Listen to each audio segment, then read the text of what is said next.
Hello everyone, welcome back to day 3. I'm Ruler 2K2K2. This is our third session of our XCOM 2 War of the Chosen Legend difficulty campaign.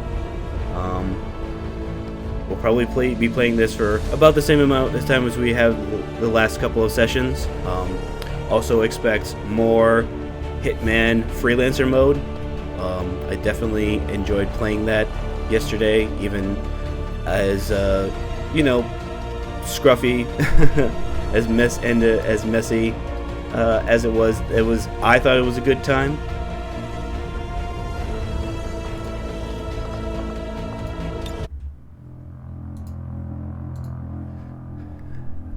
So I reviewed the tape. I reviewed the missions from yesterday, and while it was really nice how our first day things went relatively well, our second session kind of brought things back down to earth, so to speak. We experienced our first campaign death. We experienced our first mission failure. The council mission, the resistance hero mission of rescuing the stranded expedition, where we had only lost, but again, that's okay, because one of the things that the lost will punish you for is, while there's a lot of them, if you miss them, then you have to worry about them. However, we didn't have any catastrophic misses, and because we didn't have any catastrophic misses, we were able to get in. We were able to rescue our VIP, which turned into our first scientist. We were able to get the soldier rescued. The resistance, the Advent retaliation on the resistance haven. I mean, while it was successful, I'm not going to say that it wasn't successful. I'm sure Ji-Woo would have disagreed, kind of how how the mission went. We will always remember Ji-Woo. She hit a fantastic shot against that sectoid. However, that's when the Faceless saw that they were out of allies, and were like, oh, I guess it's time for us to, I don't know, de-gelatinize, to show XCOM our true form. And while she hit a fantastic shot to get rid of that sectoid, she did not survive her ensuing encounter with a Faceless. But we will persevere. We will move on. While we will never forget Ji-Woo, we cannot let the loss of Ji-Woo stop us. For we are XCOM. The planet's not going to liberate itself.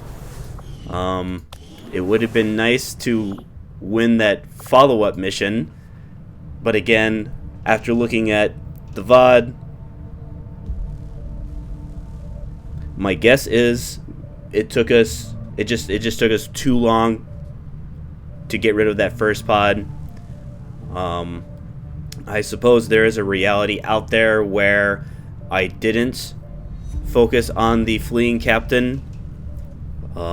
My thought process at the time was there was no real way that I could tell which group that the captain was running towards. If it was running towards the captain or the sectoid trooper pod that was on the train.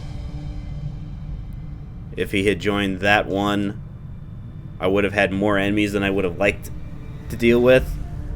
Now, we had the benefit of knowing the whole layout, how many pods there were, where the pods were, because of the sit rep that showed everything. that's something that we might never ever get. We might never ever get that sit rep for the rest of the campaign. It's something that they show up just so infrequently. You can't really plan. You can't really expect to have those things kind of show up. I mean, I suppose in hindsight, maybe I did get a little stun locked by that very first pod we opened up on, where we killed the trooper in one shot, and how the Advent captain just kind of stood there. 1 minute he's looking at a jungle gym with his friend Steve. He looks away, he looks back, Steve's gone. Instead of the captain going, "Oh man, why is Steve gone?" He just went back to looking. Hey, this is a really cool looking swing set. I mean, maybe I should take my next deployment leave here, because I'm sure Advent units get time off or whatever. So our next mission is going to be our first supply raid. There are two versions of the supply raid. The one that we got today is the Extract Advent Supplies. There's going to be these little, loot crate things that Advent is in the process of moving out of the area. They're going to have little kind of activation blocks next to them. We're going to have to run our soldiers up to them and put transponders on them. We're then going to, after they have a full turn of having the transponder on them, they're going to get airborne with a really kind of cool looking weather balloon thing, and then our Sky Ranger. The idea is that it kind of launches up to where our Sky Ranger can kind of swoop in and pick it up. Advent is going to be doing the exact same thing. We're going to get indicators of crates that they have marked, and then they're going to bring in their flying transport vehicles and extract them from the area. So while our goal is to be getting as many of those as possible, there are going to be enemies there. There are going to be enemies that we're going to have to balance. When do we mark crates? When do we engage enemies? But again, the focus, this is how we're going to pay for our very, very important weapon and armor upgrades. So this, it's not that us failing our previous guerrilla ops mission. That's we don't want to fail missions, but fortunately this game is engineered in such a way that when you occasionally fail missions, it's not going to lord over you. But it is something that you don't want to do on the regular. Just like the game has things in place that will let us replenish our barracks, will let us get more soldiers in there. We don't want to lose them too often. Setting course for the West Asian Corridor. So this is going to be in kind of like this wooded wilderness area as our platoon is telling us. It's going to be a little early, so we should have some good light. I think this might be our first moderate difficulty. Again, moderate. The difficulty rating is going to tell us how many pods are there. So it's going to have more enemies than an easy mission. That's not to say that easy missions are easy, just like moderate missions aren't moderate. That's kind of up to us to determine how difficult, how easy, how moderate, how difficult missions are. So we have some choices. We definitely. All right, so Aquila, you're. I'm debating on whether or not, because so while the assassin didn't show up on the last mission, this is now the area where they can start showing up. It's a percent chance. It's something like 25 or 33% chance on their second mission that then gets bumped up. If they don't show up, that gets bumped up to like 50%. then I believe it's either the 4th, maybe it's the 5th mission where they're guaranteed to show up. So while the chance is lower, they absolutely could show up here. So I think because Emily is tired, Emily can't come out, if we save Aquila for our next mission, Aquila will have their bondmate, which lets them do the thing where they can give one action to the other. I think we'll save Aquila for our next mission. We do want as many of our... So we definitely want both of our corporals, because we want them to get enough experience so that they can get the rank of Sergeant, because Sergeant is where we get our first squad size upgrade. So instead of fielding 4 soldiers, we'll get a 5th one. And I think because I am not taking Aquila, I'm just going to have to take Nakamura, and we're going to take our nice, brand new, newly minted, freshly trained Grenadier with Lung. You get the special sniper rifle, you get the special cannon. So Ferguson and Kai being similar enough, identical aim, because they're identical rank. Because you have slightly more will, you'll be the one that has the flashbang. So it'll be your responsibility, if we activate too many enemies, to have the flashbang avail. I think because you have the flashbang, we'll then give Ferguson the free scoped old world assault rifle. And I still think, like, again, as much as I want to have a med kit available, we only have 1 utility slot. Now Grenadiers get a second one, but the second slot can only be a grenade. So while it technically could be the flashbang has a good enough kind of radius that I don't need to benefit from the Grenadiers. I'd rather get the benefit from the explosive frag grenades, destroying cover, dealing guaranteed damage. I have guaranteed damage over here with our 2 specialists. We have lots of instances of 8 protocol, so that will allow us to take lower cover. It's not that I don't want Nakamura here, it's just that Nakamura is going to have the burden of not being able to directly attack the enemies that we necessarily may want to. She's only going to be able to shoot at the enemies that she's going to see at her squad sight range. But again, these extract advent supplies have a plethora. There's plenty of high elevation options. I also noticed that there's a good chance that we're going to start seeing new enemies on this mission, and they're going to present some new challenges that the captains and troopers and sectoids haven't forced us to see. So let's lock and load.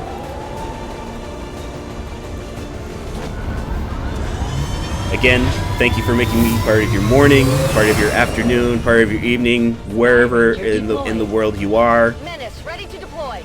I know you have lots of options. Thank you for making me one of your options. Our latest intel suggests Advent ran into problems while airlifting supplies from a secure depot in this area. We have an opportunity here to take advantage of their delay. Locate their supply crates and tag them with our transponders. Firebrand will pick up the signal and snatch the cargo. I mean, I guess the idea is that it's secure enough that we have to land outside of the area, but not so secure that they won't see us coming.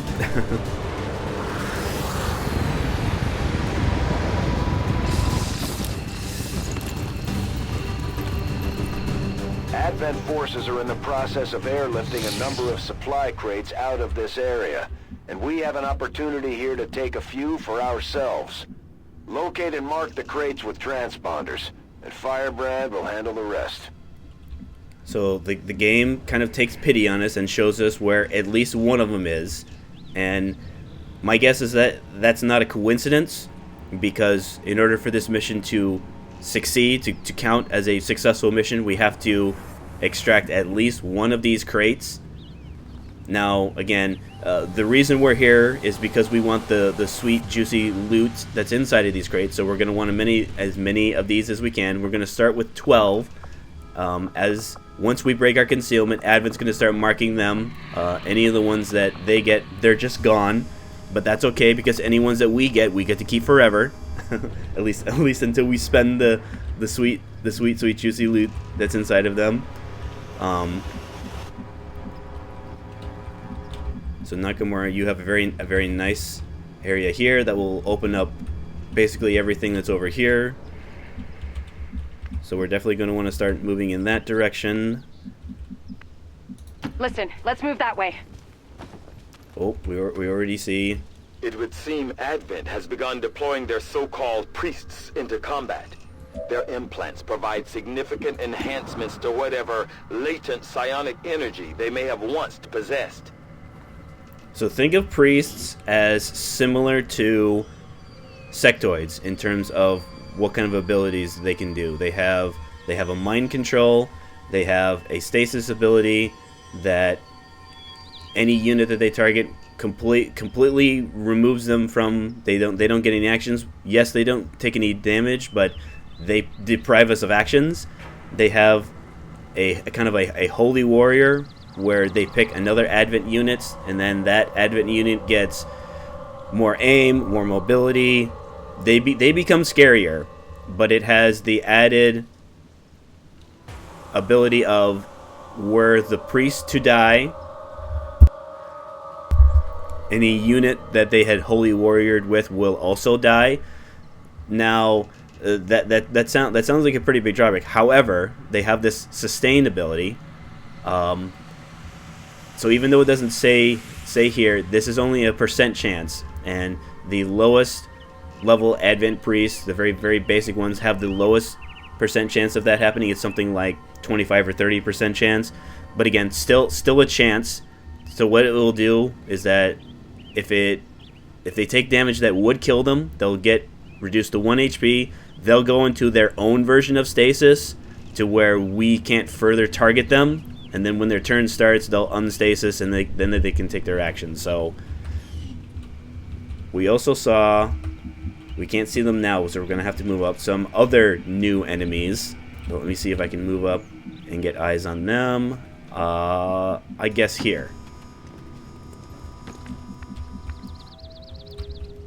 So yes, we lost sight of the priest, but we now see the Advent Stun Lancers. So Stun Lancers, you can kind of see, are dressed a little bit like our Rangers. So our Rangers have a weapon and a sword. The Stun Lancers have a weapon and a sword. So they'll behave like other Advent units. They'll use cover, but they have a melee attack that they like using first. As you can see, they have way more mobility than any unit we've seen so far.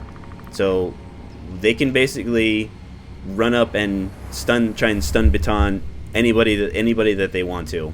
And that's one of the things that makes them so dangerous, is that there's no real indicator of who it is that they'll go after, because melee attacks don't factor in the cover of the unit that they're attacking. Now that goes both ways, because our melee units don't care about the cover of the enemy that they're trying to attack, but likewise any melee attacks that the Advent Stun Lancers use, they also don't care.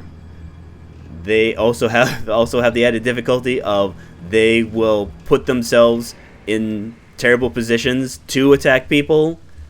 On the mission, we had a couple opportunities on our previous mission to use our Rangers melee attacks, but it's something that it's super cool when it hits, but if it misses, you're in terrible position, because you're generally going to be flanked by whatever enemy, whatever unit you yourself tried to melee. They also have more health than the Advent captains as well. So we have Nakamura moving in that direction. Let's have our new Grenadier also move in that direction. Yuke You stay back, but you're also going to Understood. try and move in Moving this out. direction as well. And then Chloe, Roger you that. also move up. We'll then do some nice overwatching. Moving to Overwatch. Scanning on Overwatch.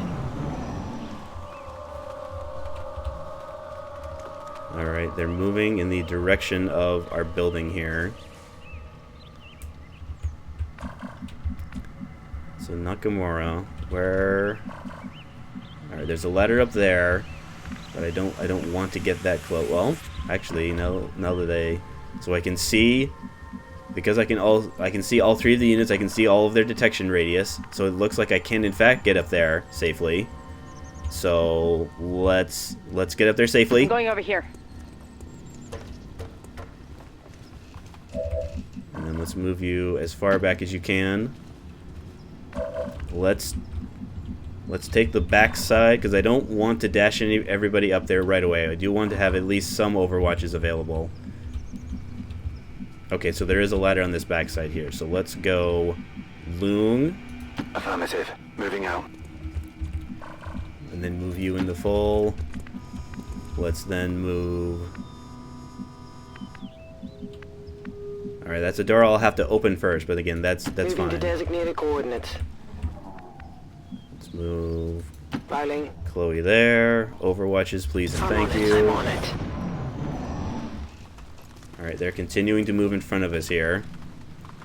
Conveniently blocking access to our first loot crate. Alright, Nakamura, you can stay there. So because they're close enough, we can't move right up to the edge here. So we'll move Orders the confirmed. next On best the move. spot. Yuke, I want you Orders to move confirmed, here on so the you can move. open the door for your friend. Chloe. Yeah, we'll leave you on the Closing on ground. target position now. We'll actually pistol Overwatch here because they're so close. On Overwatch Overwatch. there. No, we can't get you in a good spot, so we'll just put I'm you in the on high the cover move. here. Affirmative. Covering now.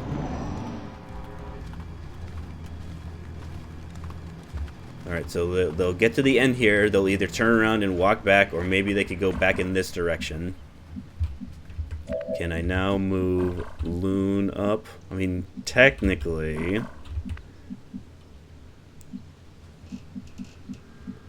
Alright, this spot looks Heading there safe. Let's get our... Yeah, we'll get you up there, then we'll Position move in the confirmed. cover here. Move in the cover here. Chloe, can you get there? Yeah, you can get there in On the one. move. So we'll overwatch you. Overwatch. Continue with the pistol overwatch. Watching here. Regular overwatch. Alright, so they're moving back in front of us. Let's see.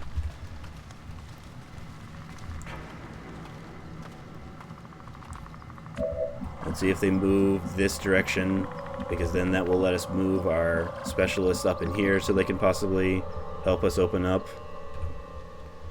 So, Eyes on the there. prize. Pistol overwatch there. Affirmative. There. Covering now. Overwatch. Alright, let's see if they're far enough away.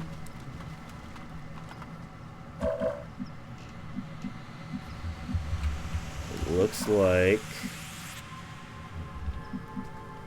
So if we move here, we have to worry, because there's nothing protecting us from this side, anything from this line will be flanks on our guys here. But they should be far... So like Nakamura should be far enough back to where she won't have line of sight from the any enemies that are moving here, so they shouldn't be able to shoot at them, but she will be able to shoot at them because she'll have squad sight.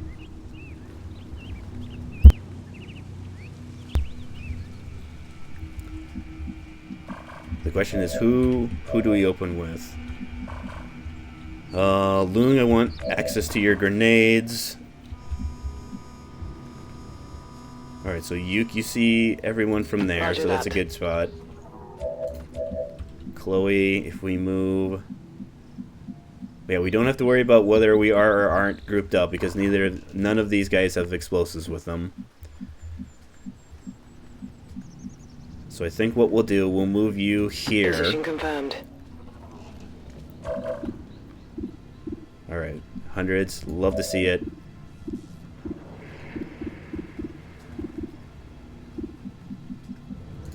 So I think what we'll do here is that we'll overwatch Chloe. Because she'll be able to, because she has all hundreds, she'll hit whoever it is that she sees, which will most likely be the priest, but that's okay. Let's then fire at one of the Lancers, because again, the Lancers are our primary target, because it's not that the priests aren't dangerous. The priests have abilities that don't involve them shooting, and the only thing that stun Lancers do is that they run and they try and baton you. So while they do have a weapon, they'll only use their weapon if they're suffering from a status element. So like if they're on fire, they can't use their melee. If they're disoriented, they can't use their melee. If the odd chance that they are somehow too far away from a target, they will move and then shoot. So I don't think it really matters. Because this one can move over here with the priest being the pod leader. He's gonna get whatever high cover there is available, and then the Lancers are only gonna get high cover if they have anything available. But this area is full of high cover, so there's a good chance. But that's why I want our Grenadier to have grenades, so we can blow up stuff. So let's pick this one. Alright, I think that's our highest percentage miss. Here. At first, Advent deployed non-lethal stun units for crowd control and the occasional protest. We don't see a whole lot of that anymore.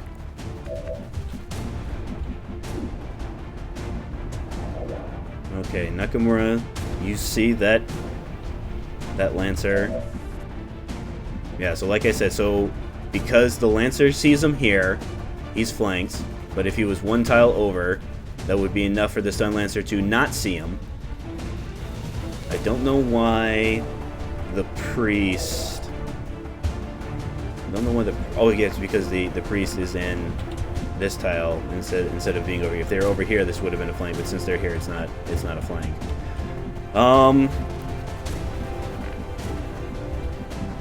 So I'm thinking since Nakamura is close enough to where she can actually use her grenade, we'll try and grenade, and then we'll have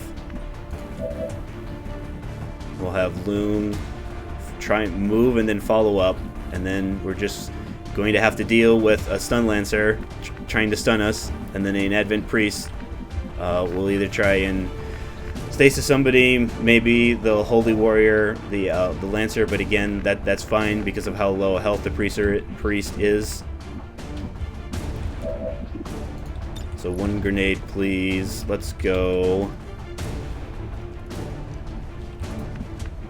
Oh, there he is. There he is. Let's go. Let's go right here. That one's for you.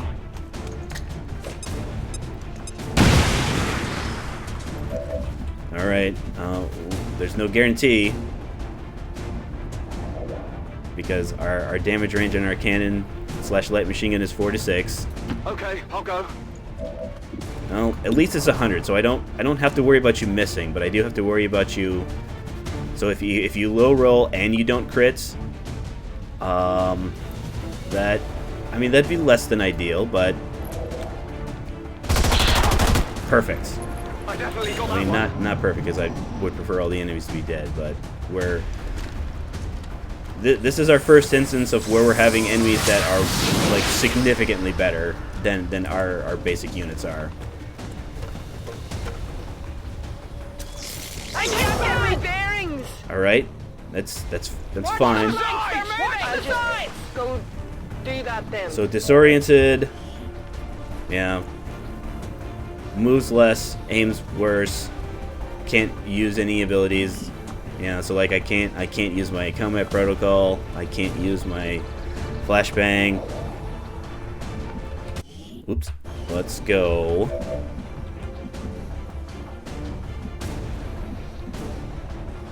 So it's high cover from this direction. So if I move here, I have a flank. If I move, that's not a flank. All right, this seems like our best chance right here. All right, I'll go. Because again, while they have that sustain, it's only like 25 or 30%. All right, so we've already missed. It's not that I am keeping score. I'm just acknowledging that we've already missed a 90% this mission. So that means, Chloe, you are not allowed to miss this. Thank you. One down, thousands to go. Okay. Unfortunately, Advent marked the crate that's literally the closest to us. So you're disoriented. So one of the things that the game helps us out with this is that the marking of crates is similar to undazing our soldiers. So it's a free action, and you do not have to have any actions available. So even if I dash in here, I'll be able to mark this crate. The issue is going to be there is a very good chance that there's a new group of enemies out here somewhere. So I'd be able to dash in. I'd only have half cover. The crates themselves provide half cover, but remember, at the start of our turn, they're going to be extracted. They're going to get the nice little balloon thing, and they're going to fly up, so our cover there will disappear. But fortunately, that's only on our turn, so we don't have to worry about it on the Advent turn. Okay, so there's another one there. There's one there. Loon, you only have 5 health. So you can get covered by Nakamura. So if you do trigger enemies, you'll have a shoot at someone, more or less, because it's very likely that if Loon can see them, then our sharpshooter can see them. The issue is going to be if it's more priests and lancers, it's something that even our amazing sharpshooter won't be able to get. Yeah, Yuke is disoriented and will not be able to help. They're basically going to move and then either reload or hunker down.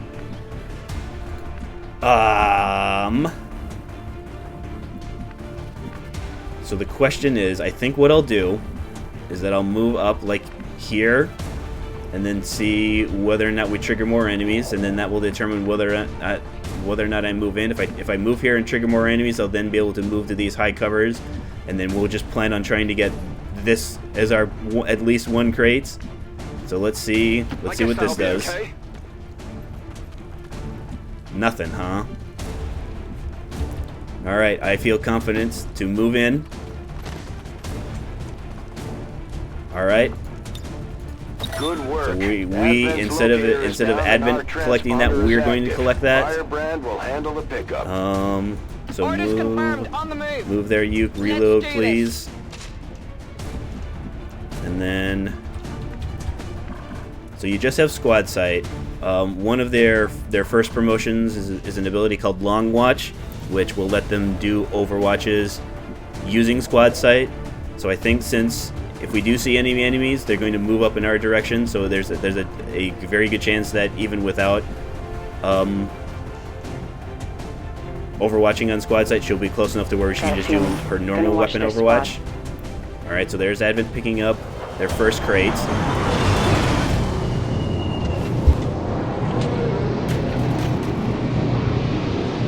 Advent just airlifted out their first crate. We're gonna have to move fast if we want to get the rest. I mean, we don't, Firebrand Rapid, we don't is have to on move deck for that recovery. fast. Keep marking those crates, Menace 1-5. All right. So Nakamura, you can stay there. So do we have any new information? That's the crate that I saw before. That's a crate over there. The most success I have had with these missions is getting some crates, but just like with the Advent Retaliation missions, when we defeat all of the enemies, any crates that are currently unmarked. So as of right now, so if the mission were to end successfully right now, we'd get all 10 crates. We don't. Fortunately, the game doesn't make us run to all 10 crates and mark them. It'll just give us any unmarked, unretrieved crates as XCOMs when we, again, that's only when we successfully complete the mission by eliminating all enemies. Technically, since we have recovered one, were we to evac immediately, we would get one crate and the mission would be treated as a success. Because if I remember correctly, if we fail this mission, we lose contact with the region that it's in. But again, that generally only happens when all of your units die. Yes, there have been times where I've wanted to get one crate, couldn't even get one crate. But again, failing missions, while not ideal, failing one mission isn't going to completely eliminate our campaign. We just don't want to make a habit of failing missions. So with this being so close, this is definitely our next target, at least in the direction that we want to move in. Alright, nothing. Uke. I don't see any cover between you and there, so you're going to have to... Let's not dash you. Yeah, let's just move you there. Chloe, I think we will be dashing. Yeah, we'll dash you up there. Solid copy. Nakamura, yes, for Overwatch. Loon, Overwatch. And I think Uke. Let's move you there. Moving on target location. Alright. So they marked the one that was over there. They marked the one that's immediately in front of us.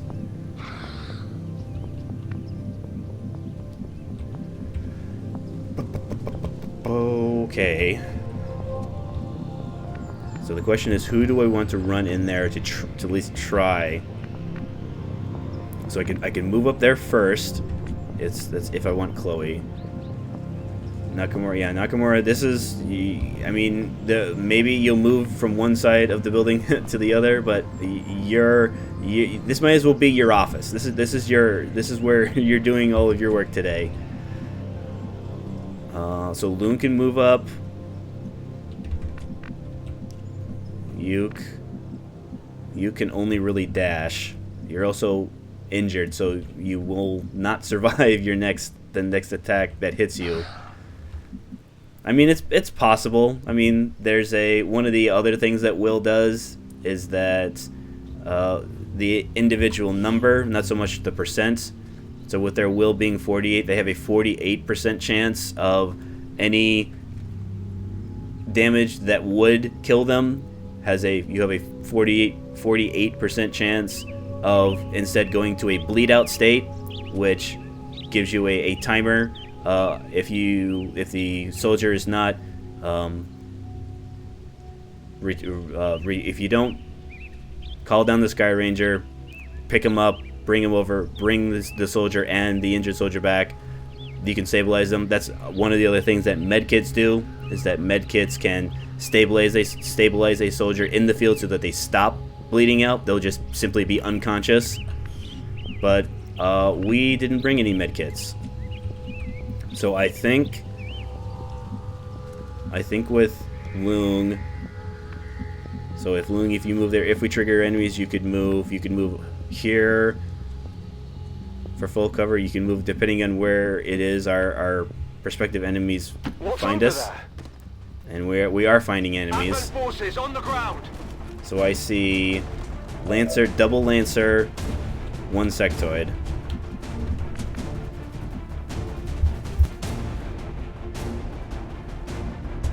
So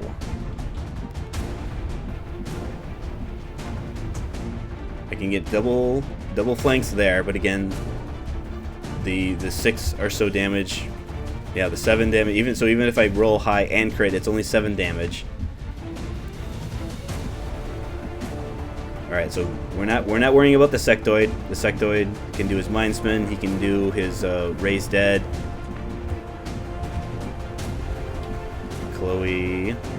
So we can give that shot to Chloe because I want Yeah, Yuke not only is injured, but has our only flashbang. I'm going. So Chloe, see what you can do. We've got 84, sure. Alright. What does our sharpshooter... So our sharpshooter will have a 74. If it hits, it'll turn him into orange mist. How we deal with these enemies is going to determine what Loon is going to do. I mean, this will give me another flank, but then I have to worry about I have to worry about the sectoid seeing me. I have to worry about the potential surviving Sun Lancer. But they're going to have to do something. So I am going to have to put them in some degree of risk.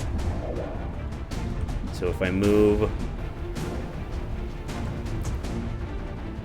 Alright, so this is an option. So as you can see, so the red indicator on the damaged sectoid, that means, or not the Lancer, means that I can see the Lancer from this position. The green gear on the healthy Stun Lancer means that my combat protocol, so I don't see him, but my combat protocol has a line of sight. So from here, I have the means that my little gremlin can just kind of and then walk up into him and zap him for 2 points of damage.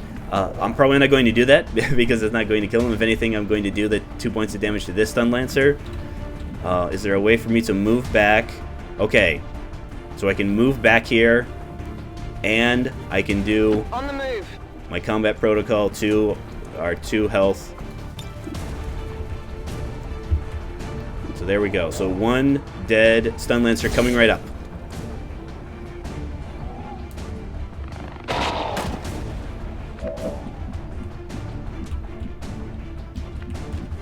Okay, so we move here. So this is probably the safest spot here. So even though the Lancer can't see us, the sectoid can, and one of the quirks, one of the funny haha things that XCOM does to us is that, so if a enemy unit can see any XCOM units, they know where all of the XCOM units are.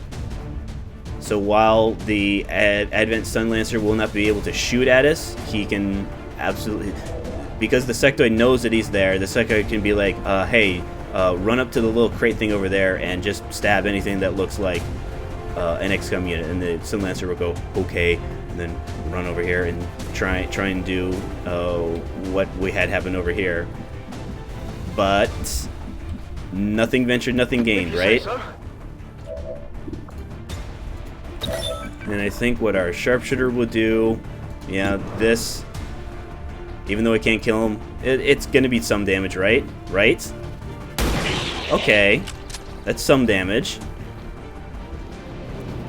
Alright, Advent has picked up crate number 2.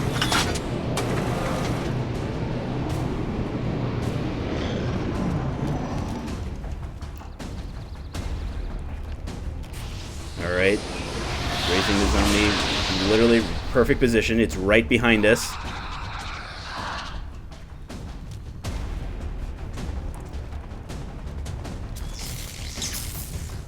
Alright, so they do in fact can miss. My position. Okay. So how do we want to deal with the sectoid? How do we want to deal with the zombie? So like I had outlined, the Stun Lancer having no care for his own position, didn't care that he's run right up. He's completely and totally flanked, about as flanked as a unit can be, all because he wanted to boop Chloe Ferguson's snoot. But you know, that's why Advent Lancers are scary. They do crazy, insane stuff like that. Like I'm not gonna say never. I'm not gonna say that I'm never gonna ask our Rangers to do that. But that'd be like, that's like on the list of things I'd do like absolutely last.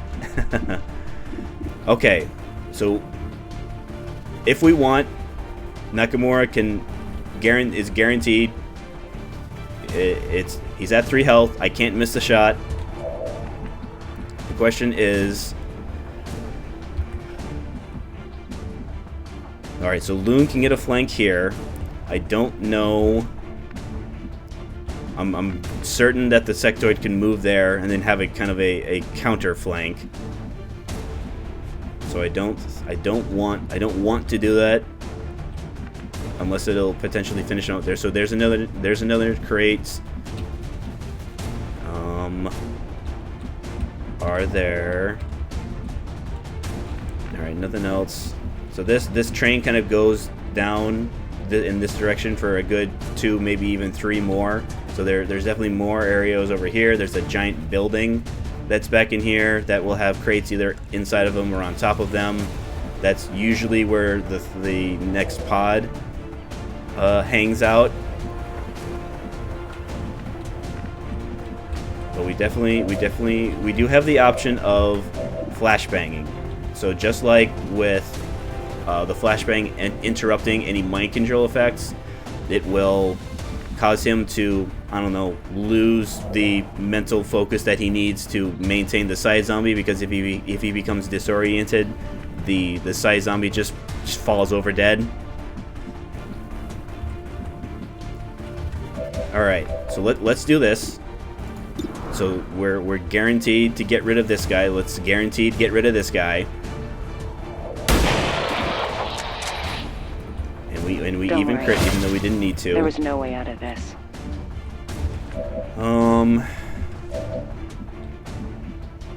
So you can see them from there, because my next plan is probably move Loon back. I only have half cover because I don't think I can move him here. Yeah, I can't move him there without dashing. So move him back, destroy the sectoid's cover.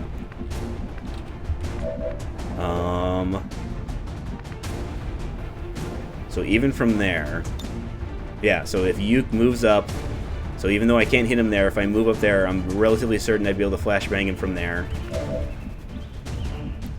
You can actually see, so Chloe can reload and then shoot him. So I think that's what we'll do. We'll move back. Let's move back here. Okay. Let's use one of our grenades. Bombs away! This should, emphasis on, at least I think, if I'm remembering correctly, this should destroy his cover.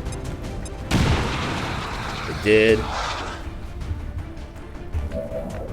Let's then, Chloe, you can reload and then fire. 82%. All right. All right. Perfect. Because now we move. We need our either. Okay, there's a gear icon. We either need sight or a gear icon thingy. All right, so that's sight, and fortunately, that's the nice thing about guaranteed damage is that it's guaranteed. So being flanked isn't ideal, but when I electrocute this, the sectoid, she won't be flanked anymore.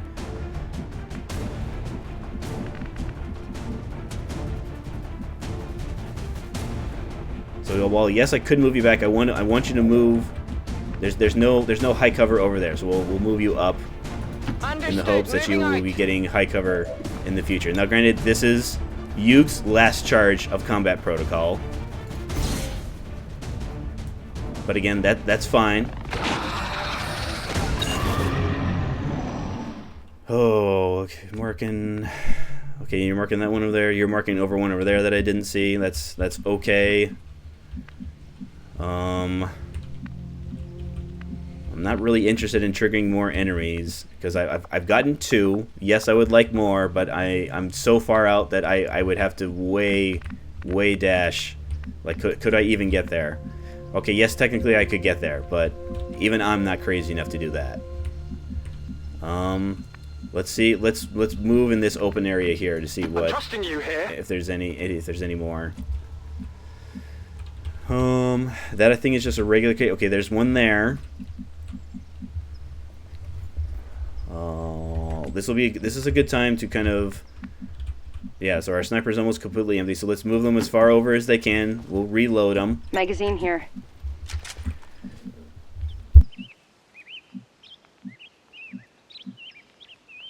Okay. Loon. Chloe. You can move there, you can move there. Alright, let's move you up here. What's over there?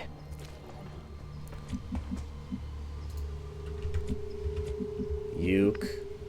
We could dash. No, we could just move you here. We can move you Moving there. out. You don't need to reload. Moving to Overwatch. We could reload it, but I'd rather On Overwatch. Overwatch. Let's reload yeah. Moon.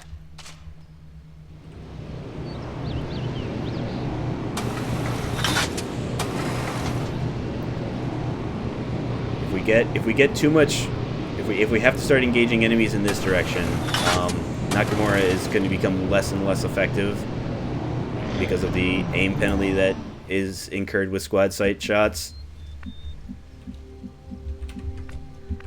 Alright, Loon.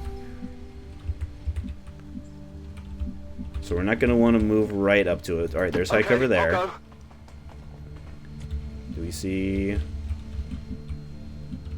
That's a regular crate. That's a tree. That looks like one. That also could be... I think this one right here is a loot crate. So let's move... Let's move Chloe. There's high cover there. There's low cover that we could then possibly trade up for high cover. Because we want to be able to cover this area. We want to be able to cover this area.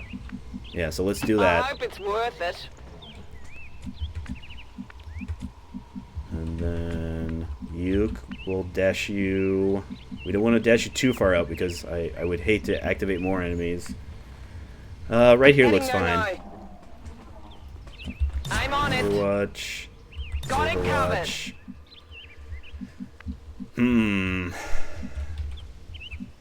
I mean, I could technically get here. The issue is that that's... So I could get Nakamura here now if I have enemies on my next turn. So next turn is when Advent is going to try and activate more, tag more crates. Because it only does it every other turn. So if I move you here, next turn you can move and have like a pistol shots. But again, I don't foresee you having the range to hit anything in this area. But at the same time, I'm looking at... Yeah, we're looking at probably 10 or so tiles closer, which is a lot more... a lot less squad sight penalty. So let's do that.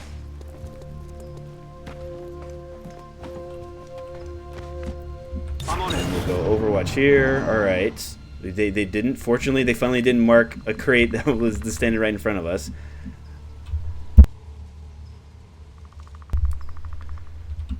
Okay, there's one over there that we're definitely not getting to. We're definitely not getting to that one.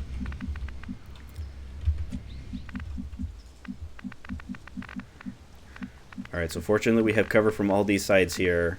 All right, let's see if we trigger enemies.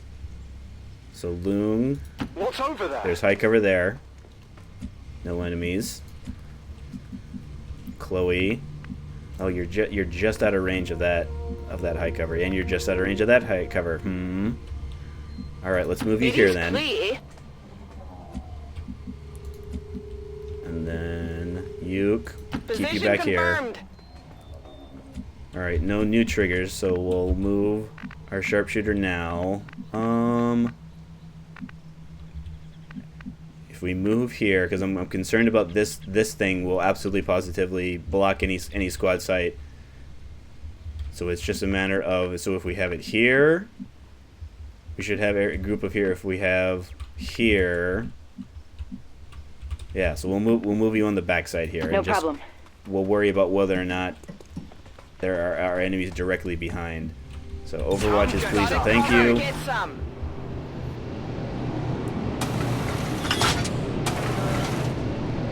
Things are going well. It may not seem like it. Things are going well so far.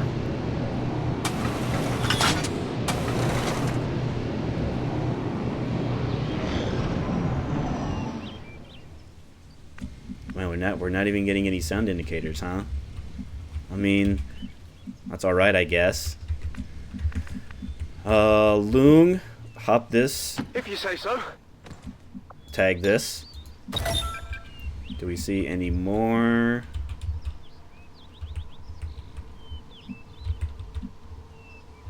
That's a regular crate. I think this might not actually be... I mean, it could. Am I within range? Yes, it is a loot crate. But for whatever reason, I can't... Yeah, for some reason, it's only the green squares on this side. We'll worry about that later. I mean, if I could not trigger more enemies, that'd be fantastic. So let's move over here. Uke. There's high cover there. That's high cover there, but these things explode. We haven't seen it with vehicles yet. So vehicles are kind of a double-edged sword. More often than not, they're nice, kind of safe, high cover. However, as we've seen in other missions, missed shots, sometimes even shots that hit, will damage cover that you're in. When vehicles get their damage cover, they get, kind of some scary sparky bits that come out of them, and depending on which turn they were activated on, that's when they'll explode. So if they get their sparky bits on the advent turn, they'll explode at the start of the next advent turn. If XCOM creates the sparky bits, it'll start at the next XCOM turn. We're still going to use vehicles as cover, but that's something that I, the commander, have to be aware of. Good copy. Moving on target. Because the game will not say, hey man, that vehicle's about to explode. You sure you wanna move up there? Come get some. Affirmative. Covering now. Affirmative. Covering now.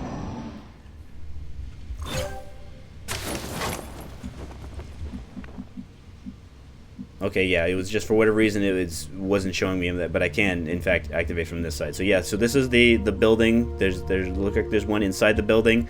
So we're down to 3. So there'll be this one other one, and then there's a third one somewhere. But if I can get this one, I will. So Long, you would have to dash. You could dash here and be safe, kind of from almost, well, safe-ish, because it's only half cover. But again, that's what our 8 protocols are for, is to improve said cover. So if we activate anybody here, there's a good chance that Nakamura will be able to see him. Whether or not they can hit him, we'll worry about that later. So it seems like our best option. I mean, we could do the thing that we've been doing, where we can move up here, see if we trigger any enemies. All right, we didn't. Let's move up again. All right, no more enemies. It's there. I mean, if I happen to, because we definitely, so if we evacuate, yes, the mission will be a success, but we will not be able to take any corpses of the enemies that we have killed with us.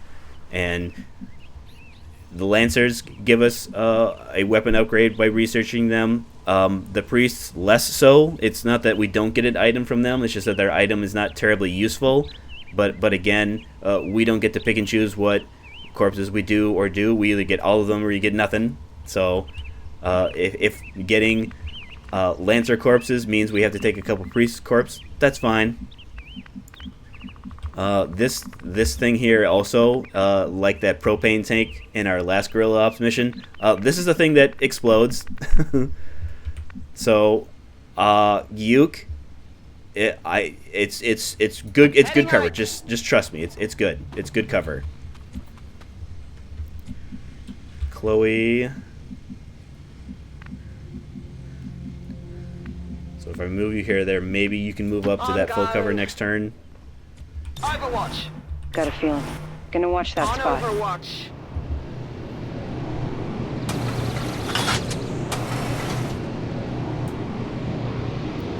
my guess is that since we haven't been getting sound indicators, that the pod is just, you know, hanging out someplace. They haven't been moving. So they could be inside the building. They can be behind the building here. They could be behind the building over in this direction. The direction that we go is going to depend on where our high cover is. So there's high cover here. There's high cover here. The unwindowed kind of walls of the building here are high cover. This seems like the safest. Nothing.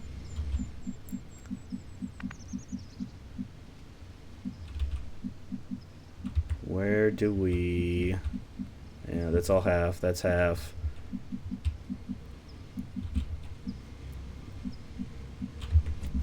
Chloe, let's have you take this high cover. Yeah, our sharpshooter...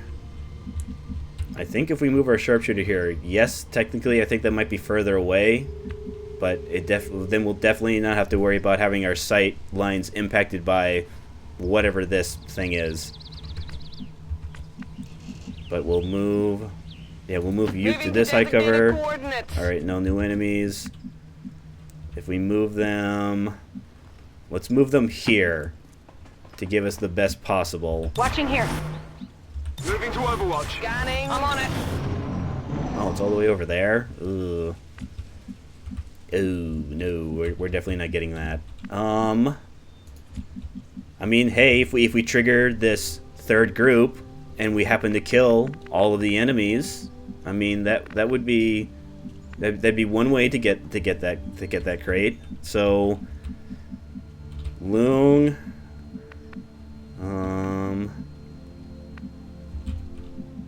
so if I move here, I'll be able to see behind the building here. If I move here, there's a door here, but I can't tell whether it's open or not. I mean, it looks like it's open. I'd say it's more likely to be open than not, because if it was closed, it would be, you know, obstructed. The view would be obstructed like this. So that the problem is anybody that I activate in here, my sharpshooter is going to have a pretty lousy shot at.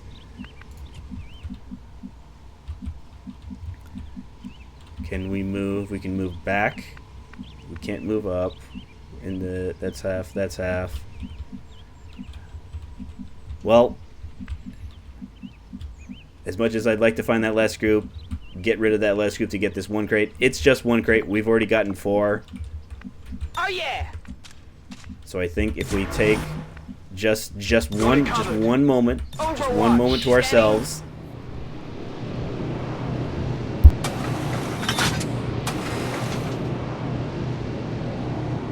That's the last of the supply crates in this area. Menace 1-5, you're clear for evac. We got what we came for, so don't take any unnecessary chances out there. So, yes, we're gonna try and find this last group, but Bradford's right. If we have a bad activation, if it looks like they're going to have way more actions than I would like them to have, I have no problem evacing, because we've already taken one injured soldier. The barracks is running a little thin because of how long our soldiers are injured for. So let me think. I think if I take this spot here, So. nothing, huh?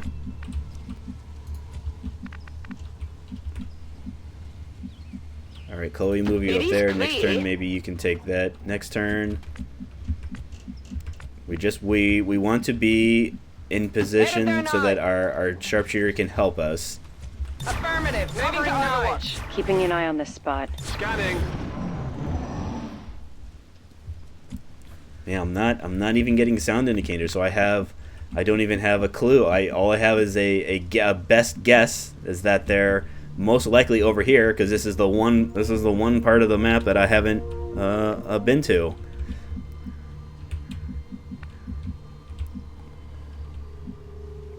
So I'm now given the idea. Do I now want to move my sharpshooter up to this area? Because if I get my sharpshooter up here, and we engage back over here, they'll be much more effective. If we engage them around the corner here, they'll be much more effective. Yeah, let's because we have the time. Overwatch is please and thank you. Overwatch. Nakamura, where are you moving next? So the ladder's there. We know we're safe from enemies here. So let's move back over here. Alright, Nakamura, take this high cover. Heard that. Overwatch is please and thank you. Covering now. Alright, Nakamura. I mean, if they're behind us here, you shouldn't see them from up here. So you have high cover there that you could take. There's no high cover from this side, unfortunately.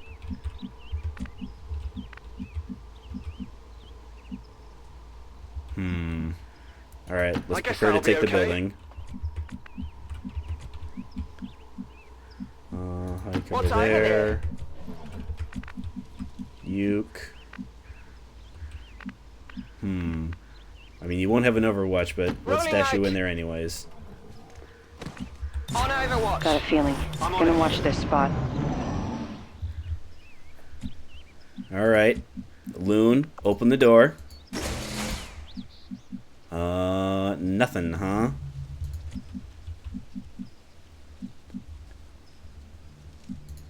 Alright, Chloe, take the other side of the door. Uke, hang back. I'm on it. I'm on it. Overwatch, let's pistol Overwatch. Moving to Overwatch. There they are. So I definitely see a sectoid. So I see a sectoid and 2 more Lancers, huh? Not even close. Alright. So just like I had thought before, fortunately, because we moved our sharpshooter, I mean, she doesn't see anything now, but there's a very lousy chance that she would have been able to see anything before. So you can move there. Yes, it'll be a flank, but it'll be with your pistol, which is, you know, I mean, it's better than no damage, but what can my grenades do? My grenades can... Oh. So that will... I'm more interested in the cover of the Lancers. Alright, so it looks like I'm going to have to move. So if I move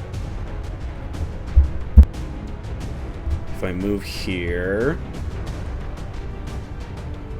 I don't want to put myself in a situation where I'm close enough to where I have to worry about my cover getting damaged. So both... No, I don't see both both Lancers. So if I see one, that one. If I see that one, but again, I'm not shooting at them. I don't think I can move back there. Well, maybe I could. But then I'm still able to be seen. Which, yes, the sectoid won't shoot, or at least it's unlikely to shoot. If he sees them, he can try and do his mind spin thingy. So here or here. I'm thinking here because the sectoid doesn't see us, so the sectoid's going to have to move. Now the sectoid most likely will, if he survives, will start his turn flanks. Okay, I'll go. So he's going to want to move already. So that will get... Alright, so that will get damage on both Lancers. Their cover gone. Fire in the hole! All sorts of good stuff.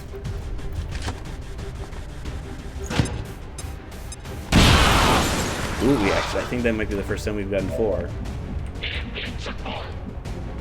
Alright, Uke. So you can move. And okay, that doesn't see anything. You see both of them there, but you're flankable by the sectoid. And their weapon, yeah, their weapon's 3 to 4. So any Any successful damage will most likely be your last. That's half. That's half. And again, that's full, but you don't see anything.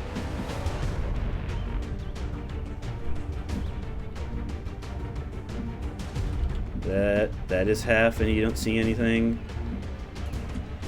All right, let's see what Chloe. So Chloe, because the high cover is here, high cover, in addition to giving you the best possible cover, does a really good job of blocking sight lines. So even though we couldn't, Loon couldn't see both Lancers from there, because we destroyed the high cover there, Chloe can now move up and shoot at either of them. So I think that's what we'll have her do. So 94, yeah, we'll definitely take the higher percentage one. So if we can low roll, but if we crit, we'll kill them, or we can roll 4, or we can roll 5. So with it being 94%, not only are we a good chance to hit, we're at a very good chance to kill them. You want this? Big Boom. deal. Bam.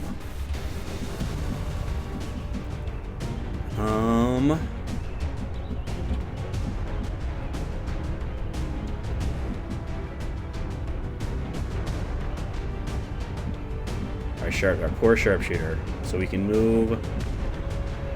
That has a flank on the sectoid. We don't care about the sectoid. So we can move you back here. It's going to be a pretty bad shot, but it's going to be setting us up for next turn. Moving in, over there. To try and use your sniper rifle on either the sectoid or the stun lancer if the stun lancer is still alive. All right, 65. 65 is fine. Yeah, we're getting minus 10, but again, the sharpshooters, to no surprise, have the highest aim growth of their class. So they're a squaddie and they already have 75%, 75 aim. Ooh. Ooh. Ooh. I mean, yeah, I like that I could have hit it. It's just that I have left myself in a position to where I'm out of combat protocol charges on Yuke. So, Yuke, I'm gonna need. You've been doing so good. You've gone on a bunch of missions. You've been really good. I sing your praises whenever I talk to Bradford. Whenever I see Bradford, I'm like, hey, Bradford, how about Yuke? Love me that Yuke. Get me more of that. Get me more of the Ukes. If there's any Ukes that I can recruit, can I recruit more Ukes? See, 75, totally makeable. I believe Yuke. I believe in you. Let the record show that I did believe in you. I guess I just didn't believe hard enough.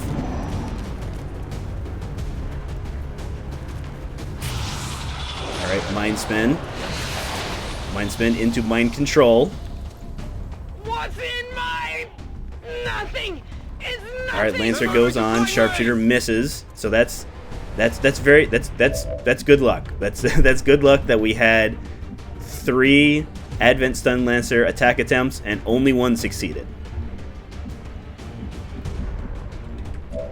Now, fortunately, I do have my flashbang available. So because I've lost sight of the sectoid, I don't know where he is, but fortunately, he's got the purple mind control mind trail, so that even though I've lost sight of him, I can just kind of triangulate, and by triangle I mean follow a straight line. So Yuke, that's your job. So let's try and get rid of the. So it's a 95% pistol shot, but yeah, like I said, the sniper rifles get a reverse compared to other weapon types, to where, yeah, they're getting minus 30 at this range, but again, they have pistols, so that's fine. I want to have the best possible shots, but also still be able to engage the sectoid. So our options are, we do in fact try and take out the sectoid. There's no guarantee that we will be able to, but our main priority is getting Chloe free of mind control, which Yuke will let us do that. So theoretically, if he's disoriented, he'll be able to. He might be able to move here. He might be able to move up here. He might move back. So this area is kind of where he'll be mostly restricted to.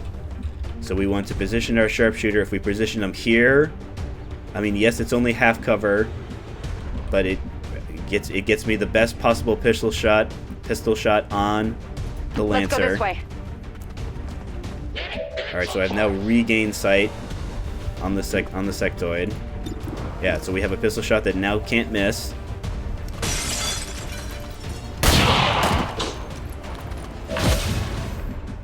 So if we move...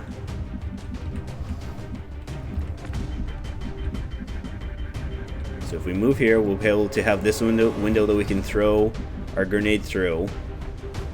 Affirmative. Moving out. Because I am going to want access to Chloe's grenade that she has. And in order to do that, I'm going to need to kind of ruin this sectoid's day by flashbanging him. Blinding him.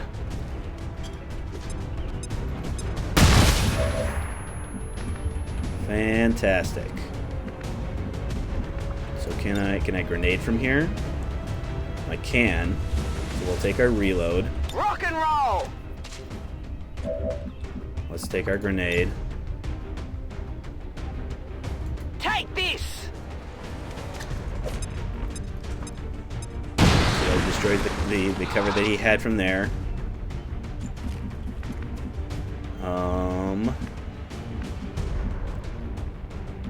So as much as I'd like to move here, I'm guessing that because he's no longer in cover, one of the kind of the mechanics that XCOM does with cover is that, so for purposes of line of sight, a unit that is in cover, you think of it as they also occupy this space that's immediately to one side of them and then immediately to the other side to them.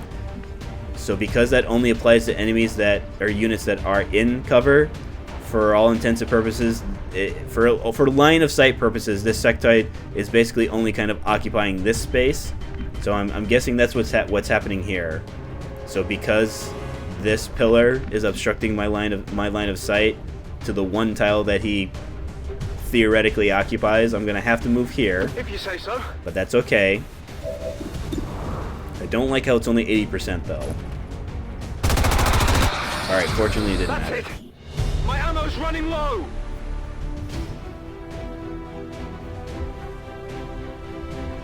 All right, the one wound, not perfect, but again, they could have been worse. So that's fine. We had to be more careful with you because you got injured basically immediately. So all these red numbers, that's fine. You were important because you had the one flashbang. Chloe makes sense when you hit all of your shots and you're completely 100% accurate on Overwatch. Only 2 kills, but again that's fine. A bunch of damage. Nakamura again. Sharpshooters might not seem fantastic right now, but they're going to get a bunch of skills that makes their pistols. They can use their pistol more often. They're going to get abilities that are big damage kind of improvements. It will let them deal more damage with their sniper rifle, which will help with missions like the Neutralize the Field Commander, where we have a single high health unit that we're going to want to deplete their HP as fast as possible. Sharpshooters will help us with that. And then Loon, good first outing. We used your grenades very, very effectively. Technically, you moved the most tiles, which makes sense because you were our frontliner for marking crates. 20 years of peace and prosperity will not be undone by the reckless actions of a few misguided dissidents today. We stand with the elders. Trust in their wisdom, and we shall overcome this crisis.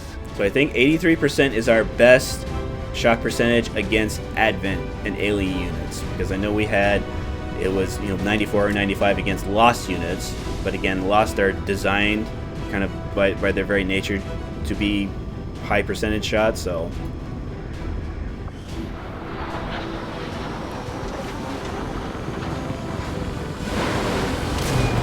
So the real question is, Good work out there, Commander. how aliens much must of a be nervous payday by now. was our 4 crates? Yeah, 21 days. That's been the norm. You know, once we get our infirmary up, and once we have enough engineers to where we can have someone staffed in there 24/7, these numbers will get better. But that's, yeah. Okay. Some amount of supplies, not fantastic. Some alloys, not fantastic. Illyrium crystals, not. I mean, I guess technically the superior expended magazine is the best. 2 repeaters, some amount of corpses. Yeah, not a single trooper, not a single captain on that mission. But again, that's okay. Yeah, so the Stun Lancer will get our first melee upgrade for our Rangers, and then the Priest has an item which again we'll eventually research it, but we're not in a rush. All right, so where are we at? So supply drop in 8 days. We'll have a freshly trained Ranger in 8 days. Infirmary is still 18 days away. Proving Ground still 19 days away. Magnetic weapons someday. Maybe. Hopefully someday. Alright, so here's our scanning site for the black market. So once we scan for the 4 days, we'll have the black market. The black market buys items that we don't want, or corpses that we have more than what we need of. They also have things that we can buy from them for intel, and it's things like alien alloys, Illyrium crystals, weapon upgrades, scientists, engineers, soldiers. They're a bunch of helpful folks. Like they're despite them being called a black market, they're very much motivated to help XCOM, because they too want to see Earth no longer occupied. So this is fine. We don't have to scan this for at least another 18 days before it expires. So we're going to get our black market. We're going to get access to the black market as soon as we can.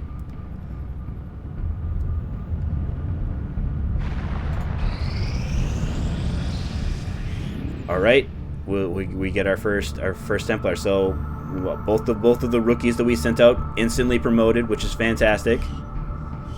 My people understand the value of our cooperation, Commander. The Elders see us as nothing more than raw materials for their design. We will take back our power and turn it against them. I greet you as an ally, facing a shared enemy. My followers seek balance with the psionic forces that flow through the Earth and all its inhabitants.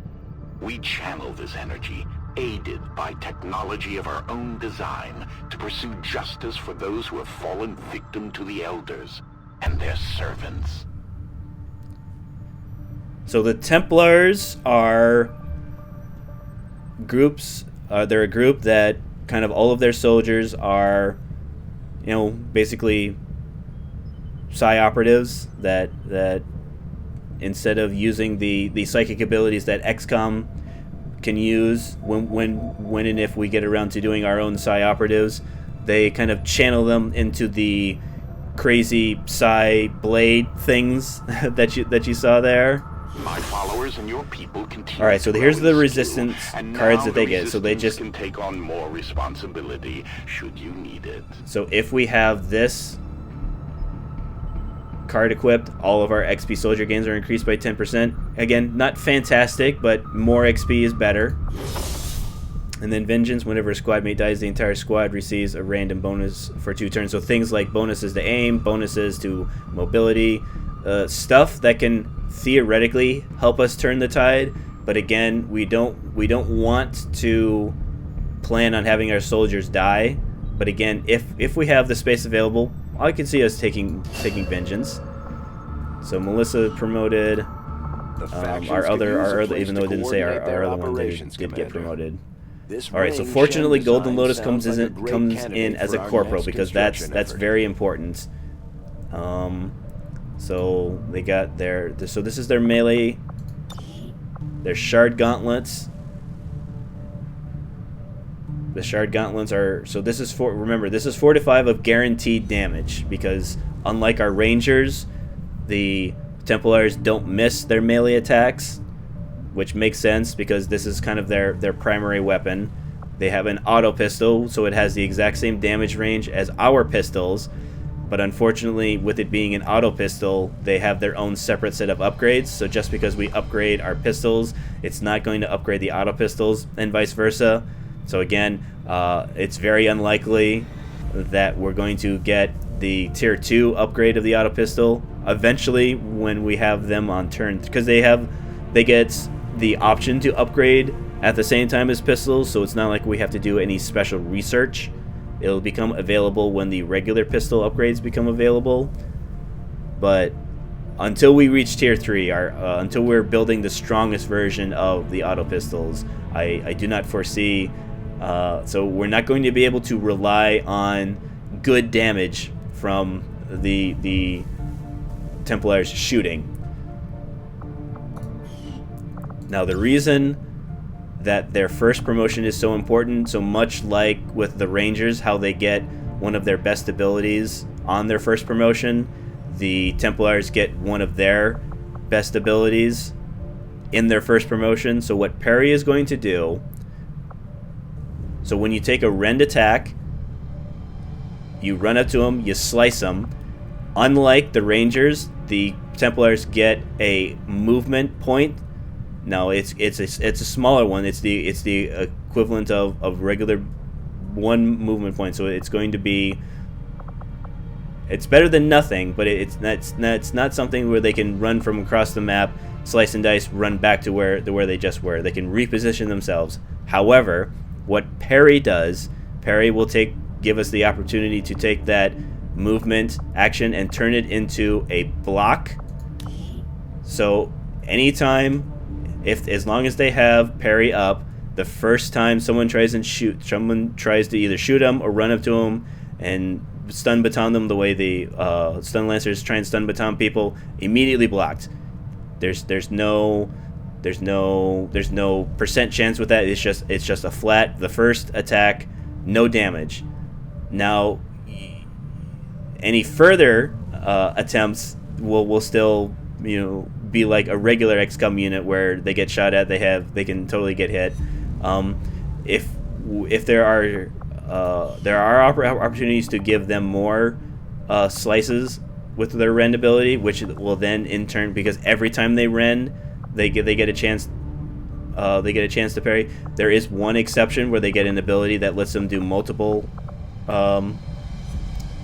melee attacks without it being turn ending, but again, that's something that will only show up in their XCOM ability tree, and only if we take it, because the hero classes behave a little bit differently from XCOM classes, in as that they can take as many abilities as we have soldier and XCOM AP for. We don't have to have the training facility to buy extra abilities the way we have to have the training facility for our XCOM people. So yeah, so we switched to Emily. Emily is just stuck with their extra ability, with their regular abilities, but Golden Lotus has, I can buy this, I'm only limited by the soldier ability points and the XCOM ability points. So we're definitely going to take parry. I don't see, so Shadow Step is nice, but Shadow Step not essential. But again, that we'll leave that open. Leave that open as an option. We have the option to give him Shadow Step, which just means he doesn't trigger Overwatch or other types of reaction fire like from suppression. And so, Margarita, show me your true form. All right, another sharpshooter, makes sense. Melissa, show me your true form. All right, another gremlin, another specialist. That's fine. So XCOM, one of the things that it's kind of like under the hood that it doesn't explicitly state to you is that so once we get your first instance of each class, so the first promotions that you get will be of the classes of the basic classes. Once you have all the basic classes unlocked, it will anything that involves promotions, anything that involves soldier rewards, things like that will be geared towards classes that you have less of.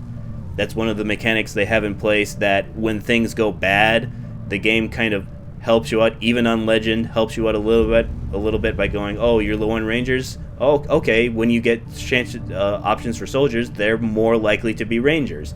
Now granted, that there are no guarantees. It just makes it most likely that your less populated classes will show up.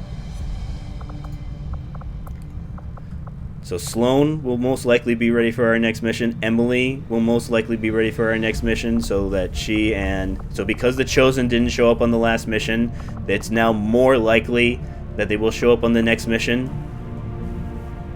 So that's definitely something we want to be aware of on whether or not we want to deploy Aquila, whether or not we want to deploy Emily. You might be ready for the next mission. You guys are just chilling out. You're just hanging loose. Chloe, I mean, it's possible, but more likely you won't be ready for the next mission. So let's continue scanning for the black markets. Market is open. Fantastic. So they want to buy. So they'll buy anything. However, there is a list of things that they pay just a little bit more than they would normally, and that the things this month are our PCS conditioning, our extended magazines, and our PCS agility. How much more? I mean, 32 future dollars on the PCS agility is okay. So we haven't had to talk about dodge yet because it hasn't really come up. So think of dodge as this is a percent chance that anytime you get hit, you have a percent chance, depending on your dodge, to have any damage that you would suffer. So with this PCS agility being plus 14, so that plus 14 means you now have 14% more dodge than they had before. Dodge is something that soldiers don't normally get during their regular stat growth through their promotions. The one exception being the Templars. They start with some dodge. They have abilities that kind of factor into dodge. So it's something that, yes, we can give them more dodge, but I've always had the mindset of we need to be putting ourselves in position to where we are not fired at. So at least that's the justification I'm going to go with when I sell this agility PCS. Only 56 intel, so we're probably not going to be able to afford a lot. Yeah, see, we have an engineer that is 115. So what these rush researches do. So it's not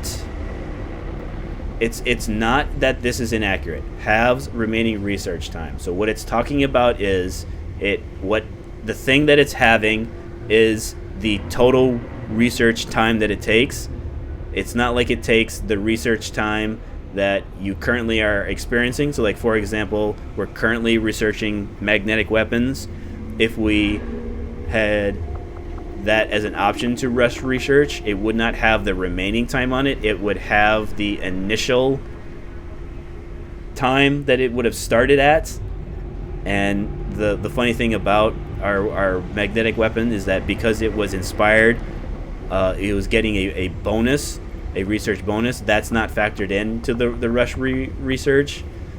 The point I'm trying to make is that we will almost never be taking these. On the lower difficulty, where you have more intel at your disposal, so like, for example, lower difficulties, our new continent bonus, our new contact places take 80 intel to 80 intel times however many radio relays are away.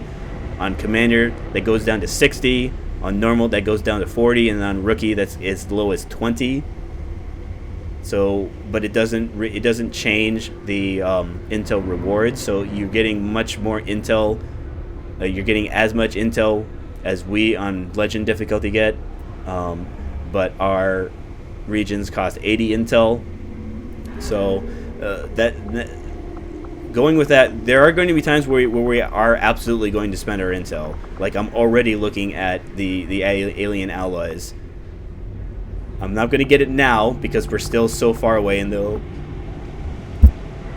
be plenty of opportunities to get more alloys, just like there'll be more opportunities to get intel.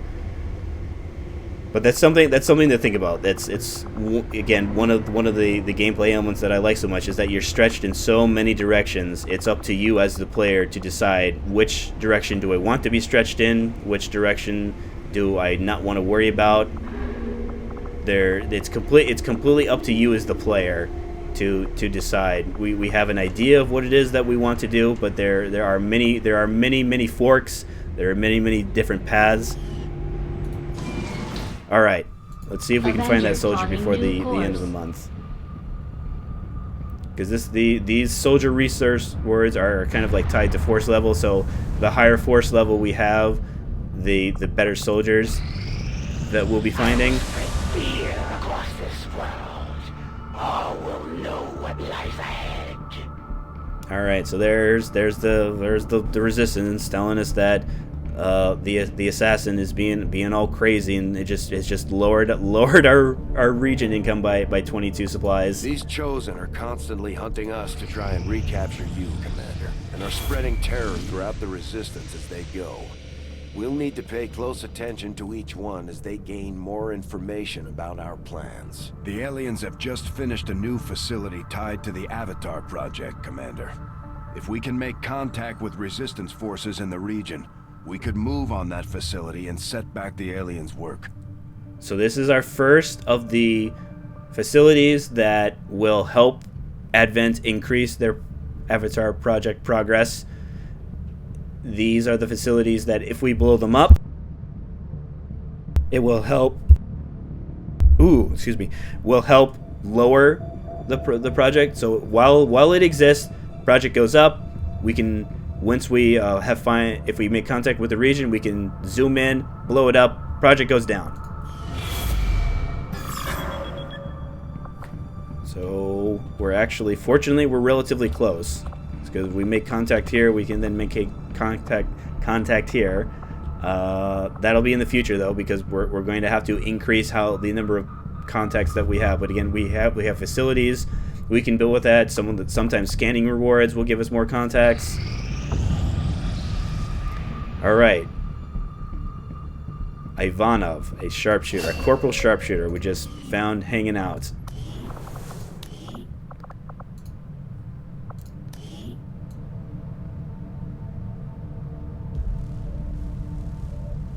Nice little ponytail. There is. I forgot to tell this to all of our soldiers. Sometimes they might miss the sign. There is no smoking on the Avenger. So I'm going to have to ask you to put that out, sir. Thank you. Let's give him a promotion. So here's the long watch I was telling you about. So normally, squad sight lets you take a standard shot at enemies in squad sight range. That does not apply to Overwatch shots unless you take Long Watch. It's not that the other ability is not good. I mean, getting free return fire, but again, this is determined on us getting fired at, and it's our job to not get fired at, and taking Long Watch will help us not get fired back at by the alien. So, welcome to XCOM. Yeah, technically, maybe not our most experienced soldier, but for some reason it's putting you at the top, I guess. All right, Golden Lodar, Templar. So basically, fortunately, Emily, so because Emily is so close to a promotion, yeah, same thing with Aquila. So unless I can think of a reason to not take them, Emily and Aquila are going on our next mission, because all Emily has to do is survive. Aquila will probably have to survive and then either get a kill herself, or at the very least get an assist kill XP. Yeah, because everyone else, I mean, you're 12 of 18. You're 11 of 18. You're 15 of 18, but again, you're 14 days out, so. Alright, so 22 hours to our ranger training. Let's head back to the skirmisher HQ since we're building and excavating so much stuff. We'll get, a nice little tiny boost. And what the Templar HQ does is that it gives us increased healing. So it's similar to the infirmary. However, it does in fact stack with the infirmary. So there is a possibility that there might be times where we'll do both, where we'll have an engineer in our infirmary increasing our healing times, and we'll hop on over to the Templars and say, hey soldiers, spa day with the Templar soldier. Hey, who wants to go to a who wants to get all right. So our guerrilla tactics is open and available. Alright, so we have 4 rookies. I do want to save a couple rookies to send out on our next covert action. That'll trigger in basically when I'm done doing this. So when it's telling me, so I have 2 rangers that are available, and neither of them are tired. Lamb, you're still, so you have Phantom, but you're 12 days away, so it's unlikely that we'll have a Phantom for our next mission, which would have made, again, that last mission easier, because I could have used Lamb to find exactly where pods are before I have to venture into the fog of war. I mean, I guess in hindsight, I would have preferred triggering enemies sooner, because I probably would have got more crates, because it was just that last group. But again, you can never be better safe than sorry. Is what I'm going to, at least that's what I'm going to tell myself when I'm in my commander room reviewing my commander decisions that I commanded that day. So we'll leave at least 2 rookies. So we'll have 2 rookies. We have Irina, we have either Nicholas, we have Darius, or we have Sasaki. I mean, specialists are good. I already have kind of more sharpshooters. I like to try and keep at least 2 of them, because while I don't take, at high levels, I don't take sharpshooters on every single mission, but there are missions where I like having them available, so I generally try and have at least 2 sharpshooters. Obviously, more is better. It's just that when you have more sharpshooters, it makes it harder to get all of them experienced, because I only take them out on certain mission types. I want as many rangers as I can. I want as many grenadiers as I can. So I think what we'll do is we'll do 1 basically as a grenadier, 1 basically as a ranger. So we'll do, I also want, so we'll do Sasaki as a ranger, because he has the highest total will, which means it's less, there's a lesser chance for him to get tired, because his will is so high. Sasaki, please become a ranger in 10 days. Thank you. Alright, 12 hours. Got an urgent communication Payday. coming in for you now, Commander. Leading the Resistance is a daunting task, Commander. But your efforts so far have left many wondering if we have made the right approach. We will have to do better. I mean, he's not wrong. I failed that guerrilla ops mission. The Avatar project, even though it was first revealed to us this month, technically went up before it went from 0 to 4. Yes, an alien facility was constructed, but I don't have any spokesman. I don't have any control over whether or not the alien facilities are or aren't built. I do accept responsibility for the Dark event, though.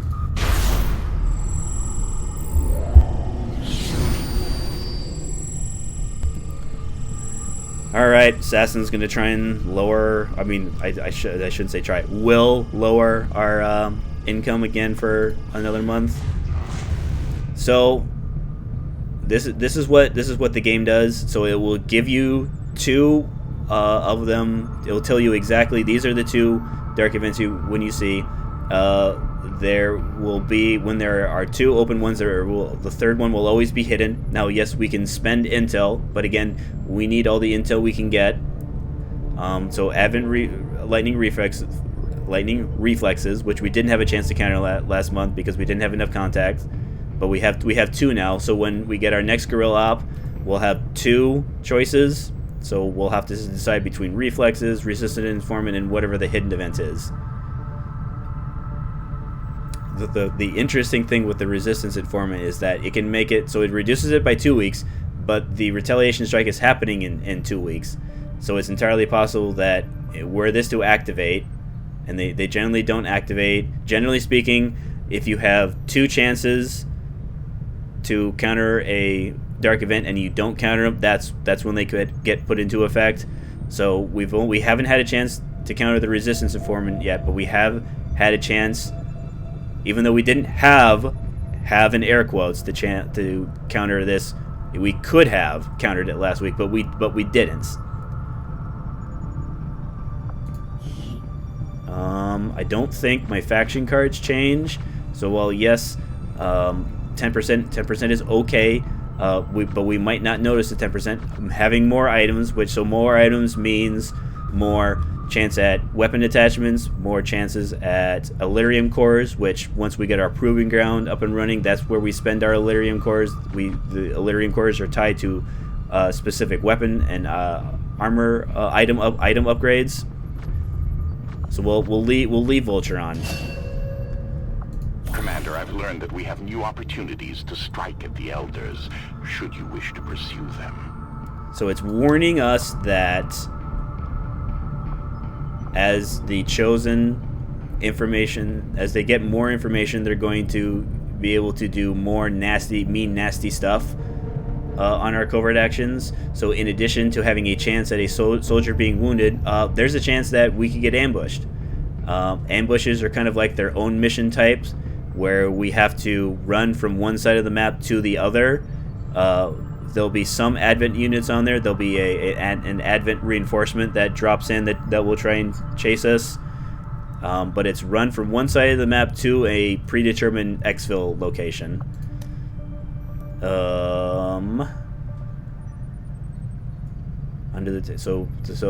If we, as long as we have this card slotted, the black market is going to pay more on the things that we sell them. But again, it has a chance at an ambush, which I'm not crazy about, because again, I want to send rookies, and I don't want to have rookies run from one side of the map to the other.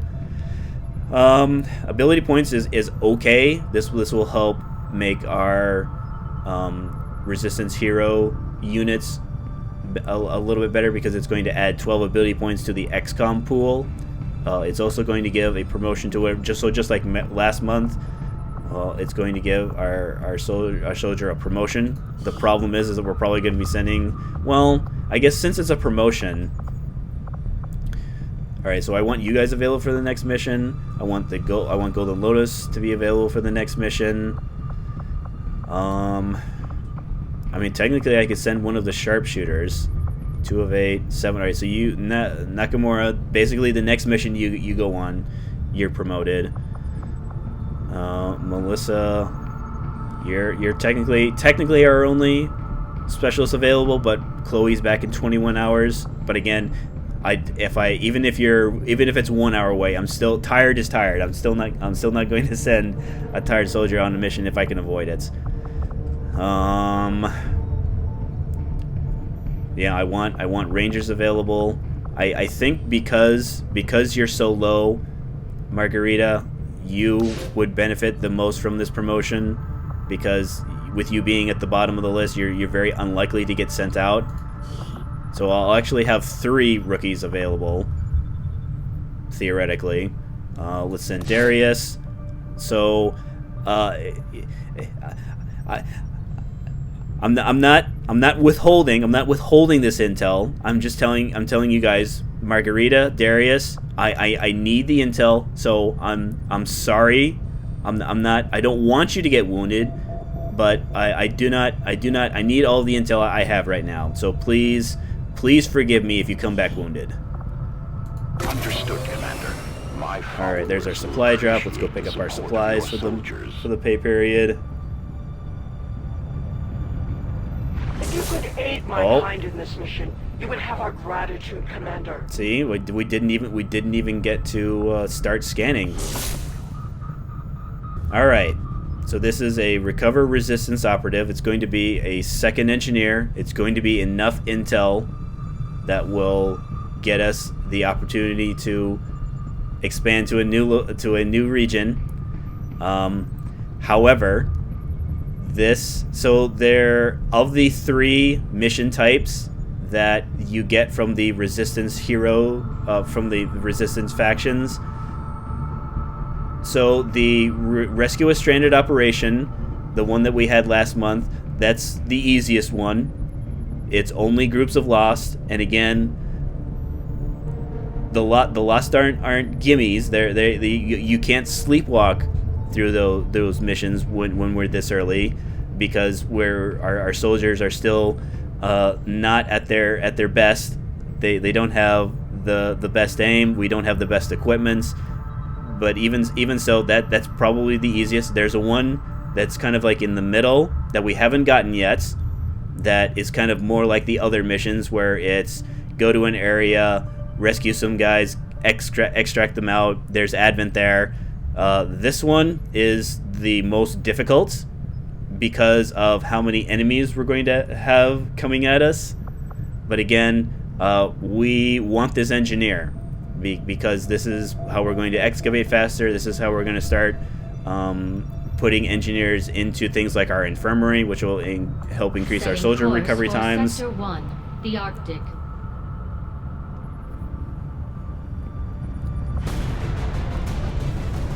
We also have to worry about the assassin. But I'm not worried about the assassin because I have a skirmisher. Let's give you the scoped bullpup. You're most likely going to be our only grenadier. So Emily, so if Emily survives, she'll get promoted to sergeant. Aquila will most likely have to get either a kill or an assist kill, but again, there'll be plenty of enemies on this mission. Okay.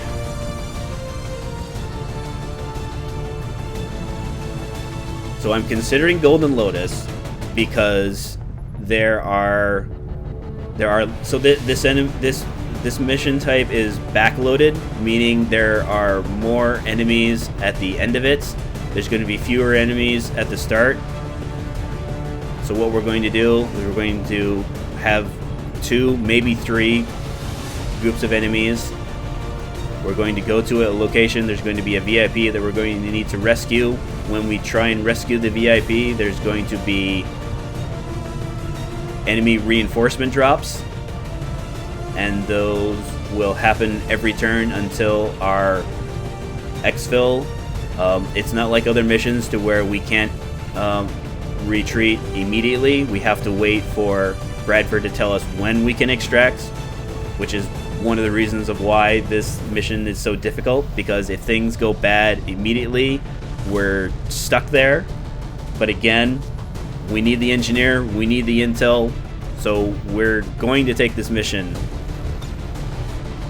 And I think because of how many enemies on there, and because of we don't have to worry about too many initial pods, we can kind of give Golden Lotus free range of the map to run up and slice enemies.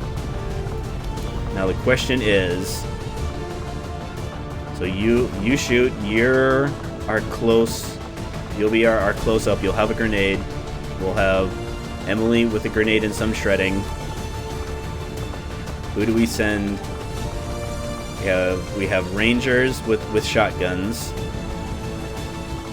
We have specialists. Do we have... I don't think we have combat protocol available. No, we do not. 16 hours. I mean, it's a shame. I would be honest if I was... I gotta tell you, I'm tempted. I'm tempted because I want that combat protocol so bad. But again, if things go bad, Chloe is going to lose it. she's going to have a bad time, and we need all of our soldiers to be as able to act as possible. If I had access to the 5th squad, a 5th soldier slot, it would have been a sharpshooter, but since I don't, I need someone to have more consistent damage outputs. So I am leaning towards Rangers. If Melissa had combat protocol, she'd be going, but I think that since she doesn't, having Anastasia and her access to shotguns are big damage. We're gonna run up to enemies. We're gonna plow, pop. I mean, we don't have to use the sword, but again, we'll have the option of doing so. I think, yeah, we'll give the Ranger the flashbang. So Aquila will have the option of, they can throw their grenade, then they can shoot twice, they can justice and then shoot. I don't think there's any abilities. Yeah, so reflexes again is just okay. I mean, having extra actions is nice because that means you would have 3 chances to shoot, but again, we don't want to get shot at in the first place. So if everything goes to plan, our reflexes wouldn't trigger anyways. So we'll leave it at that. I am now considering the Shadow Step, because one of the things that will happen with that final mission, depending on how well things do or don't go, there could be a lot of enemies or there could be fewer enemies. So especially since our covert action is getting more ability points, I now feel comfortable spending most of the ability points on giving Golden Lotus Shadow Step. Alright, Emily and Aquila will have their shared charge of teamwork. We got a scattergun, so we'll have a free laser sights. Shard gauntlets can't miss. Auto pistol, I mean, again, it's better than nothing, but the primary usage of our Templars will be run up, slice, and then either parry or, I mean, sometimes I'll move them. I'm not going to say I'll never ever move them because that'd be silly. It'd be silly to say I would never ever do something. Like how cool it would be if I just said, the commander decree that my soldiers will never ever miss a shot. 5 by 5. Of course, then again, I guess the game would be too easy if we never missed, wouldn't it? We're being asked to assist in a rescue operation for a Resistance VIP currently trapped by Advent in the tunnels beneath the city center. I'm not sure what our target was up to, but the Resistance needs us to get him out of there. Hostile activity in the area is very likely, so keep your heads up. Thank you, Central. Operation Fire Hammer. Is that a fire started by a hammer, or is it a hammer that is on fire? From your position. One of their field operatives is also on site to assist you in the rescue. Firebrand is standing by, but be careful. We'll have limited opportunities to set up a viable extraction point down there. So this is the one instance where Bradford is not telling the truth. There are no soldiers here to help us. The only thing that is here is we're going to walk to this area, we're going to activate this VIP, and then when we activate this VIP, that's when the fun begins. That's going to be the most interesting part of the mission. All right, let's lead with Lotus. Get me sight in here. All right, nothing. See if you can get sight over there. Nothing. Anastasia. I'm on the move. Is on the move. I think if I move here, this will give me view of the hallway. It does, and I don't see anything. So there will be. There'll be depending on how many pods there are. There'll definitely be one guarding this area here. There's definitely going to be one walking around, and there might entirely be a third one just kind of walking around. Aquila there. Emily there. Heading this way. Keeping an eagle eye here. Order confirmed.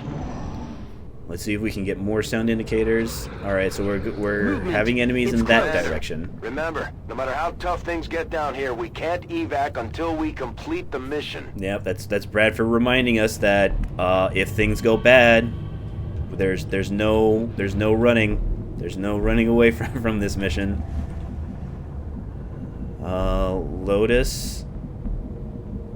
Lotus, give me a little more sight. Okay, Lotus, give me a little more sight.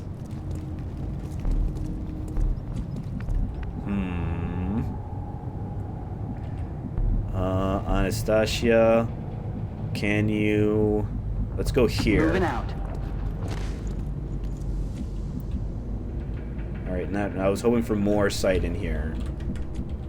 So we'll just move up nice and slow. Nice and slow there. Keeping an eagle eye here. I've got my eyes on. Watch. Alright. Continuing to get... Oh, there we go. Alright, so I saw Sectoid, I saw Trooper, and then I saw a third something. So if we move Lotus here...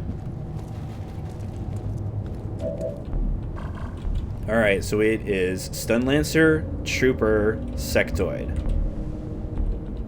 A very well balanced, because it'll be the Sectoid leader, Advent Trooper who can move and shoot, and then Lancer who will run directly at us. Anastasia move in that direction. Aquila. I go. Emily here. And then Overwatch is pleased and Probably safe. nothing, but I'm keeping an eye out over there. Stand ready. Alright, they're moving away from us. That's okay.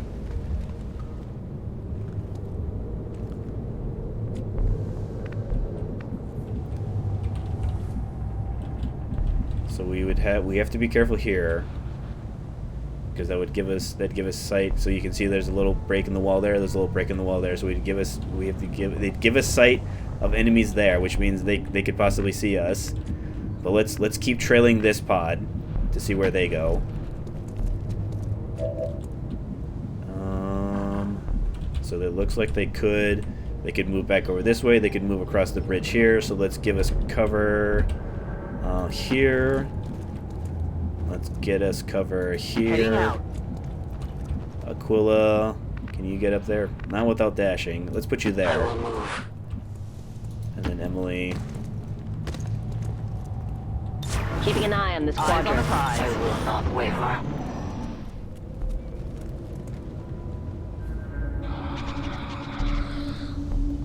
So that makes me think that's either the same group we've been following, or there's the group that's protecting the VIP here is in this area. Because there's this open space here. There's doors on either side, so they could be here, they could be here. But again, let's stick with the plan. Let's keep following this group. Let's not... This should be safe. Okay, they moved. So it looks like they went through the hole there. Move up there. Let's try and see if we can get this high ground. But I don't know if we'll be able to move close enough. Moving. Move there. Oh, we're just out. All right, move there. All right, I could dash Emily in. Yeah, let's do that. And then Overwatch.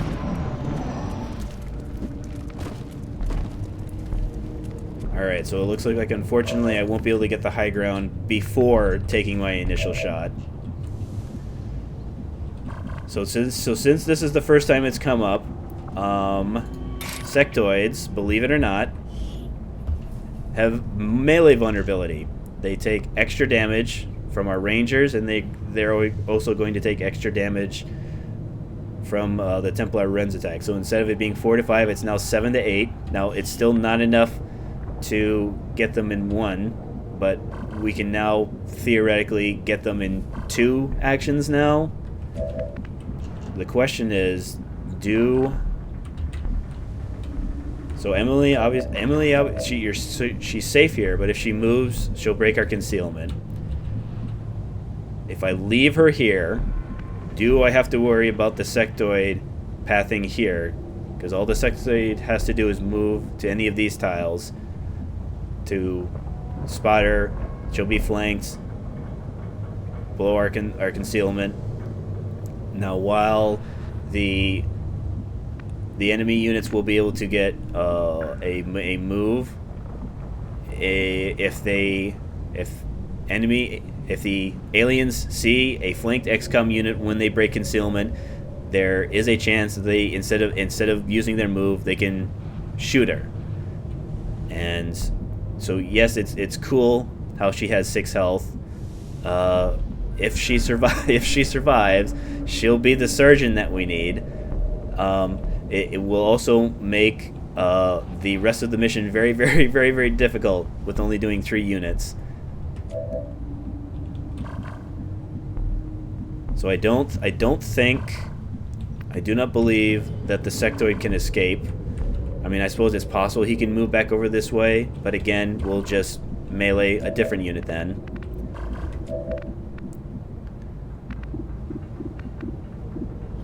What are my... So I can justice, so that will absolutely positively get the trooper. Can I should check this. Can I get up there? So I can get here without breaking my concealment. But I would be out of cover, so I'd have to spend an action to move. Because I want to have either a justice and a shot, or a grenade and a shot. I want to be able to shoot twice. Use 2 offensive actions, because that's where the skirmishers are at their finest, when they are able to do 2 offensive things, as opposed to most XCOM units this early can only do 1 offensive thing. We also have the option of blowing. I mean, that might get that cover. I don't think I'll get enough of the wall. No, I won't be able to get. No, I don't think so. I also have the kind of the interesting thing of I'm also blocking the ladder. So I'm not only can I not get to high cover, I'm preventing my other units. Now, granted, Aquila can grapple over, but again, yeah, that's a non. I can already tell by looking. That's a non-cover tile, because you can kind of see how that's an opening there, and there that doesn't have the set opening. So apparently this means this is cover, and this means it's not cover, I guess. So if we leave Emily here, Emily, because of your weapon damage, you'd be able to eliminate the trooper if you hit him. You wouldn't eliminate. You'd put some damage on the sectoid. So that's my first thought here is doing whatever it takes to kill the trooper. Anastasia is also at not the best range. She does have the flashbang, so that's not necessarily a bad thing that she's not in range, because worst case scenario, we can have her hang back and flashbang. So I think because Emily has the best shot, a 74 on the trooper, all she has to do is connect. The problem with Aquila is that even if Aquila connects, because of her damage range, she could possibly not kill. So nobody needs to go on Overwatch because there's a lot. I want movements to be available. So Emily, it would make things a lot easier for the group, including yourself, if you were to hit and eliminate this trooper, please. Thank you. We're soaring straight to the top, baby. Alright, the sectoid did move back. I mean, makes sense.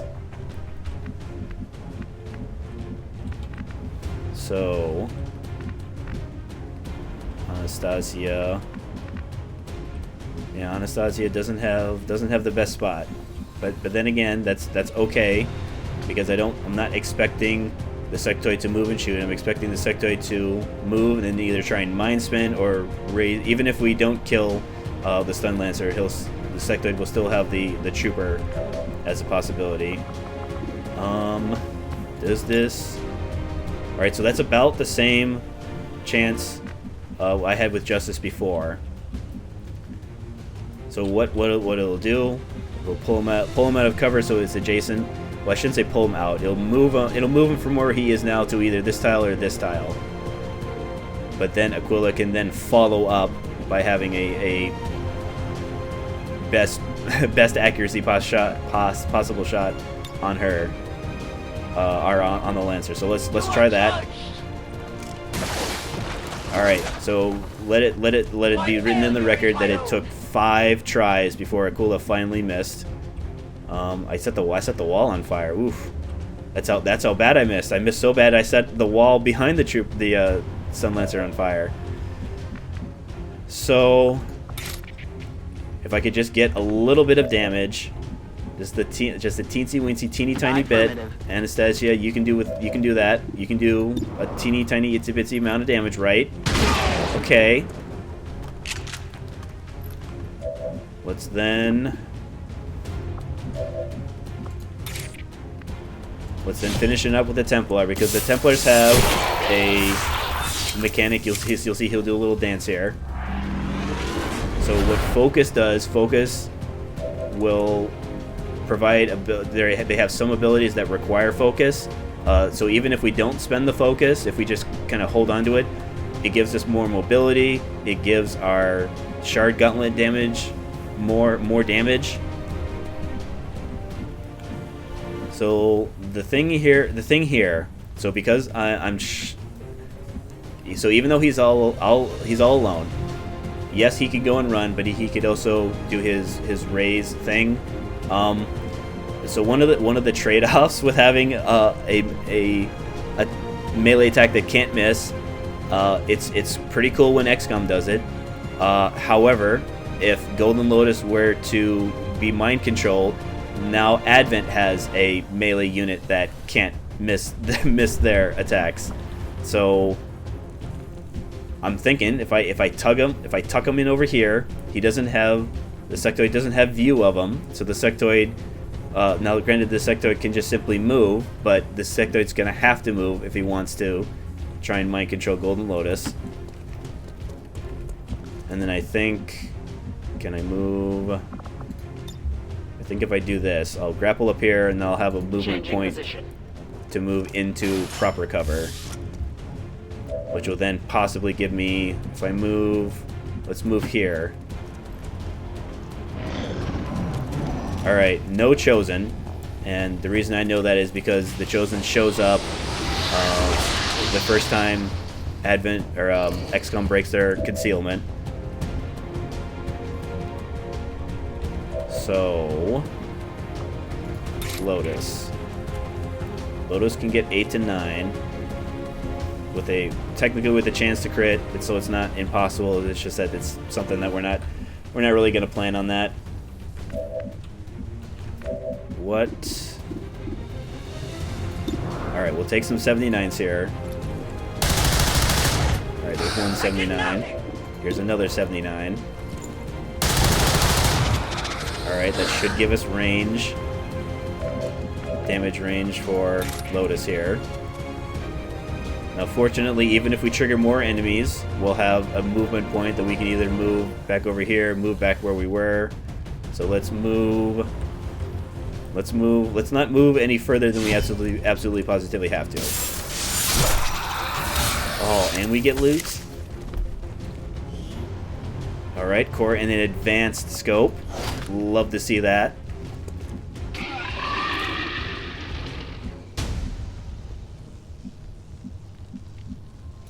Move back over here. Oh yeah. Reload.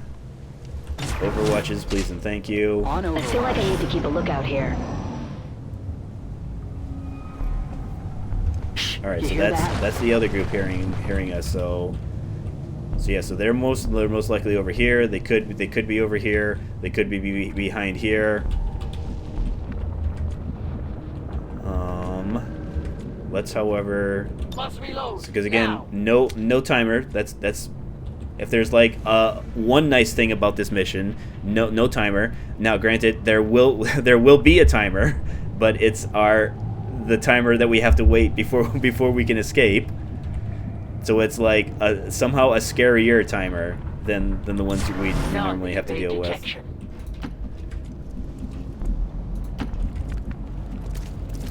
Copy there. that. Eyes peeled. Watching here.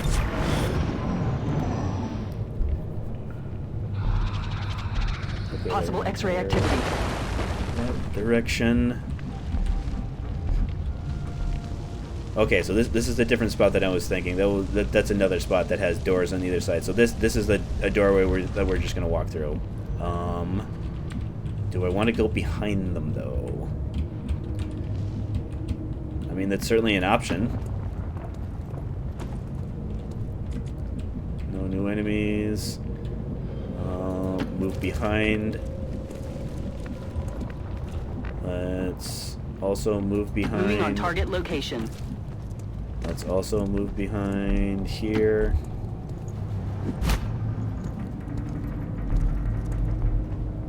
No trespassers. Watching that quadrant like a hawk. We're not the first ones here. Eyes peeled for bogeys.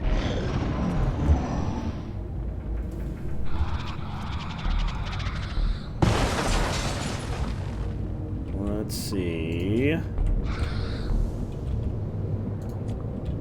Aquila, take the high cover there. Alright, we did see him. So I see another sectoid, another trooper, another lancer. So we're in high cover here. We can get high cover here, but we have to worry about being flanked from this side. I don't know if the trooper can get there though. So if we were to move here, that's not cover. Yeah, he'd have to move all the way over here. We don't have to worry about the Lancer flanking us because the Lancers, all they do is just run up to you. What can you get? So you can't reach the trooper, but you can reach the Lancer. So we lance. Hypothetically, we rend here. Depending on how many enemies, if we have just the one enemy left, I'd have no problem leaving Golden Lotus exposed with a parry up, because there are some Advent and Alien units that can shoot multiple times, but we won't see those ones for a while. So we don't have to worry about Advent or Alien units firing multiple times, at least not yet. So let's see what we can do with the trooper. Not much there.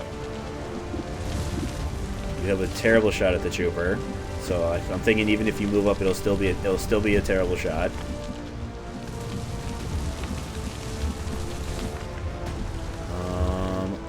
Anastasia can only have half cover, and because you have a shotgun, it's going to be a pretty lousy shot. I mean, I'm actually thinking about dashing you up here, so next turn. But again, yeah, it doesn't look like there's an opening here, so I don't think I have to worry about the sectoid double backing and flanking. Well, no, it wouldn't be a flank because I'd be protected at least. Ooh, what do I have? Oh no, I would grapple backwards. All right, let's see what damage. Can we get any damage in the Lancer? We cannot. I have failed us.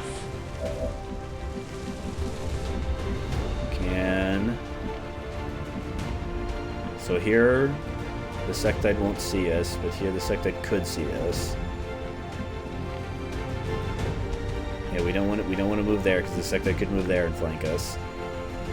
Yeah, I'm gonna take this spot here because I do not think the trooper can get us. All right, better shot at the Lancer. All right, that puts him in. That puts him in Golden Lotus range. So the question is, So we can't stay here. We can stay here. But we'd have to worry about the sectoid could move and flank us, but if we parry, that'd be fine. But we would then have to worry about being shot at by the trooper. If we go here, we can move around the corner here. I don't know if that blocks sight. Here, I can. No, I can't check. I don't have enough. Nope, you can't dash over there. So we move here. So from here, we can see the sectoid. We can see the trooper. I mean, it's entirely possible. It's entirely possible that the sectoid will be able to see us. But I think that's a better outcome than staying here. Maybe if this was full cover, I'd consider staying here, because again, with the sectoid being the pod leader, they'll act first because they have a chance at a flank. And again, they could still do their mind spin or zombie raise anyways. It's just that if they have a flank available, that becomes an option to them. So the sectoid could move here, take a flanking shot, which would be deflected, but then we'd have to worry about Advent Trooper shooting at us. So I think the slice this way, tuck over here, that's the best option.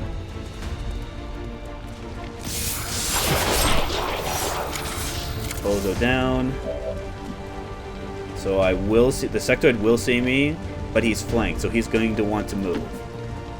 So he could possibly move to where he then won't be able to see Golden Lotus. Then what do we do with you, Anastasia? Sectoid can see you from there. Sectoid can't see you from there. Alright, so there's a door there. I don't think I have to worry about... because I think the sectoid would need both of his move points to get through there and get to cover. So if I move here... but again, he's going to want to move because he's being flanked by Golden Lotus. So if we move here, we set up our turn, and then we just let the trooper do whatever it is the trooper wants to do. All right, moves back, loses sight of everybody. Well, the two that I didn't want him to see. All right, resisted but panicked. All right, hunkered down. Fires into full cover, hits through full cover, which again, that's what happens. That's what happens when you let enemies shoot at you. Sometimes they hit you. All right. If we can find a way, can we get it? We can. Golden Lotus can eliminate the trooper, which would leave the sectoid by themselves. So we might be able to trick the sectoid into taking a flanking shot that will get parried, as opposed to doing something more destructive.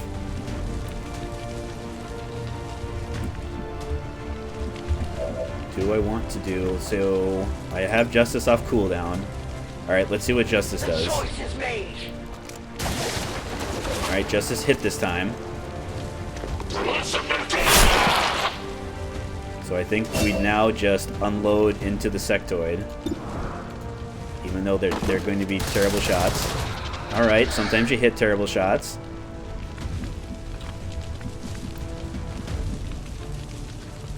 Let's give you the hike over here.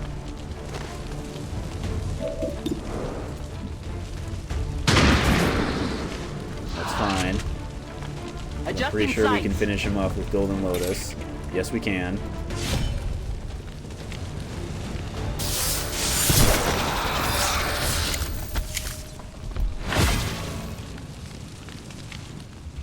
Alright, parry, reload, and then we get to see, is this our last group? Watching that sector.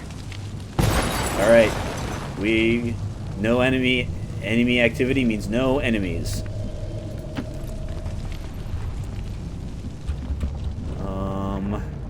Lotus, you're most likely going to be our activator. On it. You'll move and then reload. We'll dash you in and then reload next turn. I'm gonna stay here and keep an eye out. Good to go. So we're gonna need this high ground because there's going to be 2 spots where they're gonna drop in and then try and pincer us.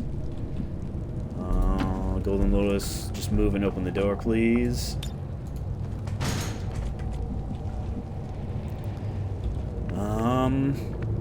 So because you got the shotgun, Anastasia, we're gonna want to keep you on the ground level as well. Aquila, reload. Emily, get up top.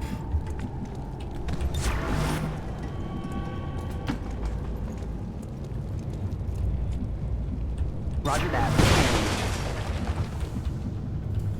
So there are a couple different spots that they can come from. They're most likely be coming from this direction. They could come from over here. They could come back from over here. They could come from over here. So if we're going to want to the plan is to try and get as best Overwatch shots as we possibly can, because any enemies that we eliminate on the enemy turn is less enemies that we have to eliminate on our turn. Let's go here. Anastasia, Roger that. keep you here. The reinforcements have come. VIP identity confirmed. All right, I got Firebrand is one setting up tile for closer than evac. I would have We've liked got to. multiple contacts closing on your position. It's an ambush. Hold your ground. All right, I see the one. Why am I not seeing? Okay, here we are. So we have, so they'll drop over here, and they'll drop over here. So let's put, so fortunately, when it comes to VIPs, if Advent units and Alien units have XCOM units that they can shoot at, they will almost always shoot at the XCOM units. They will generally only shoot at the VIP units if that's the only thing they can see. So as long as we're just kind of placing them responsibly. So like, for example, this double cover spot over here. And then we have them hunker down. They get the same benefit that XCOM units get from hunker down: increased defense, increased dodge. Increased defense is important because it'll prevent them from being even shot at the first place, because Advent and enemy units prioritize enemies that they think are easier to shoot, and then with the dodge being increased by 50, even if they do get a hit on them, there's a 50-50 chance that they'll just take half damage, which is relevant because they, at this level, they can survive. At higher levels where the enemies do more damage, there is less chance that they'll survive even with a dodge.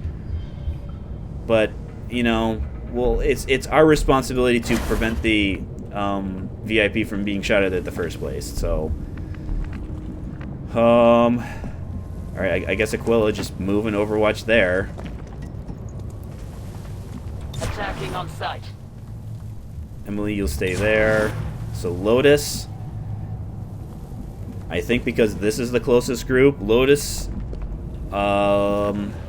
it's going to depend on what types of enemies drop, depending on how successful Lotus is going to be.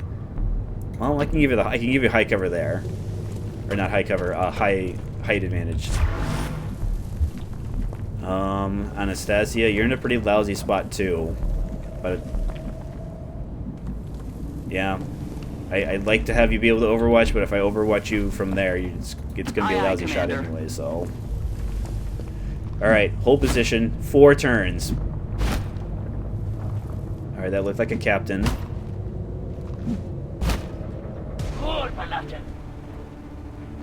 Yep, so we got officer, trooper.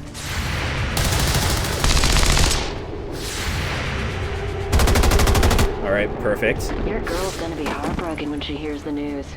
We've got officer, trooper over there. They bring more. More there. Alright, more there. That's a lot closer than I would want them to be. Okay. Lotus, you can take him out, and then we'll move you closer in this direction. Probably put you back on the high ground. Like here. Anastasia. You... I don't think you can get anywhere. Nope, can't shoot from there. Can't shoot from there. I mean, it's entirely possible that I'll just move you right here in Overwatch, but we'll worry about that. We'll worry about that in a second here. Aquila. So you actually move back over there, but I want you to stay here. Justice next turn. You can see the officer. Let's see what Emily does first.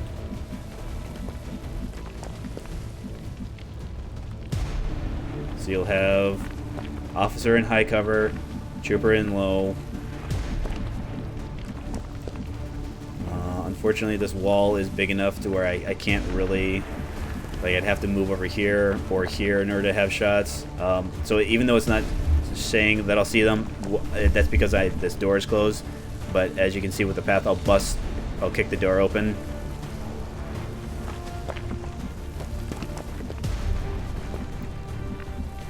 What are my grenade options?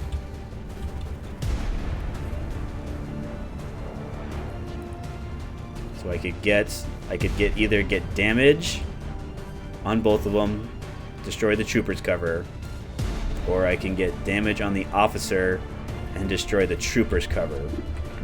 But then my follow-up is only... Yeah, so Aquila doesn't have any shots right this second.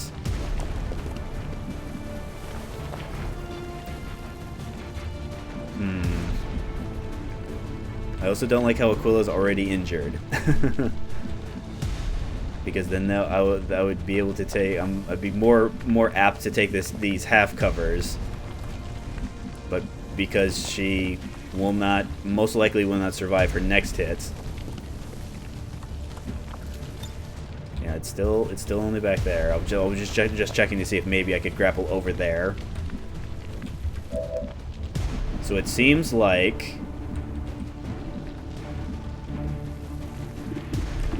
73. That would eliminate the trooper. I mean, I don't think... Yeah, so we can't... Because he's in cover, we can't crit him. So even if we roll high, we still won't have enough damage.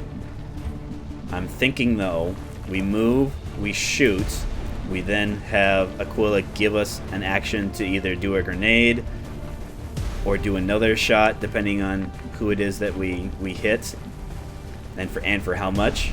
Because I would like to get rid of the officer because of his marking and shooting, because the Advent Trooper with his 65 aim obviously can hit, but if we have a situation where if it's the Advent officer marking and then shooting, the Trooper is scarier, but there's also no guarantee that I'll get rid of the officer. Plus the officer has more health. I have the means, the tools to get rid of the Advent Trooper in one offensive action. So, all right, let's do that. Let's move so that we only see the officer. Let's then fire at the officer. All right, we got him. Let's then give Aquila, use your one instance of teamwork. So it's going to subtract an action from her, give an action to Emily. So the trooper was right there. So let's see. There's no guarantee we'll kill the trooper, but I could totally kill the trooper. Frag out.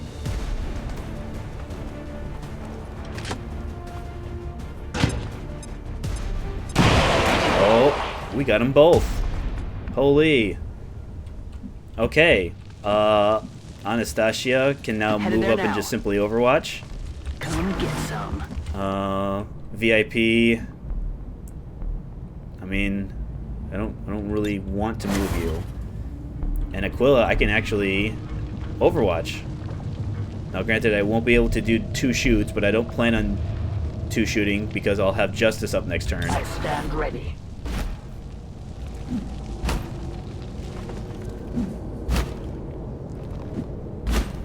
Have Locked a bandit. Alright, double trooper. So 4 troopers. Oh no, that's unfortunate. Hostiles. Put 7 damage into a unit with only 4 health, but that's fine.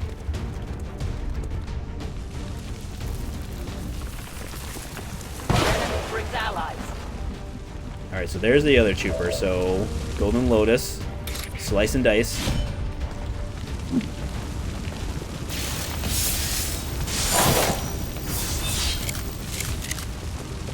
We'll worry about what to do with your action later.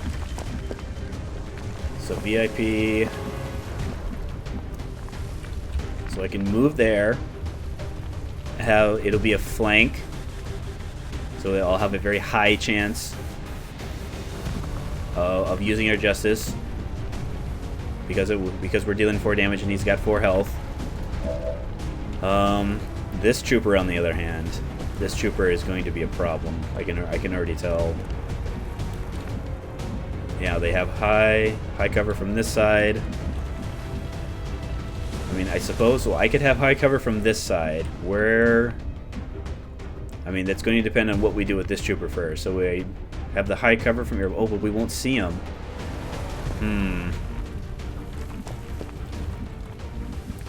Can't see him from there. We can see him from here, but he has to move. Like he can move there and have a flank on us. All right, let's see what Aquila can do with her justice. She can't miss. Will be done.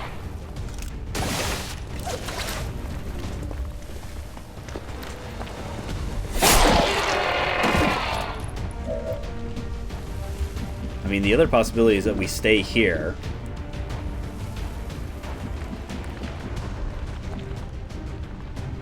I mean, the 50-50 isn't terrible. It's not terrible. I don't like how Anastasia won't even have a chance, though.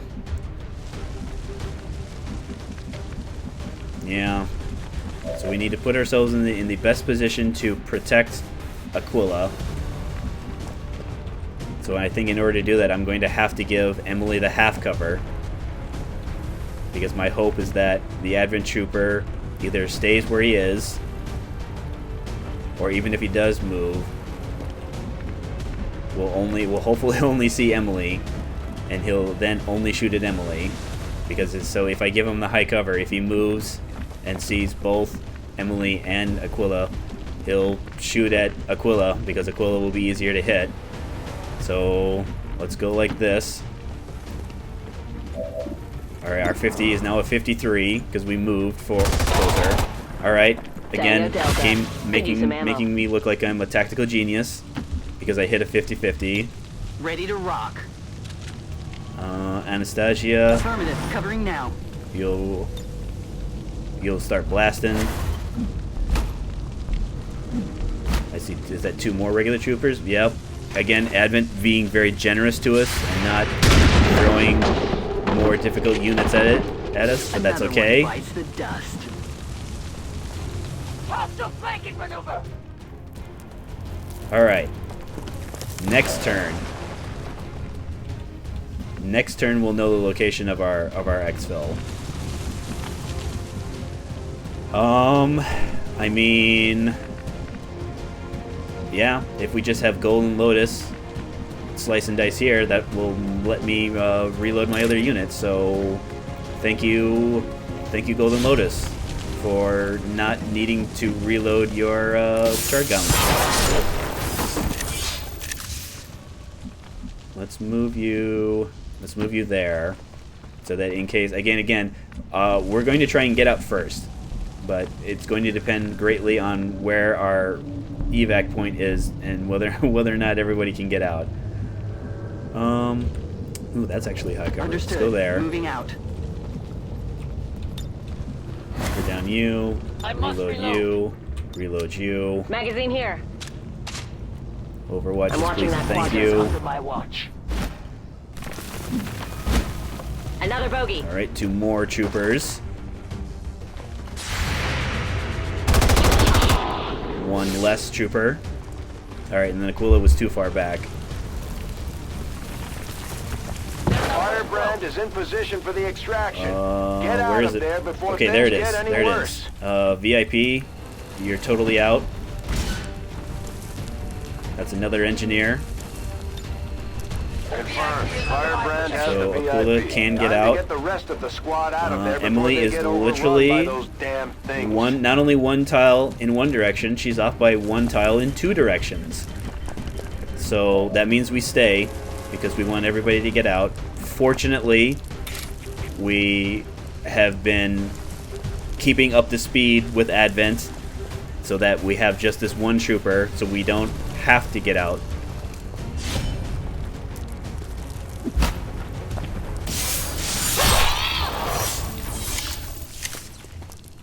So Lotus, move as far as you can over there. I guess technically Anastasia was also... She's actually one tile off in four directions. Go figure. So yeah, let's get you as close as you can. Moving. Aquila. Yeah, there's no reason. I mean, we'll move you here because it'd be funny to get a bunch of Overwatch, as many Overwatch shots as I can, even though I'm totally not staying. Watch order confirmed. The bound Advent approach. That's a lot of troopers.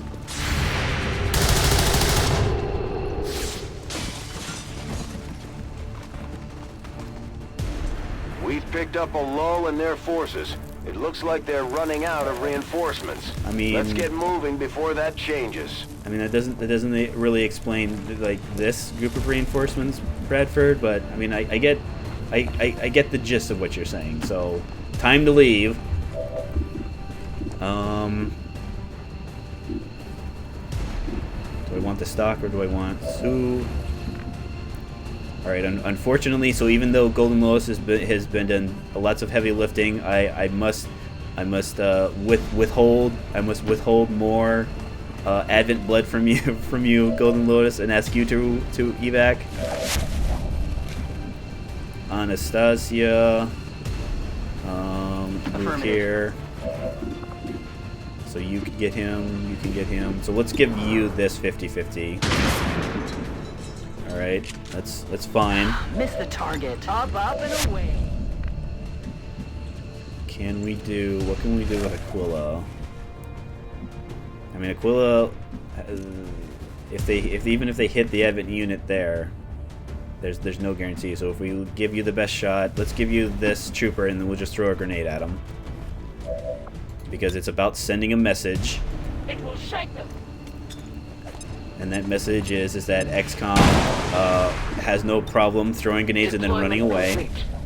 And then Emily, if you take out this guy, you'd be more experienced for doing so. I'm looking for marksman That's optics. fine. I'm punching out. We will take our leave. We take our leave, All Advent. XCOM operatives are secure. Firebrand is returning to base. I mean, again, so far our only mission where we haven't had any wounds was the one mission where the enemies don't shoot at us. So I think I might be seeing a trend here. Aquila, fantastic, a perfect Overwatch accuracy. Good shots, because again, the skirmishers don't have the best aim stat growth, but again, they have things like their Justice, which gets it an aim bonus. Their grapple hook lets them take height advantage, which gives them aim increase. Emily, I mean, again, lots and lots of shooting, hit some pretty big shots. But yeah, this isn't a surprise. Golden Lotus, 8 kills, a bunch of damage. I moved a whole bunch of tiles. They picked up the loot. Anastasia, I mean, again, this is fine. Don't worry about this stuff. You were here kind of more of as a training exercise, but yeah, Golden Lotus was doing a lot of the heavy lifting because we put Golden Lotus in position to get unmissable kills.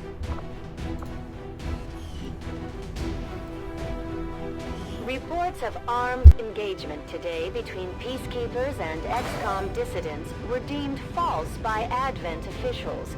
Citizens are encouraged to avoid the area as the investigation is completed. Yeah, see, 58. That'll get better. That'll get better, guys. It also doesn't factor in the 100s that we get from our Templar. Elder's false vision. That is the Oh, purpose of cool. all structures. Until it is done, there can be no This other is path for not. us. I mean, I'm not saying I wanted you guys to get injured. It's just that if I had to pick one of you, I wouldn't have picked Aquila, because that means there's a good chance that the chosen assassin will show up, and not in 29 days. But again, that's okay. Big picture is we have a sergeant. We actually have 2 sergeants now, but sergeants. So the sergeants for the Grenadiers are either suppression, where you spend 2 ammo points, so it imposes a minus 50% on their aim. The problem with the issue with suppression is that if they move first, that minus 50 penalty disappears. Now granted, they get the free Overwatch reaction fire on them, but it suffers the same Overwatch penalties. Now granted, we can offset that by getting our cannon users stocks, by getting them scopes, things like that to increase their aim or increase the damage that they deal, even if they miss. Our other option is demolition. So demolition, you pick an enemy that's in cover. You fire. You spend 2 ammo points to fire at the enemy's cover. It sounds really good, damaging or destroying the cover. The problem is that, like standard shots, it has a chance of missing. So while yes, it does say it does increase environmental damage and will destroy most cover objects, it does have a chance of missing. So given between these two, I generally pick suppression. The thing there though. So this destroying of cover applies to items that they themselves are explosive. So I was talking about on the supply, extract supplies mission.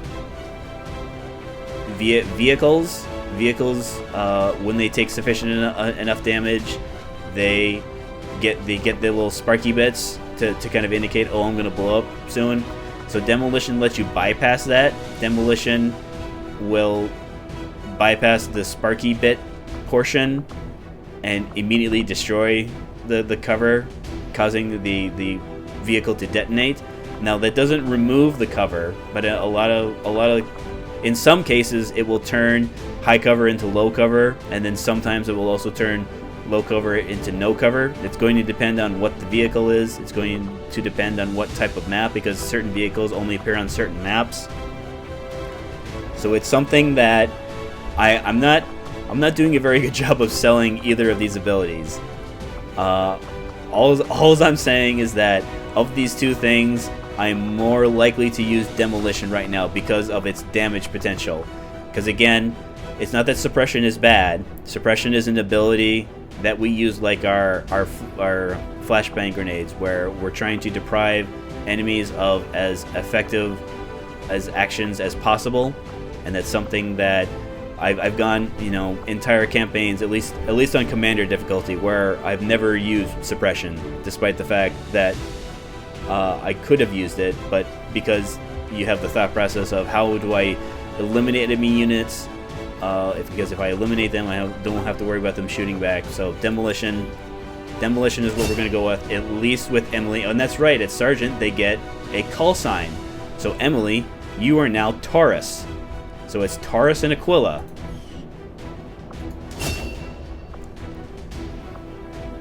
Alright, Volatile Mix is fantastic because our chosen assassin is weak to explosives.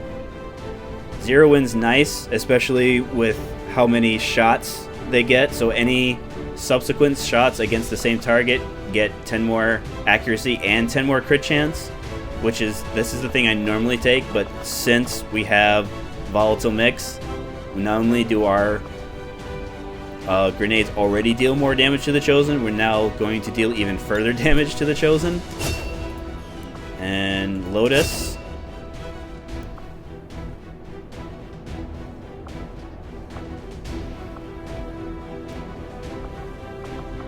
So we have, this didn't come up on the last mission. So they get Rend.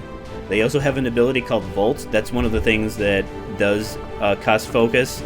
So Volt's nice because, like Combat Protocol, it's guaranteed damage. There is a pretty wide damage range on it. Like it's 3 to 6 as opposed to guaranteed 2 damage. So while it's nice to get guaranteed 3 damage, you can't.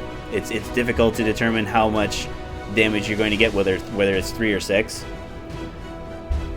That's right. So if we cast it at 2 focus, if there are enemies close enough to each other, it will deal damage to one, jump to the other. It does increase damage to psionic units like sectoids, like Advent priests.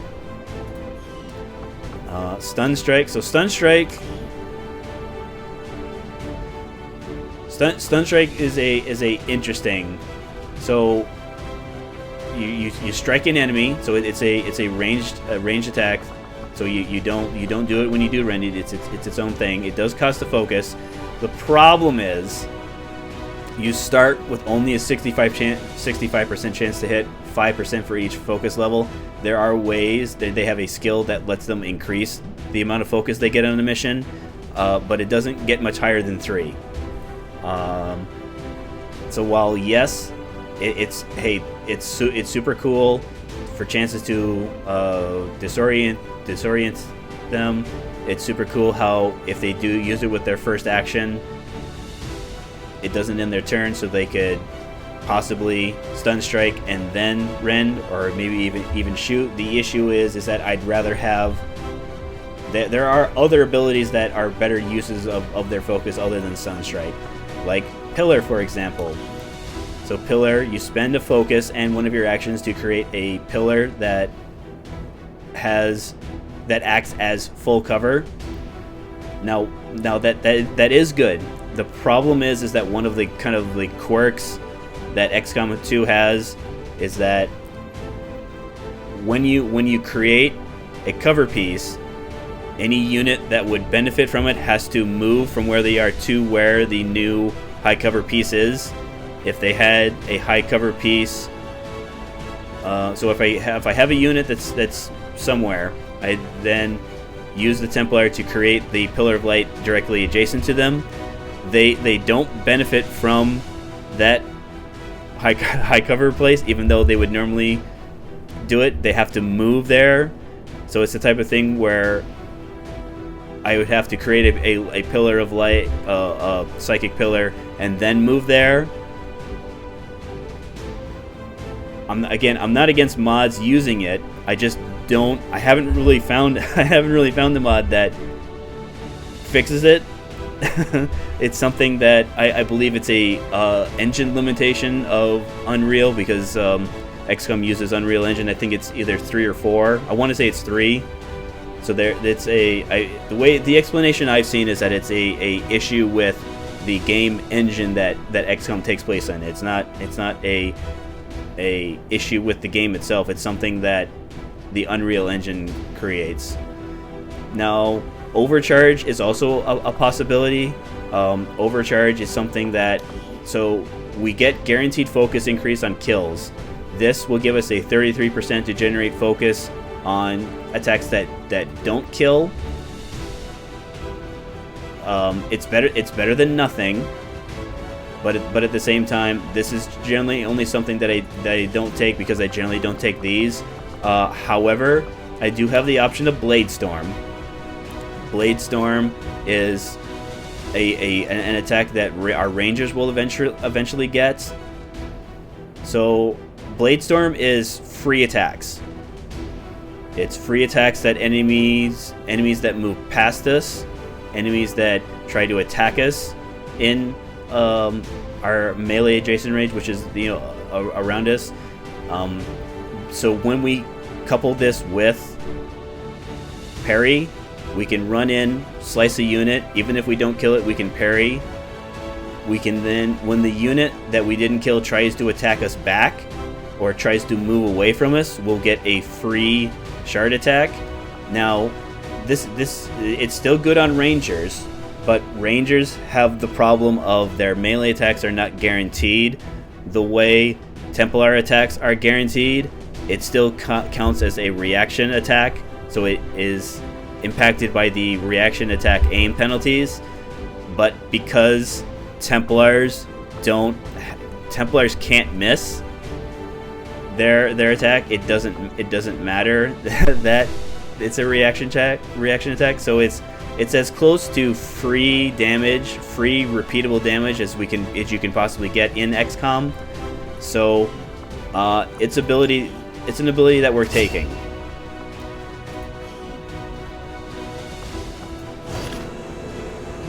One core, one scope, fantastic. So instead of it getting +5, it's now +10. This is our new engineer. A glorious battle. Advent stands no chance against our combined might, Commander. We also get enough intel to spend our third our third contact slot on. So the question is, what do we do with our new engineer? So our next mission will be the Guerrilla Ops, where we'll have a chance to counter the one of those dark events we saw at the beginning of the month. Is there something? So I might be able to get the Proving Grounds then in time, because the sooner I have the Proving Grounds up and running, the sooner I can start doing those equipment upgrades. There's also a very special unit that we can get by doing a project in the Proving Grounds, something that's going to help us out a great deal. So I think that's what we'll do here. We'll slot them so that even in 5 days, maybe we'll have it. Now our unit, the unit what I was talking about, won't be able to help right away, but we'll at least be able to start the process. Supplies, neats, a scientist. Now that's something. Avenger plotting new course. And it's exactly what it sounds like. If we scan that site, we get a free scientist in 8 days. Let's take our pay period. Commander, the aliens continue to make progress on the Avatar project. If we're going to slow them down, we'll need to move fast. So because it was the kind of the generic Avatar project progress, this is something that there's not like a facility that there's not a facility in the middle of the ocean that we then fly to reduce this. This is something that's going to kind of continue over time. Now, as we do our Golden Path missions, that's how we reduce this type of progress. It's just that this progress here is independent from the facility progress. So hypothetically, were we to destroy this facility, we would negate 1 pip of Avatar project progress.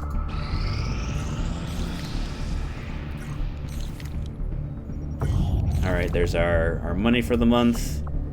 Let's go see what the black market has available for us, because the black market changes every pay period. Market is open. So they want hair triggers, they want expanded magazines, and they want stun lancers, huh? Well, I don't have a ton of stun lancers, so I'd rather hold on to them for right now. So while we don't need stun lancers for our main armor upgrade, there is an item that is in the Proving Ground that does require stun lancer corpses. However, I have no problem selling them the hair trigger, though. Is there anything? I need these cores. I need all these trooper corpses. I haven't done the sectoid. Not by choice. It's just that because I don't necessarily need the item that they provide, though.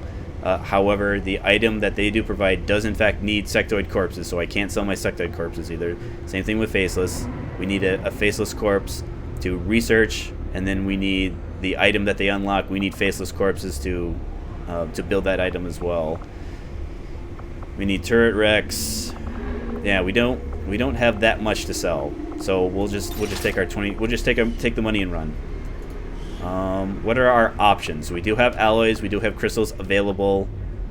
We have supplies. We have another engineer, but again, I'm confident. I'm comfortable with where we are in our engineers. Getting that second engineer was fantastic, because like there are certain research projects that we can't initiate until we have enough scientists, there are certain engineer, like weapon upgrades, that we can't get until we have a certain number of engineers. So getting that second engineer, very, very important, because that there are some of our weapons that we would be able to upgrade with just the one engineer, but now with the second engineer, we should be able to get all of our magnetic weapons when they're available. And checks notes, 22 days.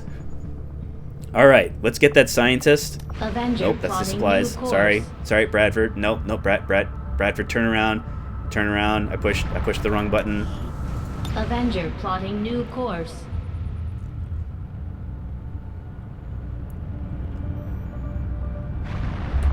All right, proving ground in now. The proving grounds are ready, Commander. We can build the Skulljack whenever you give the word. All right, so the Skulljack, that's the other thing we need for our golden path. That also is something that will help reduce Avatar project progress. So our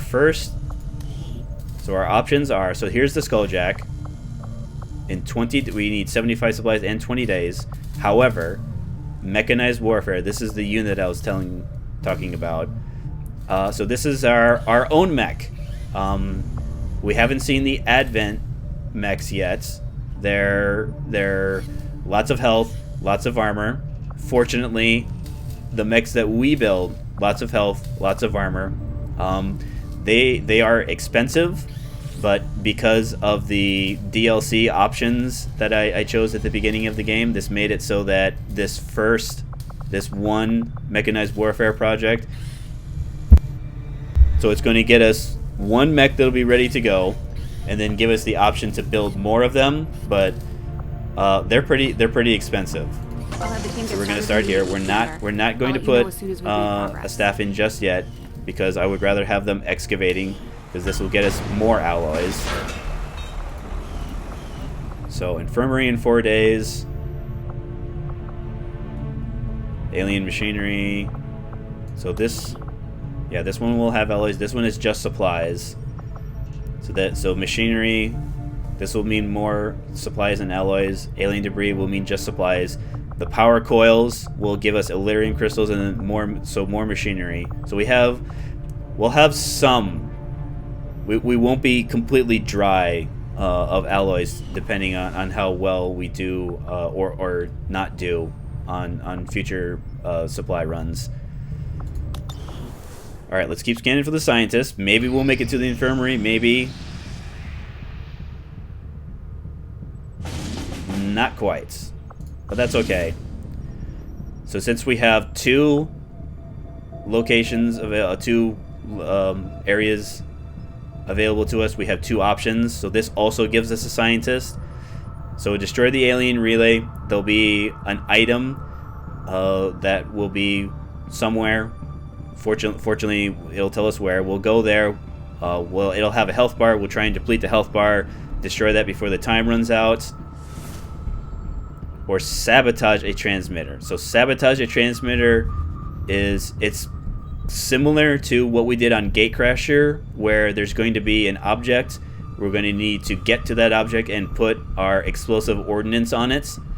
The difference between this and Gatecrasher is that we start with first of all, we have a turn timer. Secondly, it's much smaller than you get on normal ones.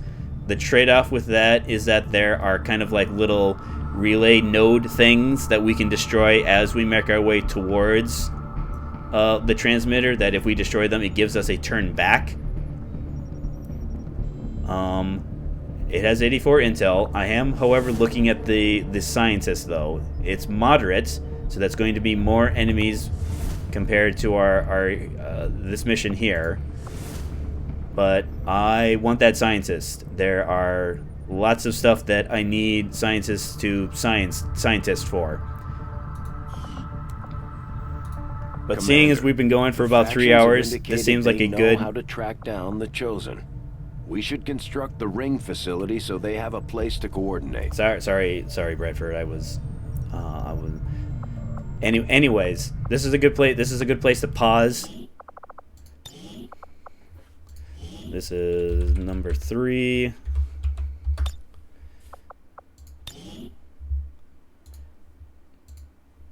This will be a nice time to get yourself a stretch, maybe refill your beverage, maybe get yourself a snack, do something like that.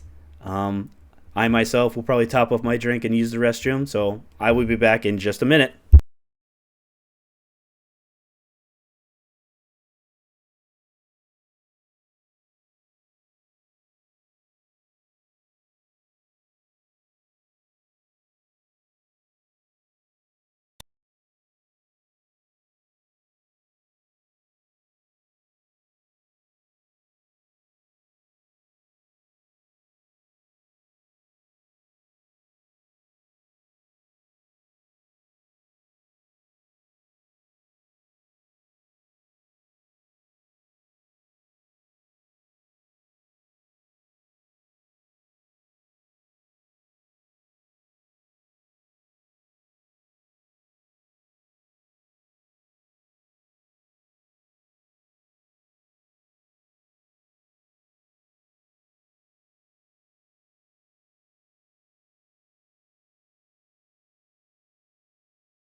Okay, I have returned.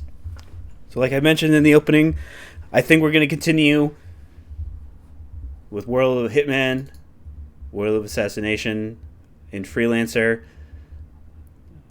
Enjoyed playing it yesterday. Was kind of reminded how when things don't go the best, you gotta keep it together. Now, I admit I did do some practicing off stream, the combat, because I was reminded kind of how unless you're getting headshots, weapons are a little rough. But again, that's okay. That's okay because 47 has the tools, like his bare hands.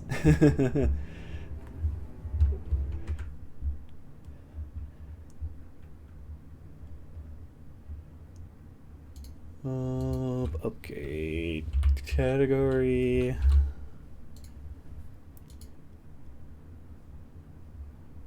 Update title.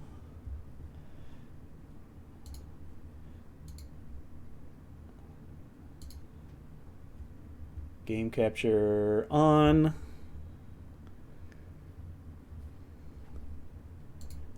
All right.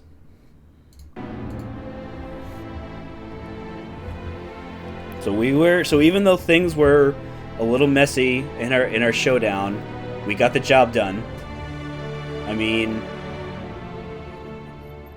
I would have liked it to not have, like, I looked over the VOD just kind of briefly. I still don't know exactly what happened. I know what I was trying to do. What I was trying to do was close the garage door so that any unprying eyes could not see me do the mean, nasty things I was about to do to that poor lady. But yeah, I still don't know exactly. So I tried closing the garage door.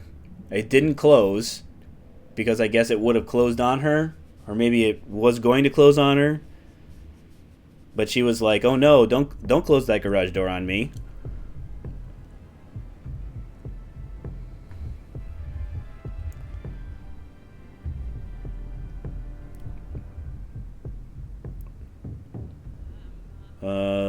Right, yeah, you've got a lot of awards, 47. All right, time to get to work. So we're going to need to pick a new syndicate target. This will determine what areas we see, what kind of objectives we're going to have.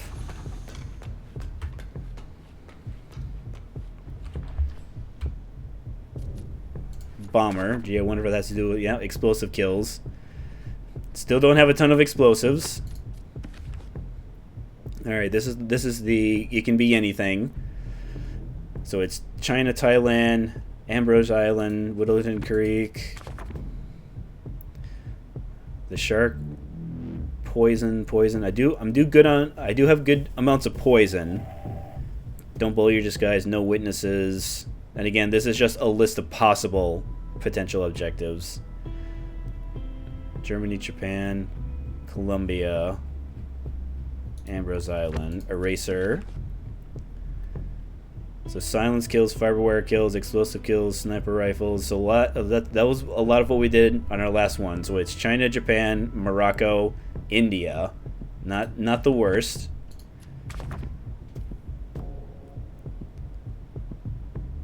Fiberwire, don't blow your disguise, suit only. So New York, Haven Island, Paris, Colombia.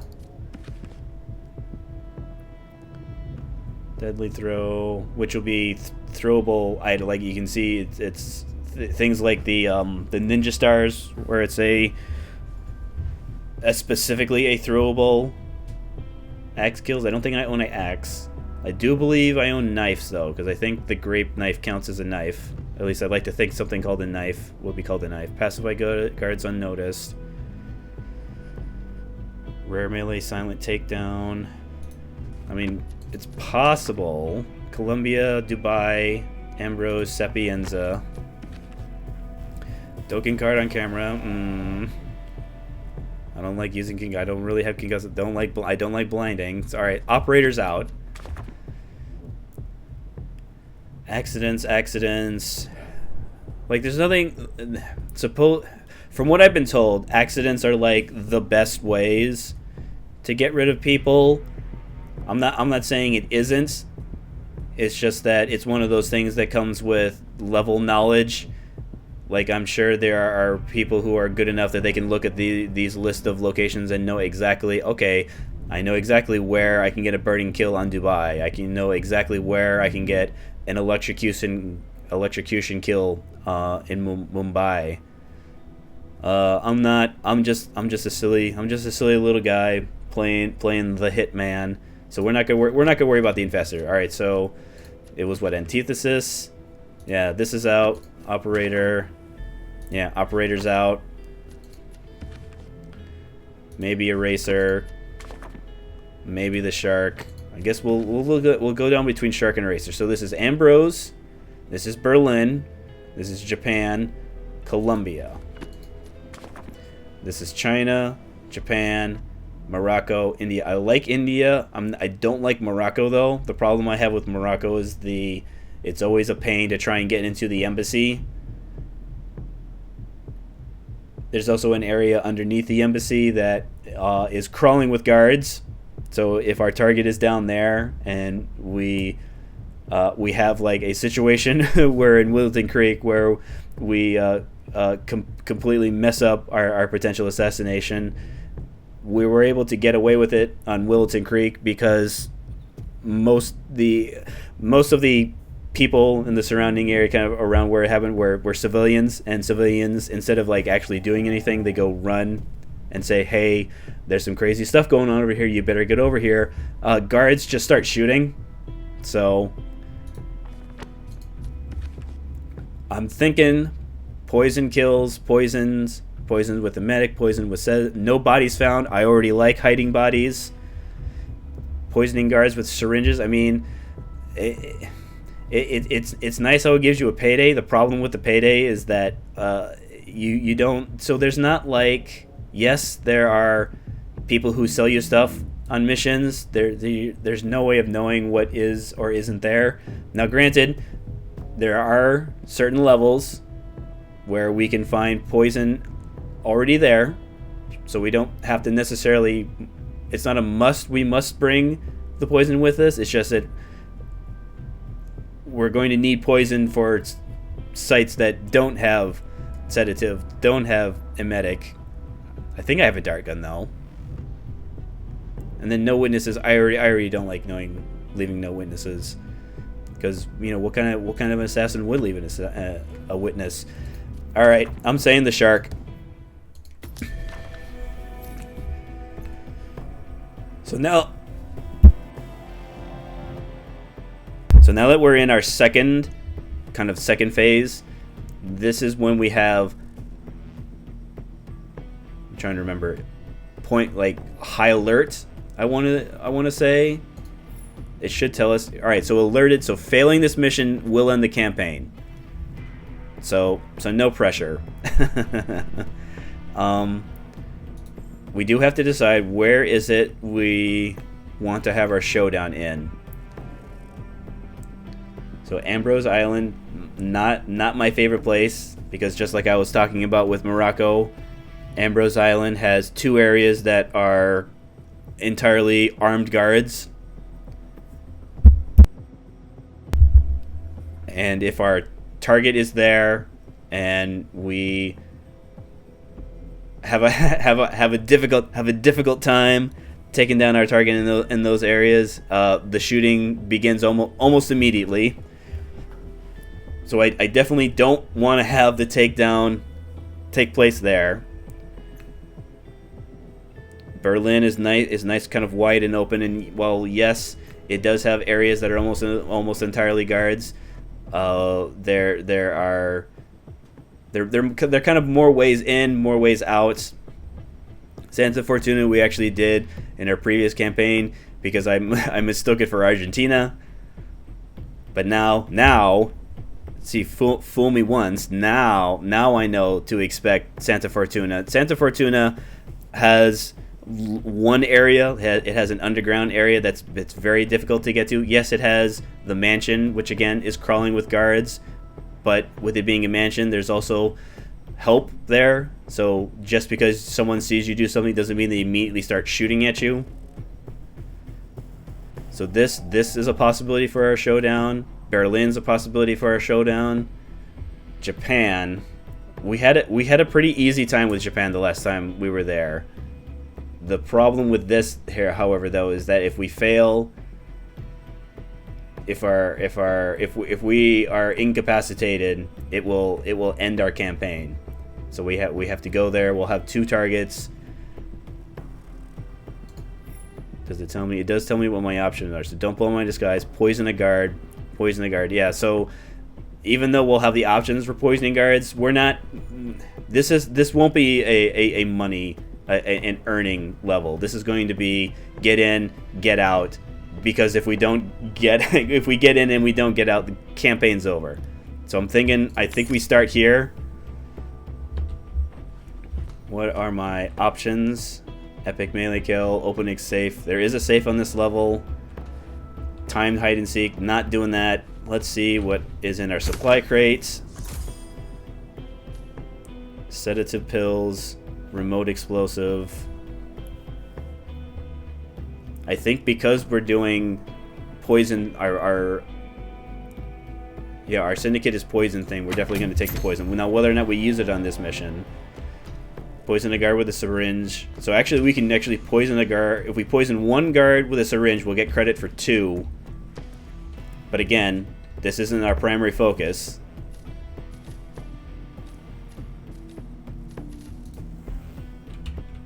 So we're actually, we'll just drop the sedative pills because it'll magically teleport. All right, so we have a full set of pills, full set of vials. So if we do any poison, it'll be the emetic. Because one of the cool things about the emetic is they kind of go into a almost like a confused state. Like they'll bypass things that would normally stop them, like you're seeing 47's briefcase, seeing a weapon lying on the ground. They'll just walk right past it because that's how bad they have to go to the restroom. They gotta go right now. So if we're going to do this, if we're going to poison the guard with a syringe, it will be with the emetic. And I guess depending on how much space we have available. So let's see. Let's go back over here. We do have 2 targets. Epic melee, epic kill. Eliminate any target with an epic or legendary. I'll have to remind myself. I think this is the common. Yep, this is the common drawer. So we do have the epic. These are items that I do not believe will pass frisking, but I don't remember how much frisking. I don't think there's much of any frisking once you're in Japan. You're in Japan. Yeah, let's take the Eiffel Tower because again it doesn't. So it's illegal. Yeah, it's. Oh, it is not detected during frisk. Okay, so because it isn't detected, let's take the burial knife.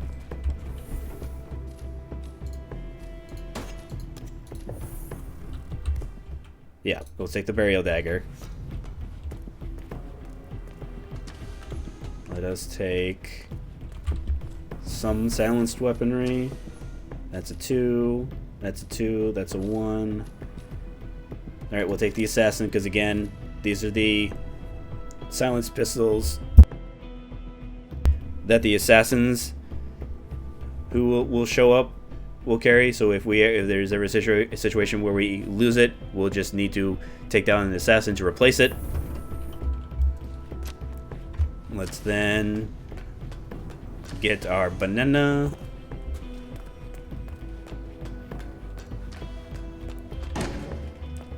I don't think we need the grape knife because we have the lethal melee in the form of the burial dagger.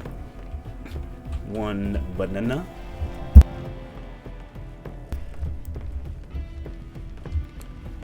We should have room for the wrench.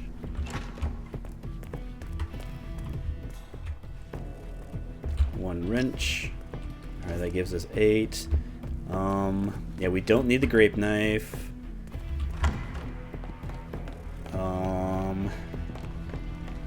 Let's see if we can find a coin. Because again, with it being Japan, they're, rather than having locked doors, they have security keys gated by uniforms. Poison emetic mushroom. That's not a vial though, or a syringe.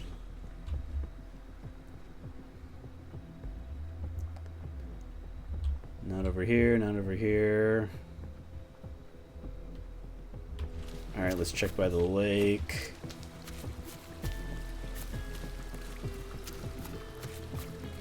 .47 does his planning at night. Apparently, has no problem doing that.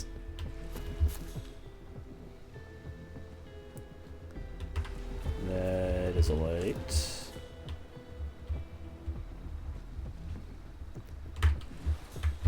Oh. See, it's 47. Maybe if you didn't plan, you would have known that there is in fact a log over there. 47.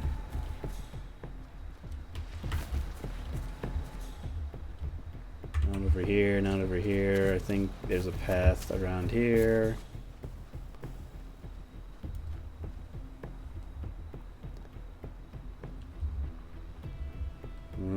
It's not looking like it.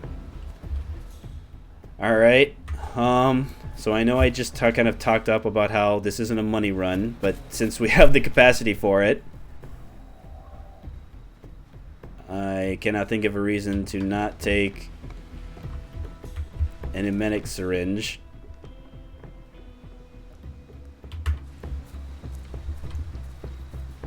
Now, how quickly we run into a guard is going to determine where we spawn in. Like I said the last time we were in Japan, there's a couple kind of like normal safe places, and then there's one kind of cuckoo crazy place that we can spawn in. It's, you know, just a matter, just a luck of the draw. Oh, syringes are over here. So yes, we will take the... Since we have the capacity, we'll take the common.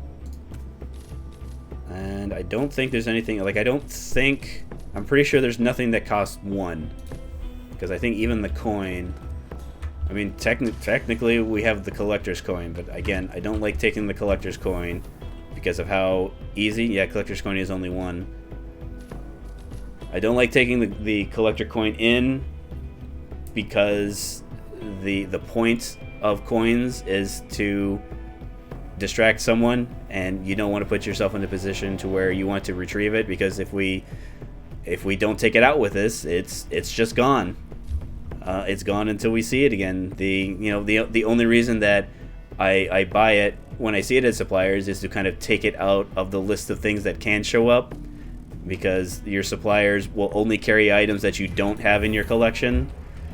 And I want to have the biggest, since I am missing so much, I want to have the biggest, widest pool to draw from, because that means I might get, you know, oh, I don't know, more sniper rifles, better pistols. I mean, the assassin, the pistol, it's like it's fine. It's not terrible. It gets the job done. The job of being a silenced pistol.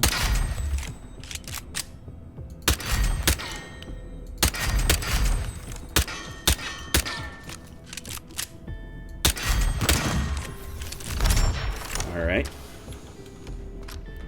That's enough practice. That's enough practicing for one day 47. Alright. Let's just take a normal plane. I'll be in touch. Oh no, we took the helicopter. Took the helicopter anyways.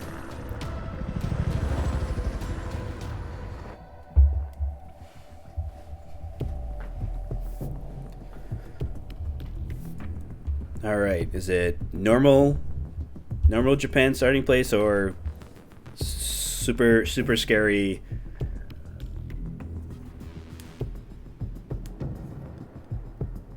Welcome to Hokkaido. All right, it's not looking we have good. Been informed that the syndicate is currently in operation. Nope, looking here, better. But you know what to do. However, all right, we start in the spa. So you need to be careful. Good luck, 47.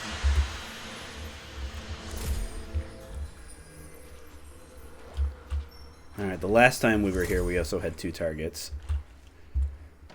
There's our supplier. There's a guard. So, sorry, Mr. Guard.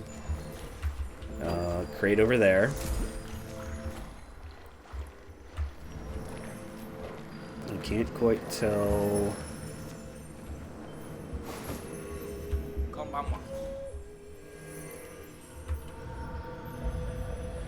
It's around there. I believe that's in the... Yeah, that's behind the... Sir?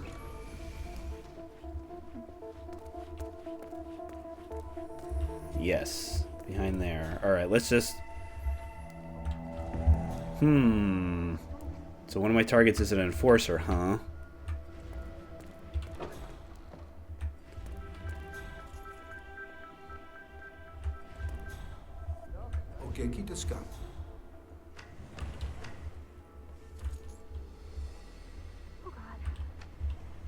Alright, there's a courier. Do you eat?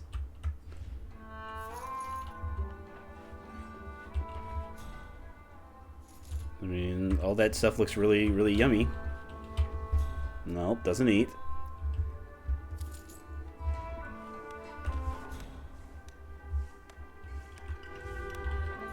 Is there a blend in? Because blending in... Yes, blending in... Because, again, nothing's more... There's nothing more unsuspicious, unthreatening as looking. Remember that, folks. Alright, you're on the move. Hello, sir. Yeah. Yes, we can all agree. Alright, we're going in the direction of our other targets. Good evening. That target... Other target looks like it might be a guard.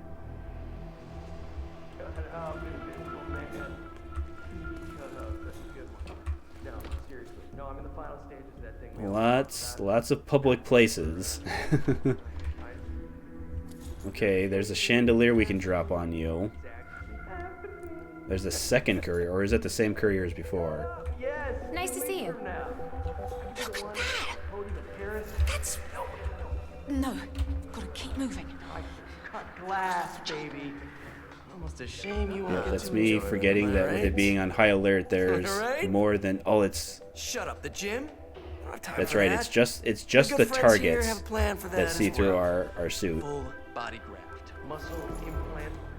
And I believe that was in fact a guard. Endless amounts of money that I have can make it happen. in weeks.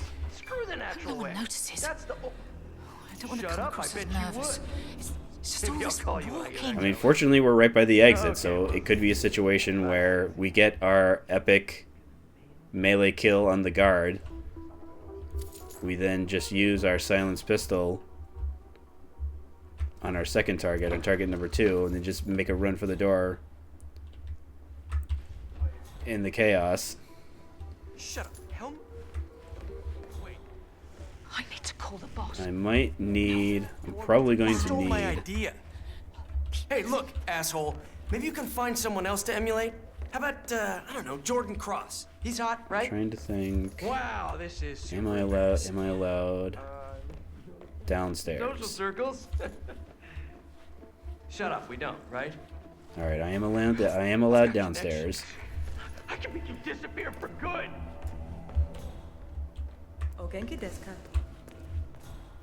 Do I have... Yeah, that's... I think the story target's room. How are you? Okay, he's moving in that direction.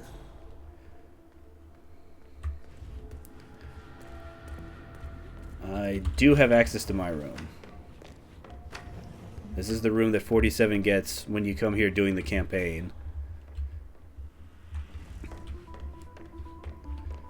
Let's see. Nothing. I'm just looking for any throwables, anything I can use as a distraction.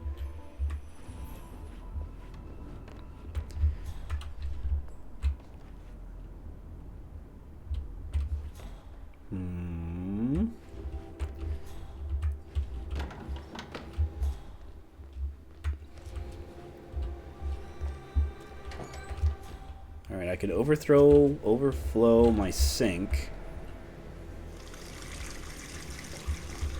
But I think it's the type of thing where I have to have both these doors open.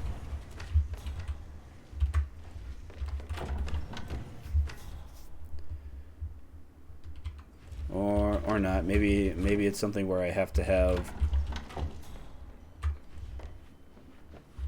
Because I'm just looking for a disguise, any disguise. So I can lie down. But I don't think... Yeah, I think that's one of the other rooms. Mr. Reaper. As part of the service here at Gamma, your personal room has been outfitted with a radio frequency identification chip. The device will unlock and allow access to your personal suite. Yeah, that's the station AI telling me about how uniforms are tied to keys, because there's a radio transmitter inside them. Ooh. Mr. Jason Portman, please come to the hospital entrance. I mean, I think he walks past us, right? That was for Mr. Jason Portman. A doctor will escort you to your appointment. Good evening. Please proceed to the hospital entrance. Yeah, this is just like the ring of where people stay. Yeah, that's a guarded room for, again, I believe it's one of the places the story target goes.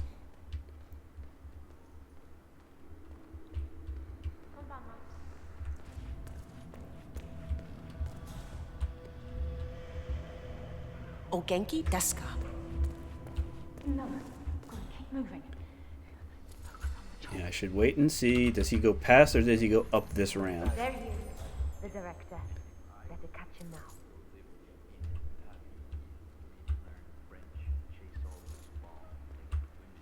Oh, gotta be careful not to get spotted by the other targets. He goes past. For instance, last night I heard this really scary scream. I woke up and I called the nurse, but she said it was just a dream. So it looks like she hasn't deviated from her. So she walks over here, walks around, goes back to the restaurant there. Let's see where the security guy goes. Alright, looks like he's gonna come up this way. Yeah, she sits down.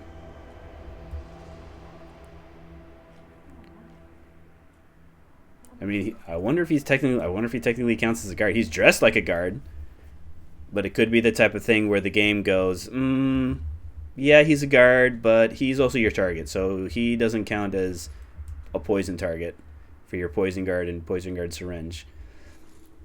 Because he'd be a fantastic person to endemically poison, have him run to a bathroom. All right, walking upstairs.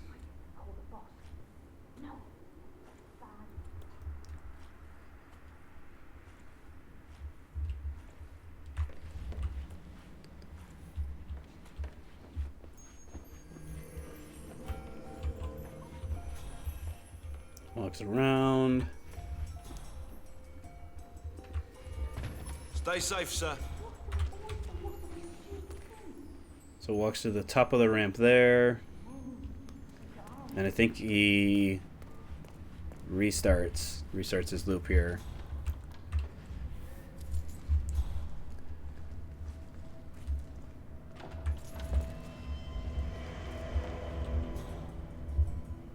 I mean, technically, chandelier there. Way over my head. Alright, so he walks down, stops, walks across, stops, walks around, stops, walks up. So he has a bunch of places where he stops and hangs out.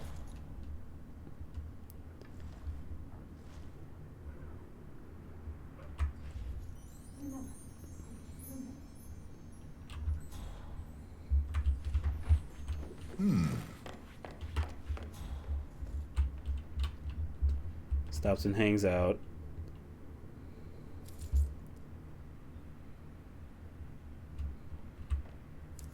Starts walking.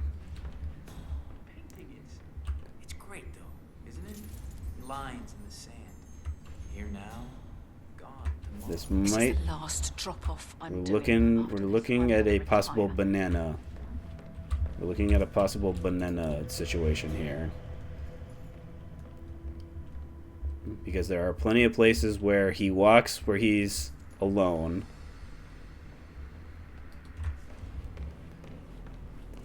Genki desu ka? I mean, not tons of places, but some places. Enough places. I hope you're enjoying your stay. Yeah, so this hallway here is a good target. Yes, there's a guy who walks across there. But again, we don't have to worry about making sure all of our bodies are hidden. We do have to be careful about these guys, though, because with there being a window there, there's a good chance. I mean, if we do it remotely, if he slips all the way over there and we're back over here and we shoot him, obviously they'll know that someone's been shot, but they won't know exactly where it's come from.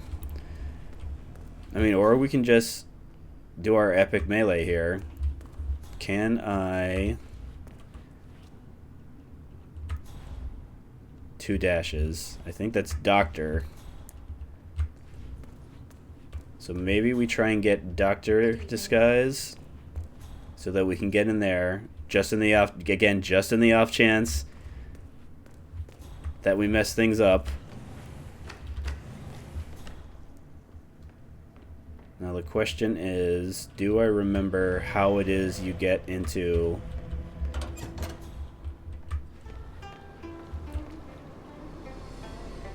So there's a guard there.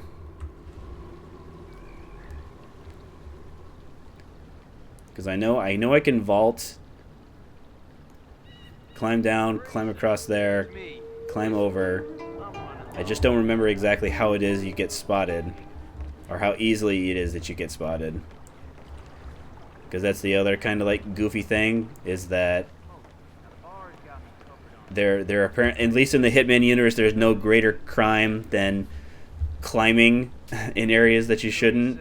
Because again, guards see you climbing in areas they don't let you climb in. They just start shooting.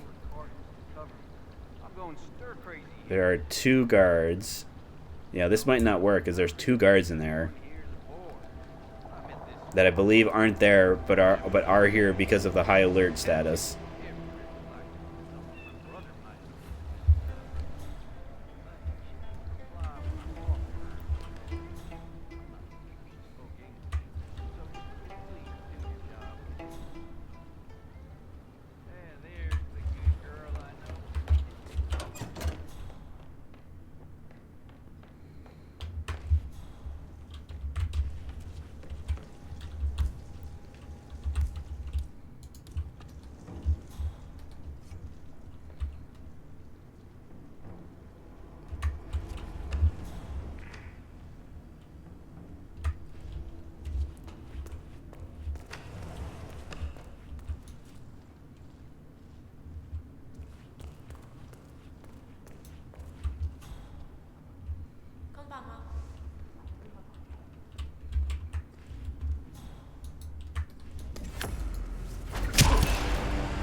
Well done, 47. This will surely be a blow to the Syndicate. Alright, this up. I hope you're enjoying your stay. Or at least they didn't see me, they saw a dead body.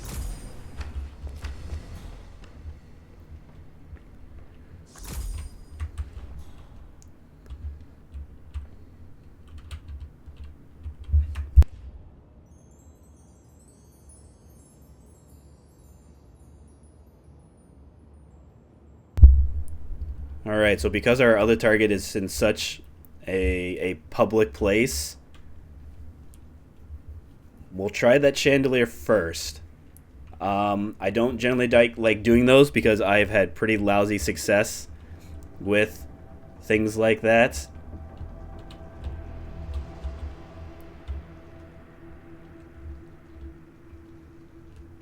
Still searching. I'm just gonna wait until they're done searching.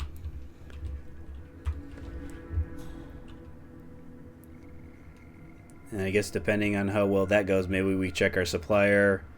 I don't remember. Was there a safe? There is a safe. It's most likely. So it's on level 1. Yeah, so it's in the security room. Hey, if we get a security disguise, I'll at least try and get it.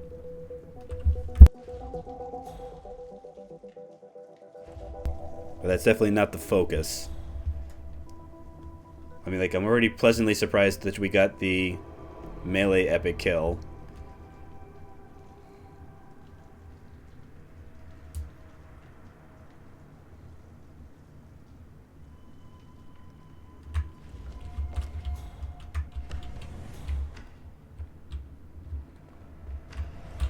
Pick up. I should have picked up. I did pick up his weapon. So technically, I mean, again, I'm not going to start shooting. But were I to be in a situation where I do, I mean, this is actually more useful as a distraction item than it is as an actual weapon, because it's a type of thing where if a civilian NPC sees it, they'll run and get a guard. If a guard sees it, they'll interrupt their patrol to go put it away at the security drop-off place, which can be useful depending on where or what it is we're trying to do. Alright, where's target number 2? Are they... Where are they? They're there. They are there.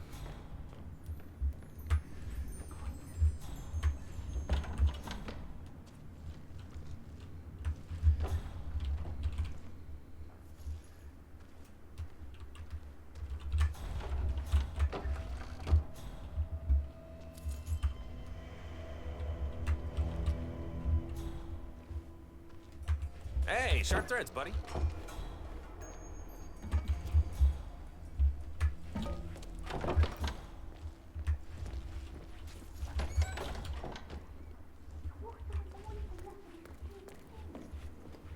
Good evening. Yeah, it's a shame you don't eat anything ever, lady. It would make things, you know, slightly easier. I don't feel comfortable here. Oh God. So dumb.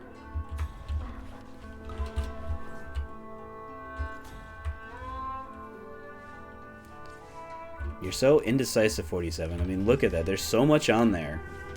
There's so much to choose from.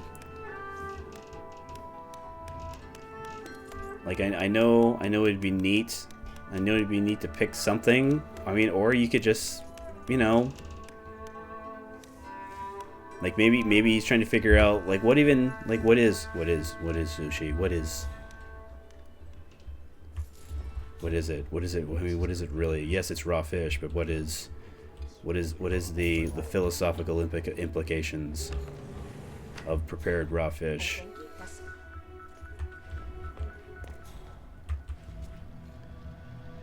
There are lots of security guards, though. So yeah, this guy absolutely positively will see me.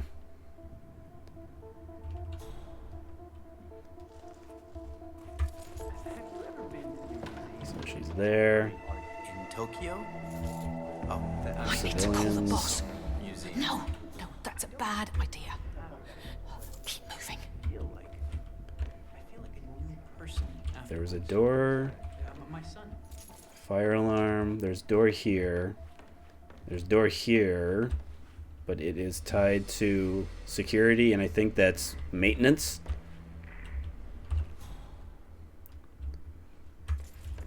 Yeah, there's just nothing to hide around back here. Did I pick up those scissors that I saw in my room? I did not. Because we could just throw throw a pair of scissors and not worry about retrieving it. What am I doing here? Why do I always say yes to these stupid things? Bad choices in life, bad choices in men. That's the facility director. I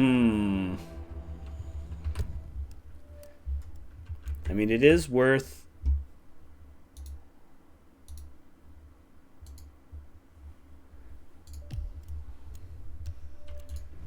It is worth at least considering using the pistol.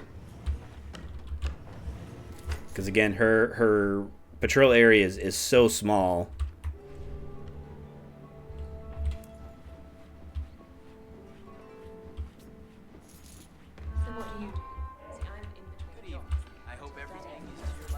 I mean, technically chandelier over there, but I don't think she goes over that far. Chandelier over there, don't think she goes that far. Yeah, she gets to the top of the stairs.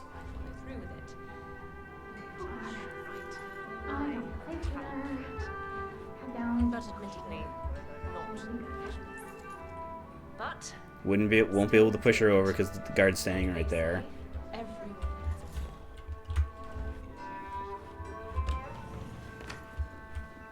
Hello, sir.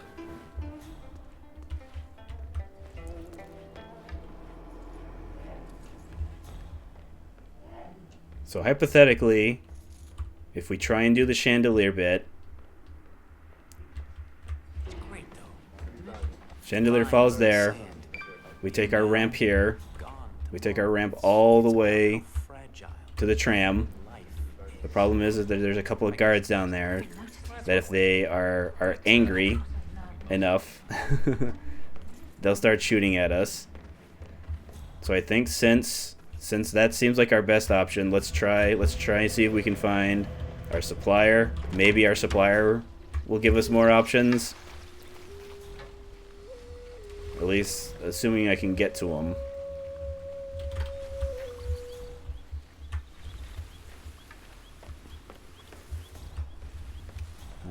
I cannot get through there.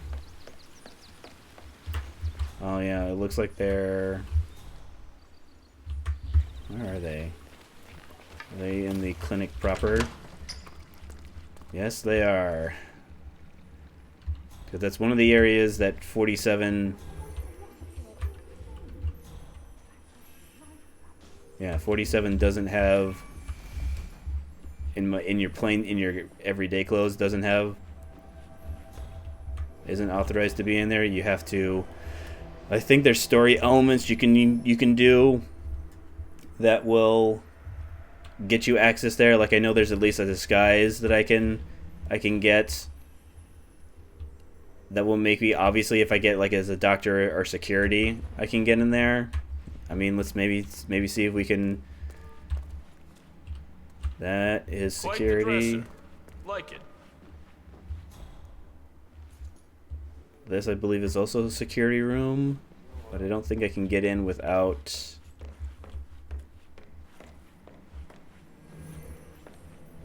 Yeah, it looks like it's just the one entrance. So I would need a security disguise before entering there.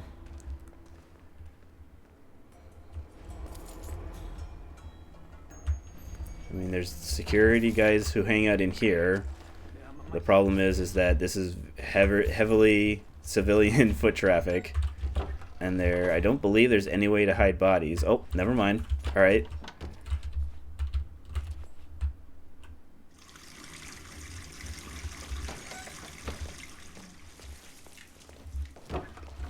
Is there one in here as well? Technically.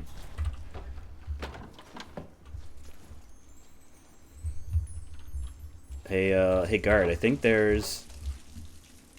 one of the sinks is overflowing in there.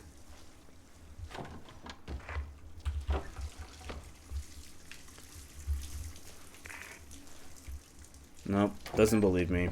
He's gonna have to get a little bit closer. I'm sorry, is this occupied?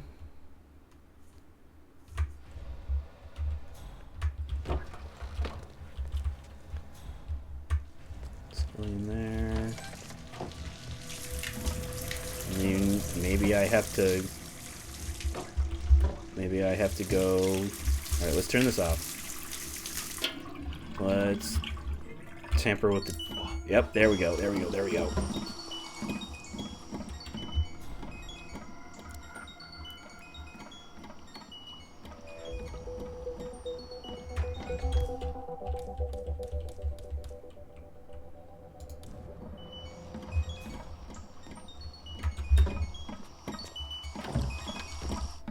Up and running. Yes!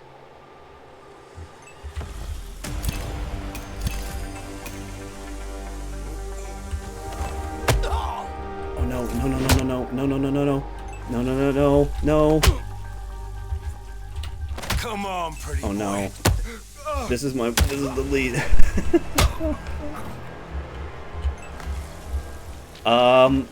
So what happened there? That's like my least. That's the thing. Yeah. Who would have guessed that pushing buttons would be the thing I find the most difficult in this game? Because it's, for some reason, and I can't explain why, the most difficult. I almost blew it. I almost blew it there, folks.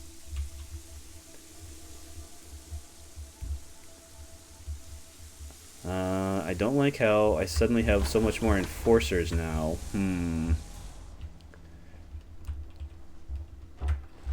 Alright, let's see where this gets me. Does this get me? You don't see through it. Does it get me into the security room?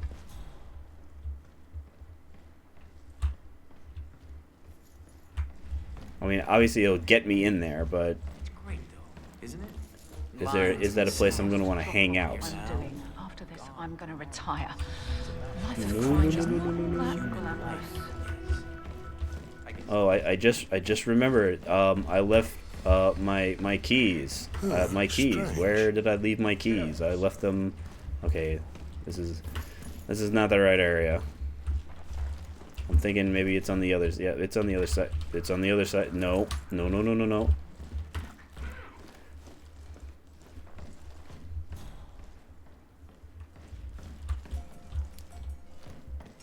Does this get me in there now? It does.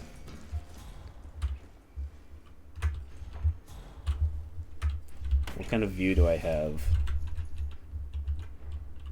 I can't see the chandelier.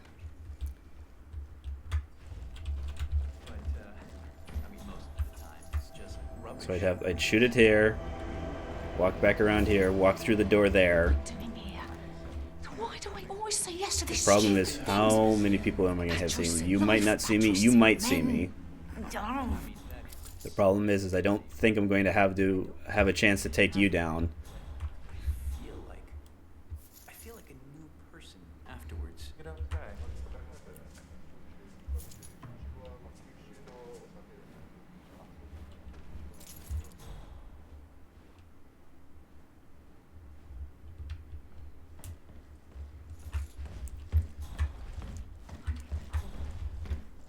Now let's see if I can now get into the clinic area as regular security.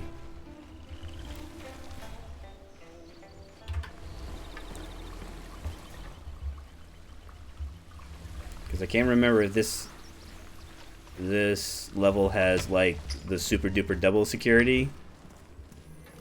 Sorry, sir, I can't let you through. Got my orders. Yeah. Even you need security guards against the security guards.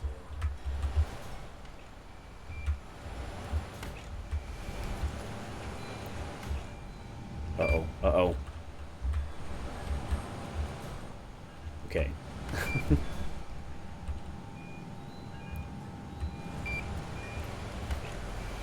there anything in here? I mean, this is where the safe is.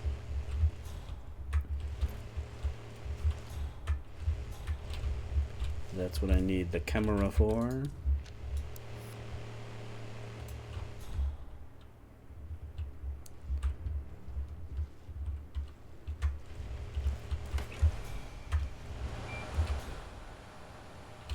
Why are you waving that around? You gotta stay.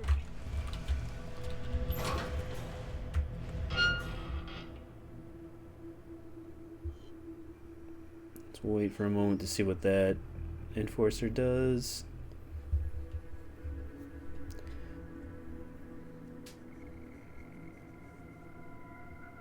Yeah, he does walk in here.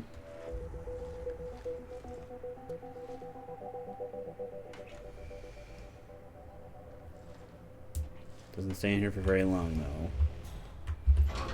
though. Walks out. Okay.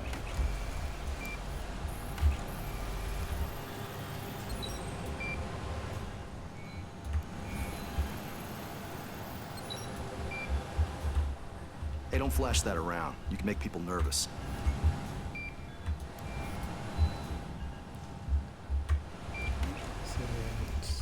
Is it this?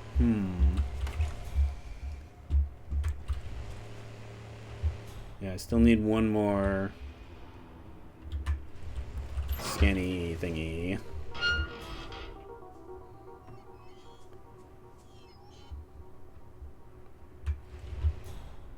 Don't remember if the game tells you, because I'm looking at my map here. Like, I know it's in the kind of surrounding area. I don't know where else I can. I'll try like one more time here in this area, because this is the only area I can think of where it would be.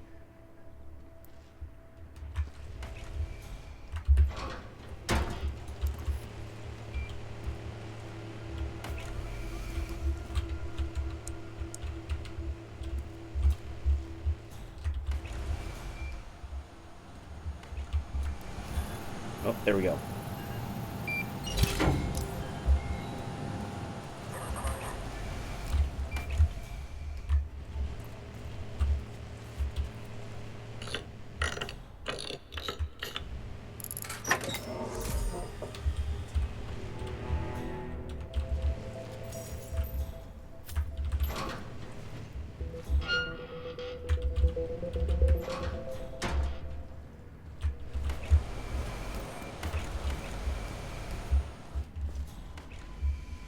Okay, that's a safe.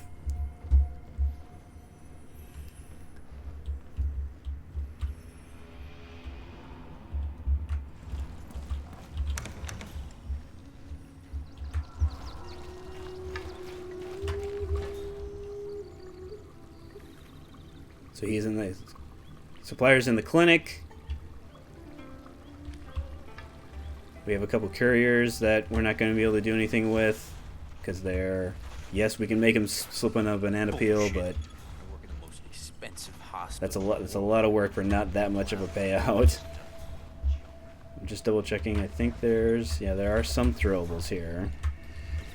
I think that's it for that. Yeah, I think it's just the hammer.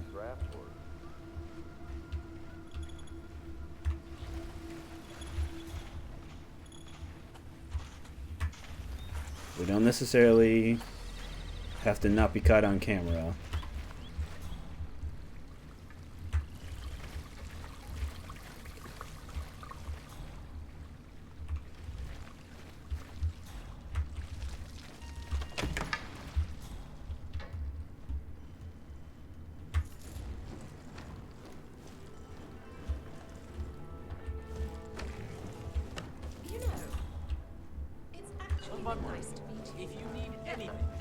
I mean, actually, now that I think about it, she does literally just hang out.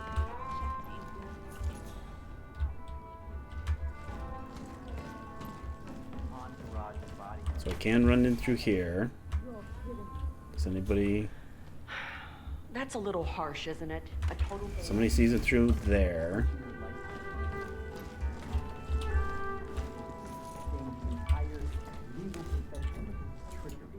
Oh, I remember that. Hey, here's the Didn't the kid realize how poisonous those things are?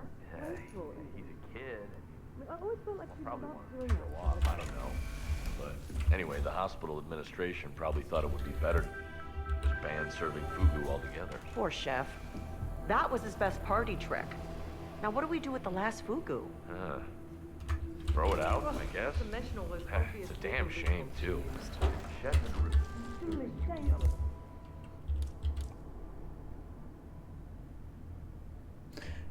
I think my window's closed.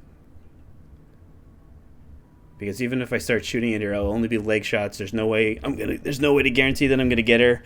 There is a guard literally standing around the top there, so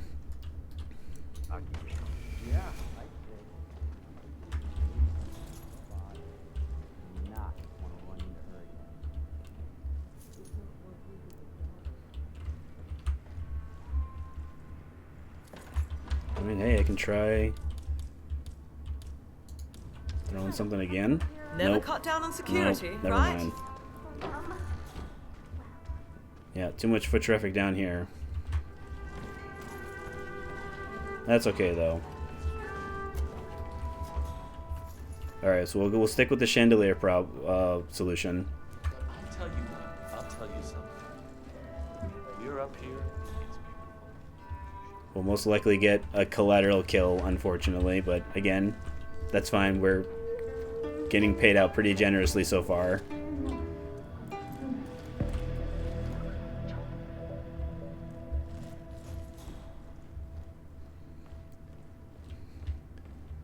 So,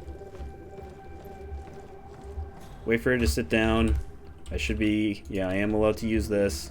Those guys, those painters.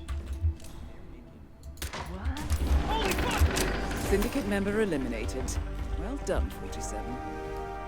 Get back to the safe house. I'll be in touch.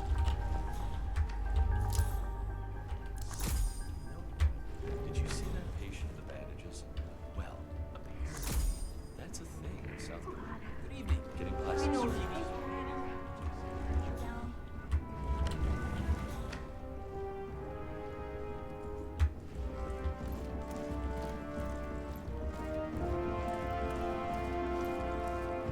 Oh, and I took out the courier too.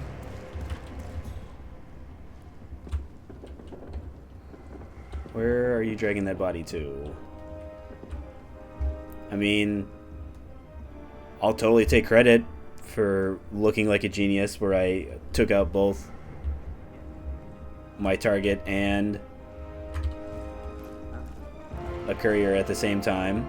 I'll totally take credit for that.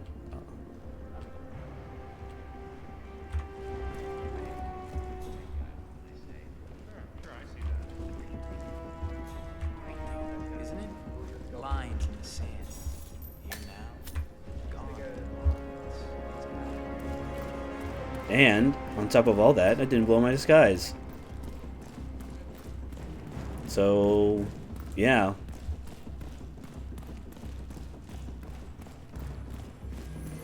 Fine, long couple of months. Yes, a good Oh, situation. oh. Very kind. Tough as that. Well, that was almost embarrassing. You should see him in the corner. He seems a bit. I mean, I'm already making so much money, like she's not doing. and I would really like to see what's in the case there. Just nicotine, right? Oh, yeah. Yeah, that was me 5 years ago. Glad I got that one. Yeah, one back. Hey, we should get her a pack. Make a good.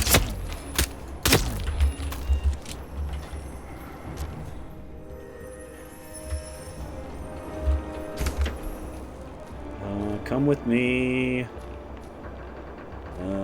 Nitroglycerin? Sure. I don't actually know if I get to take that out with me now that I think about it. I mean, I literally took it out with me. I don't think it goes back in my briefcase.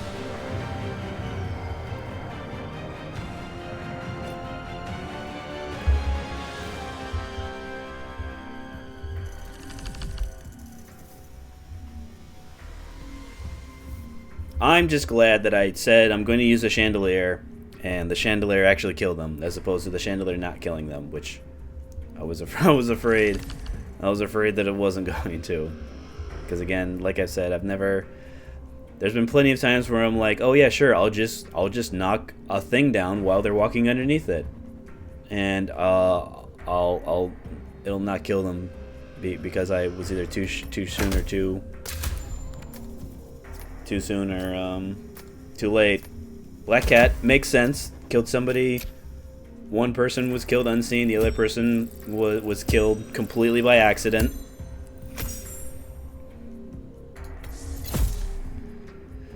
Can redesign my kitchen.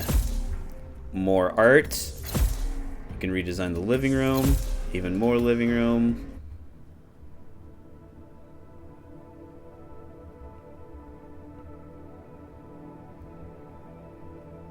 Good work. If you feel like it, you can now redecorate a bit.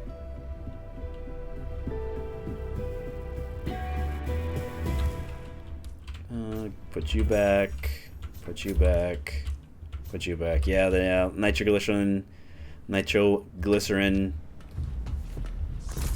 doesn't show up in your briefcase, but that's okay. Okay, so that's the super scary one. So now we can, if we mess up on any of these missions that aren't the showdown, the campaign continues. Now, granted, the other places will go on high alert, so that it will kind of create a new instance of, if you fail this, you lose the campaign. But we have the flexibility of not needing that right now. So definitely Ambrose. We definitely don't want the showdown taking place on Ambrose. We'll then decide between either Santa Fortuna or Berlin, but Ambrose is our next. Melee weapon, sedative, no bodies found. Yeah, that's gonna be a little bit more difficult. I will not be bringing a baseball bat. I will not get times. Silent Assassin, no firearms, huh? So I have to do Silent Assassin. So no bodies, don't get compromised. You're detected by cameras. Eliminate, erase it. Only eliminate the targets. And now I can't use firearms. So, well, I'm not pacify any targets. I don't think there's a baseball bat on the level, and the baseball bat. Do you get concealed? That I don't remember. That's our concealable knife. Yeah, these are regular lethals. Because it's just, yeah, melee weapon kill. So we can bring our grape knife. No bodies found, which again is very doable, because I like putting myself in a position where bodies aren't found anyways. And as you saw with one of the other things that makes accidents such a fantastic choice is that the bodies being found don't count as being found for whatever reason.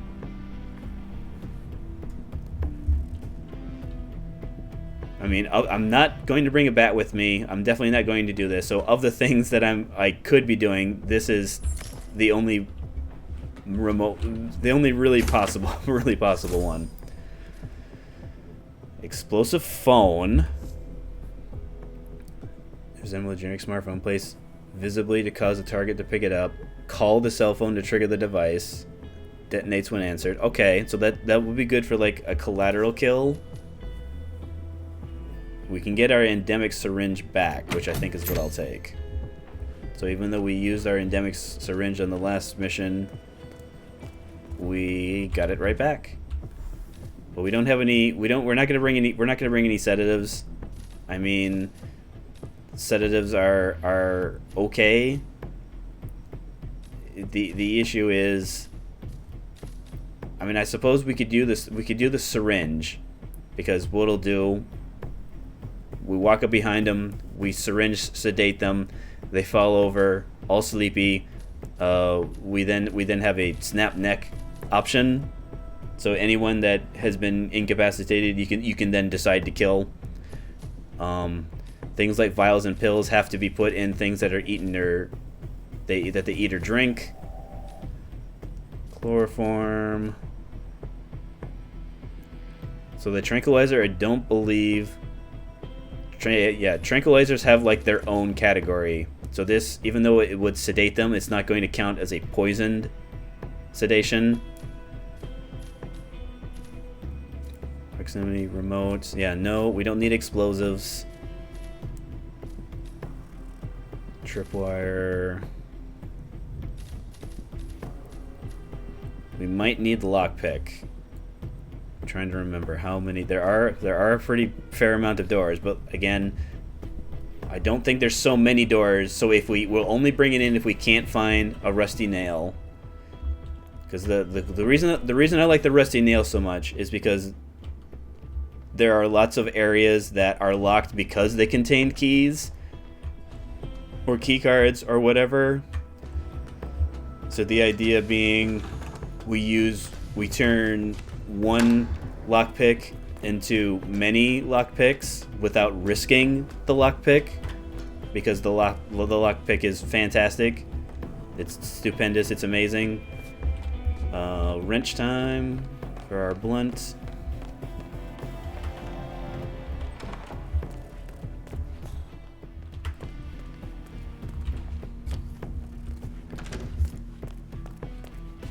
Whoop.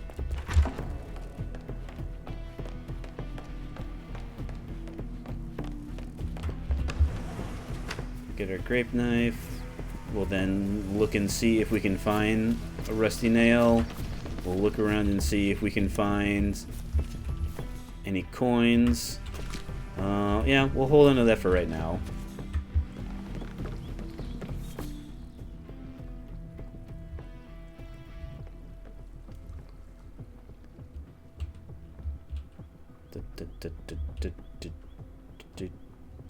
Where? It's usually by like the tree trunks, I think.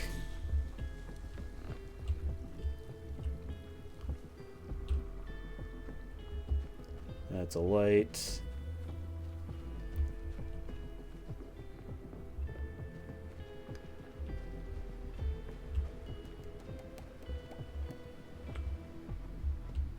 Nothing over here. Nothing over here.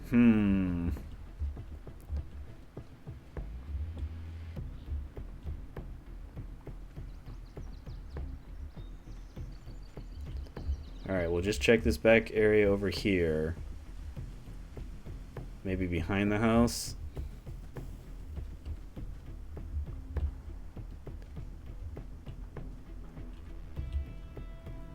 Alright, we're bringing the lockpick.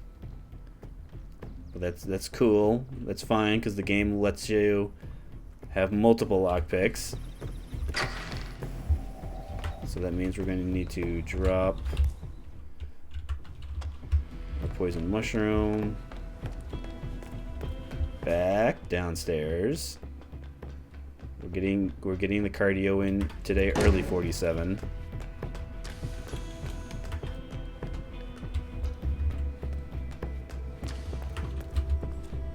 Alright, our lockpick Mark III.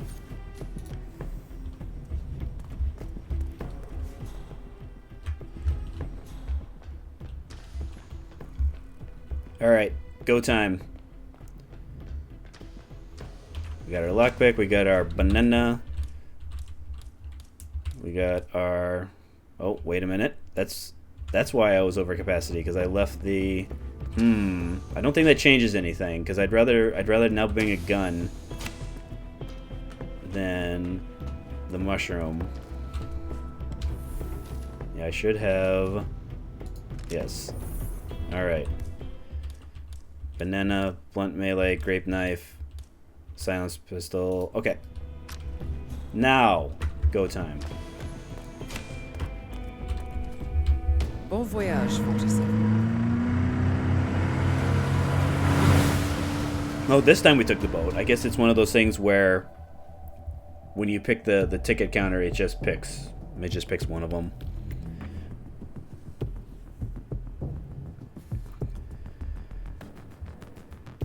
Yeah, it doesn't matter what you do when you get Ambrose. It's going to be at night.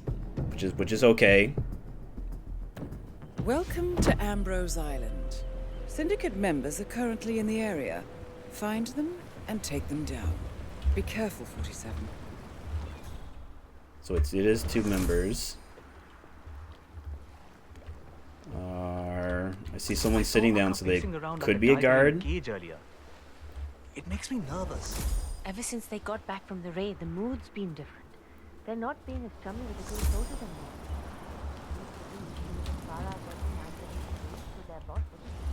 Something must have happened. You know, Akka, it's just someone taking what's hers. They just at least got their hands off that operator. Target over there, target over there. Nice and slow, because I don't remember exactly where I are or are not permitted.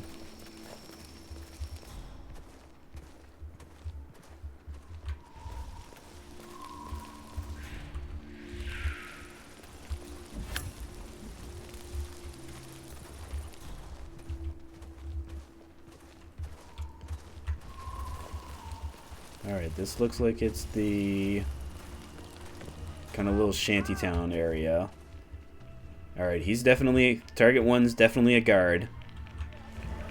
The second you see that tower light up, you radio me. Got it? Akka's not gonna get any friendlier if she calls a meeting and I people are waiting. Target 2.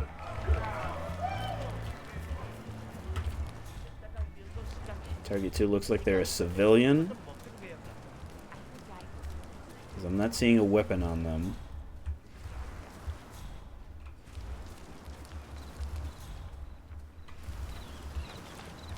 We do have a guard that goes past them.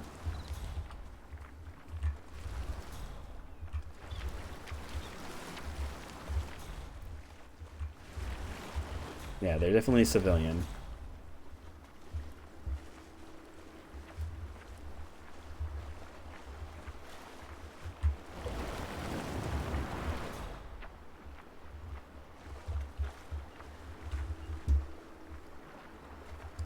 Guard up there.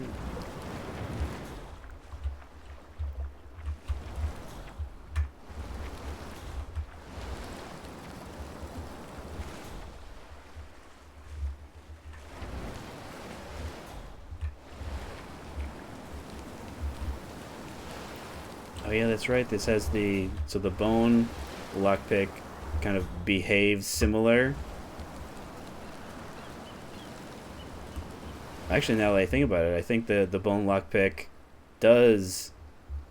It's just a lockpick. You can... It's not like the rusted one where it breaks after one use.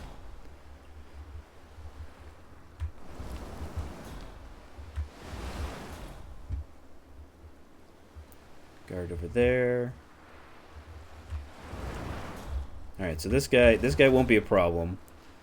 Because worst case scenario, we kill him, we incapacitate his lady friend.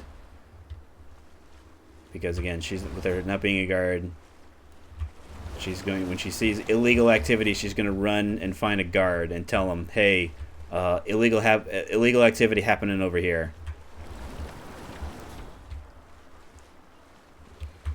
So let's focus on the guard. Doesn't look like he's moved. Our weapon supplier looks like it's in a more accessible place than before. Hey, how are you?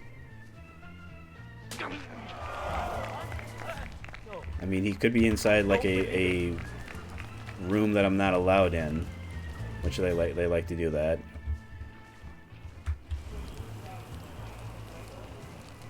It's just a matter of, so we can walk up here. Am I allowed in this door? Maybe. Hey there. Need anything? Nope. Nope. Don't need anything.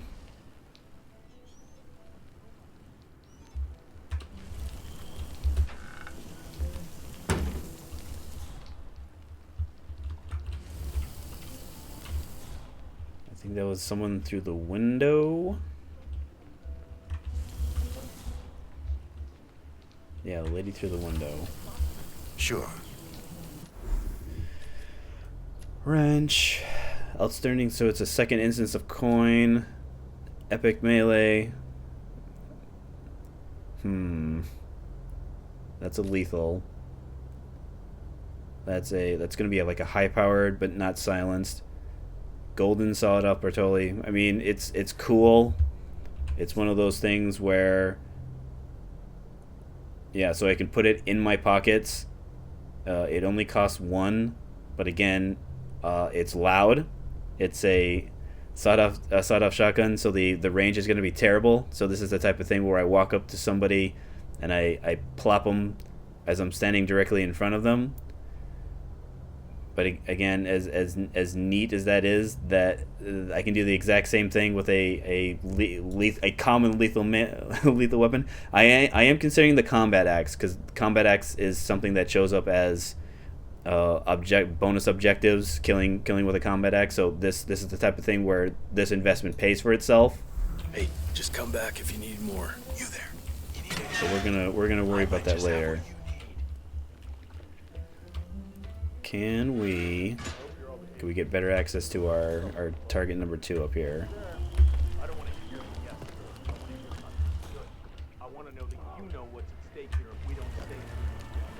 All right, door opens. We've got a window, but plenty of spots for witnesses. Civilians over there.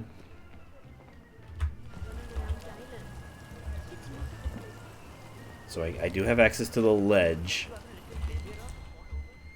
So I could ledge, lean in, silence pistol him, probably have to silence pistol the other 2 guards, but again, that's fine, because it looks like he's not going to leave, because he hasn't.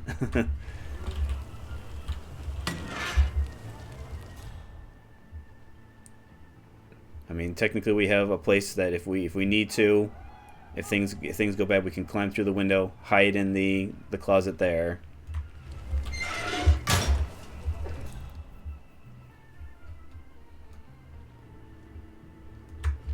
Probably should get rid of this torch, huh?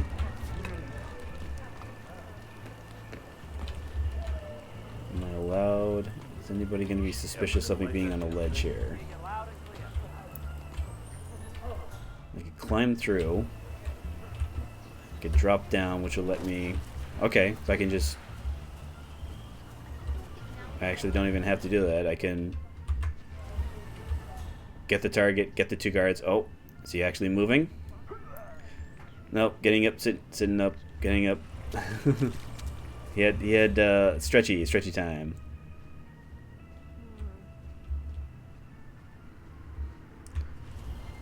Will you folks see anything? I don't think you will. I think you're far enough back.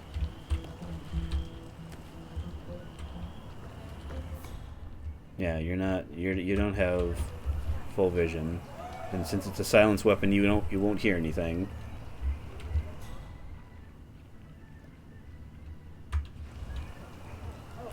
So we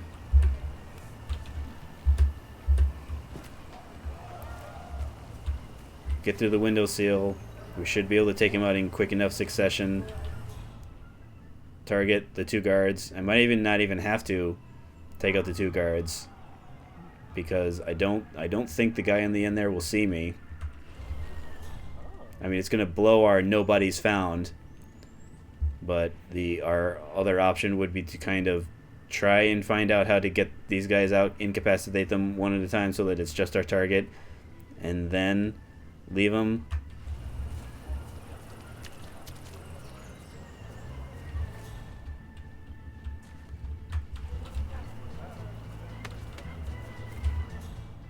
There's a door up there. Yeah, there's stairs. Let's see. Do the stairs give us any other options? No, that's right, because there's these two civilians right here.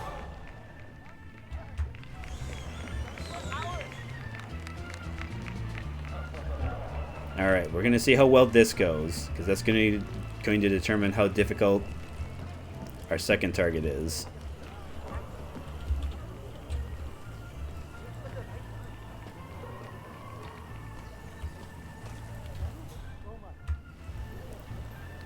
I mean, he might see me. I'll know relatively quickly. So if I see something like hunted, as opposed to searching, they shouldn't see me.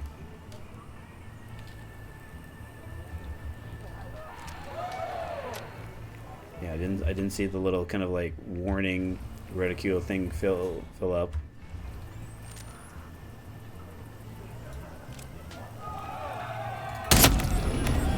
Excellent work, 47. You've spread fear within the Syndicate. Lost him too. I need help!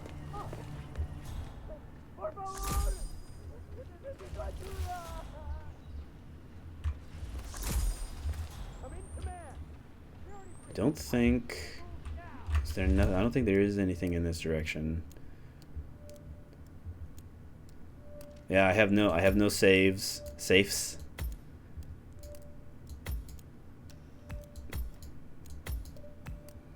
All right, our other target's all the way over there.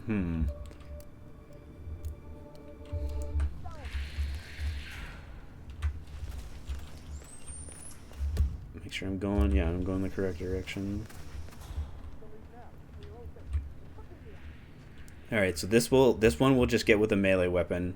I mean, I've already blown the no bodies, found no silent assassin, so I can just run up, get him, get his lady of the evening with our grape knife.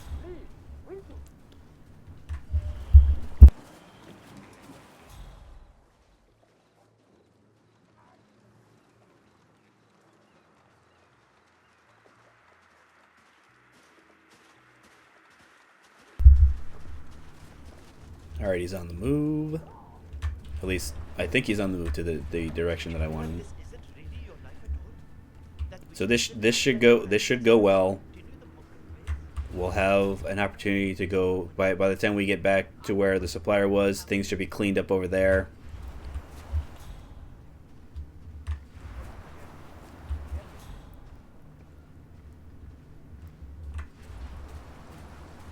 I mean, if I can intercept them before then, I totally will. Just have the grape knife ready. The issue is going to just making sure that nobody sees me. Because if anybody sees me, I'm going to have to leave in a hurry.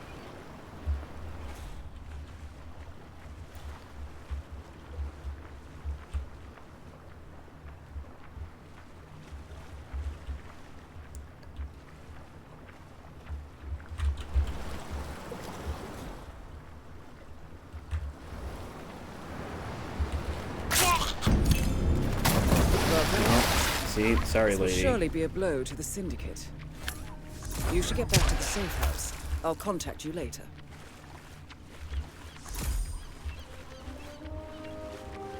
I mean, I would have preferred to not, but I did, but only because I had to.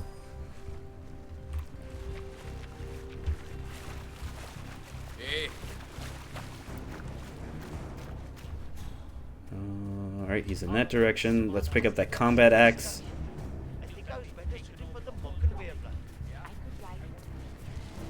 And yeah, the gold sawed-off shotgun, yeah, that goes in the category of that's what we spend our money on when we have so much money we don't know what to do with it.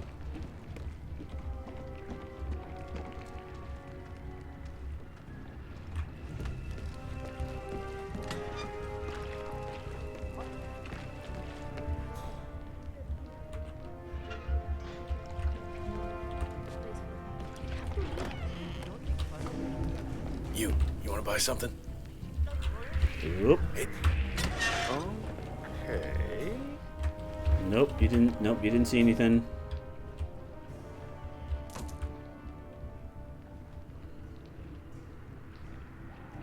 Can't wait to tell my friends about that. I mean, you could tell your friends about that.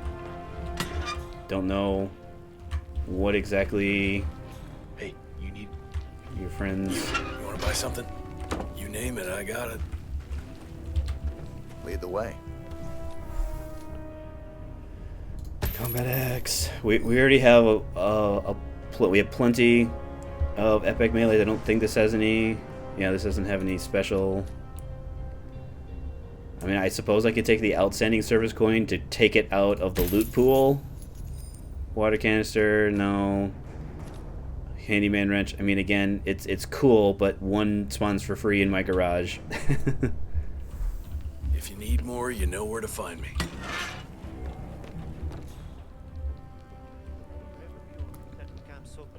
Alright, and I think we can just exit the way we came. At least I think this is the way we came in. I guess I don't remember.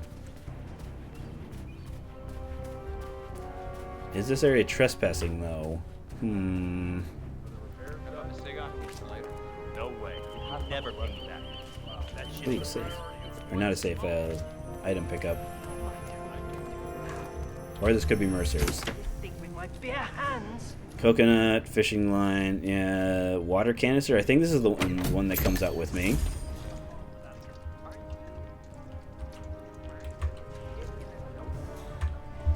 Yeah, I'm almost certain that that area, inside that area there, is off limits, so. Is that... So that's the workshop. I think the Western Beach, that's where I came in. So let's take the Western Beach. Nice and safe.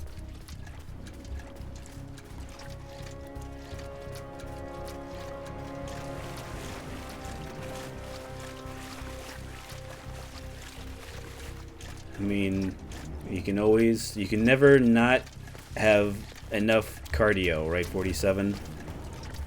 So I'm doing this for your benefit, not just for my benefits.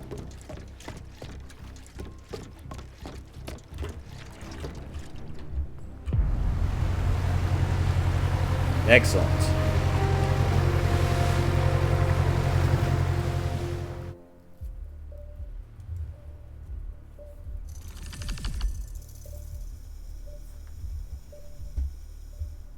I would imagine my rating would be okay. I mean, yeah, I had to get that one lady. Yeah.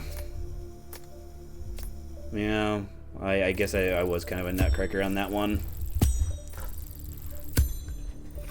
Pretty good payout, though. All things considered. Excellent work back there, 47. Let me know when you're ready to continue. I'll be waiting. So now we have to decide, where do we want the showdown? Oh yeah, this is the one that comes out with me. Free up you, free up you, free up that, free up this. Even though I didn't lockpick a single lock.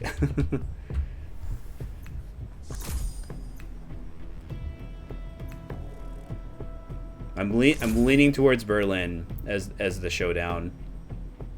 It's an area that has there's a lot of the wide open areas are places that are either easily accessible or anyone's allowed in. Yes, there are a couple areas where they're only guards. There's like a biker gang area that you can get to, but again, we can use disguises. We can get in there. There's backstage areas that we can get technician disguises for. They'll let us kind of walk around back there. Sansa Fortuna has scarier areas. They have an underground that I never ever like going down there because of how kind of tightly packed in everything is. There's almost no wiggle room when you're walking around in the corridors there, but again, that's the way a lot of those areas are. Plus, this area is only one target. Of course, they're both only one target, so yeah, Santa Fortuna. Nobody's found. Only use one disguise, so that's 1 or 0. If we happen to use no disguises, we'll still get credit for it. And then poison guard with a syringe, huh? Well, it's going to depend on whether or not I get a syringe in the supply crate. I did not, but I am seeing, yeah. Tripwire mine. Key hackers. Key hackers okay, but stun. I think this is it's whatever this one is. Tranquilizer. Emetic poison. So we have sedative, dart gun. We now have emetic dart gun, which again, emetic is. I would make the case. Yeah, lethal's cool, but you get more utility by forcing people to have an upset stomach, and it can knock people out of position. It can disrupt basically anyone who has a routine. So if there's someone that you want to get out of your way, this will get them out of the way in kind of a more accessible way, because they, rather than like you dragging them someplace, they themselves move themselves someplace. But I don't think we're not gonna need it on this one. We're not gonna use a syringe. I guess it's going to depend. No firearms, collateral kill, explosion, huh? So it's going to be a target. So our one target, because there's only one target, and it has to have additional targets. I don't know if I have anything I can bring with me. I mean, yeah, I have the ducks, but these are some of, like, in my opinion, some of the best items in the game. The ducks.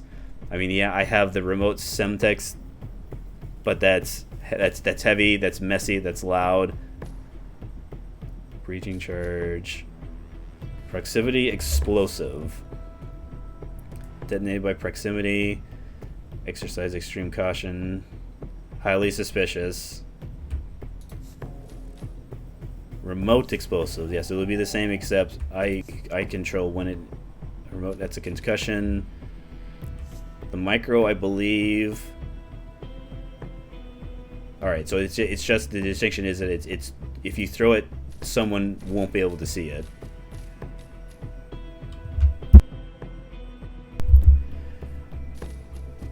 I mean, I guess I can. Let's see how much space we have. So let's get our banana. Let's get our wrench. Let's get our grape knife.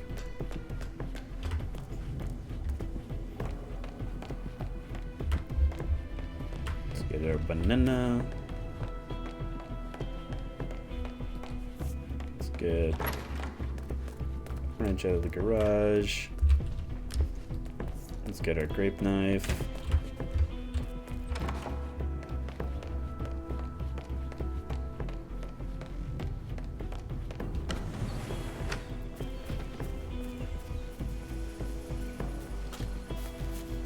There are doors that we can unlock, so let's see if we can find rusty nail. Maybe coins and rusty nails. Alright, rusty nail.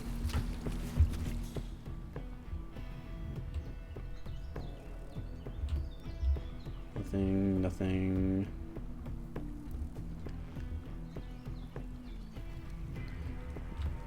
Because if I have to pick between bringing in a firearm and bringing in explosive, I'll bring in the firearm.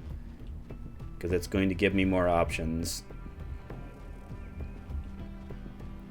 While it would be nice to get the bonus objective. That's a lethal throwable.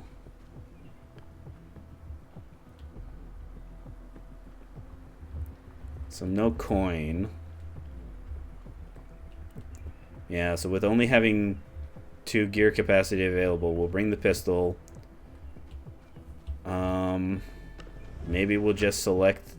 Maybe we'll pick the silent assassin, no firearms again, just to be, just to have a chance at something. Because I don't believe, at least not that I can think of.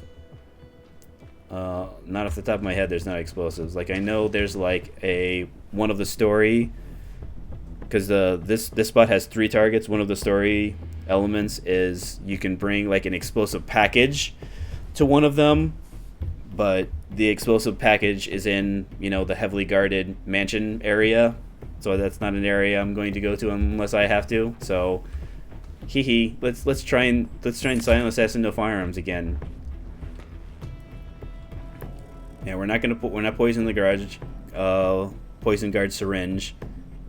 We're gonna try and hide bodies, but again, like on our last mission, didn't really work out that way.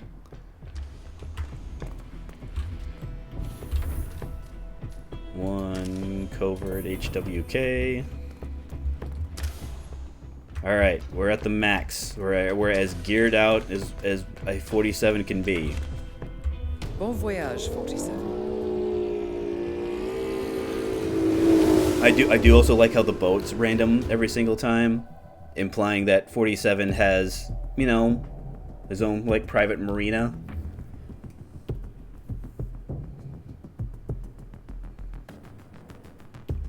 But I suppose if you have the means, if you have the ways and means to have your own private marina, you know, why shouldn't you? Welcome to Santa Fortuna, Colombia. We have intel that the Syndicate is present in the area. All right, Find I'm in the person and, well, the feel good. you know the drill. Be careful, 47. Another traveler finds his way here in search of a spiritual release. Come on in, my friend. And feel free to join us. Thank you, but I have other reasons to be here. The target, security hut, garage. I believe that's the town, the main town, isn't it? Or is that the mansion? I think that's actually the mansion. Yeah, here's the hell. Alright, so we gotta get into the mansion. We're gonna need. Fortunately, we can change into one disguise.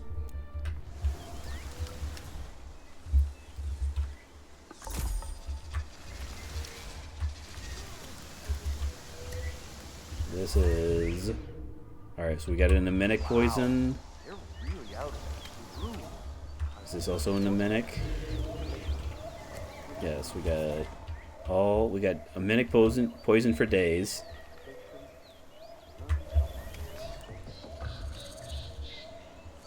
I want to find the road. I don't want to cut through here. Yeah, I don't want to cut through here. I want to. Let's double back. Let's find there's a main road that'll take us back into the city. Like we can get in. We can get into the mansion without a disguise because there's plenty of places that you can climb. Oops, there we go. There's plenty of places you can climb to get in. It's just that it makes navigating the mansion a lot easier. So urgent. Why doesn't she just get him herself? She's got a lot on her mind. All right, he's way over there. He's sitting down. He's taking a load off. Maybe he's having his final lunch.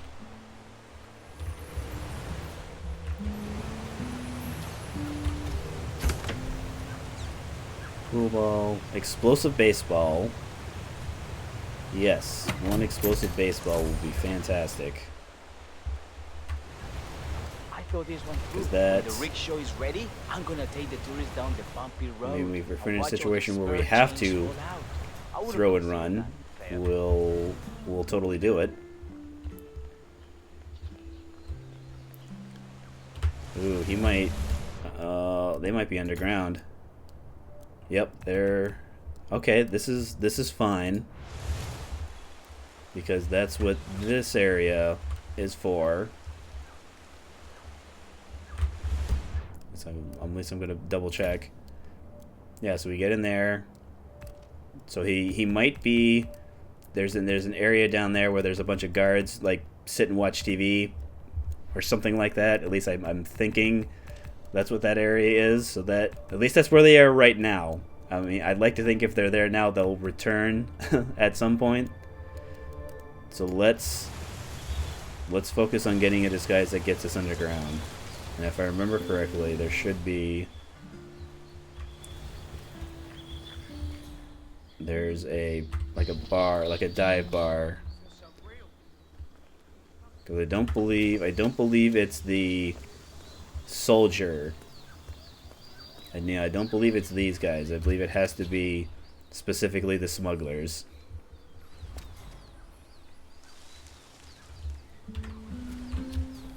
Guards over there.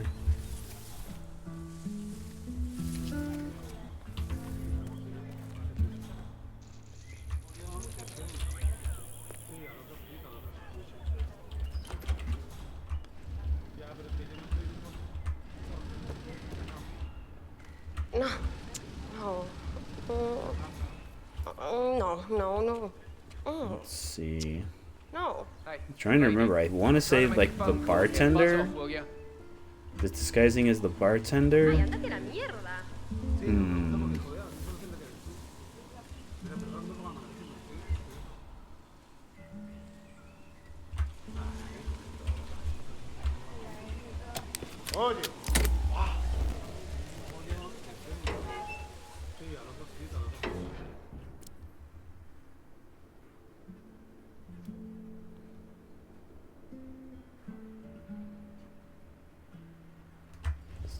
That should be the bartender. I believe so.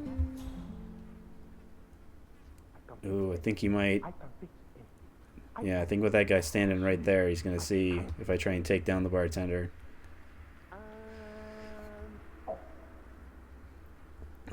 Alright, not ideal timing, but fortunately, with it being a video game, NPCs have relatively short memories. Because what I'm going to do, I'm going to walk right back out. I'm going to do it again.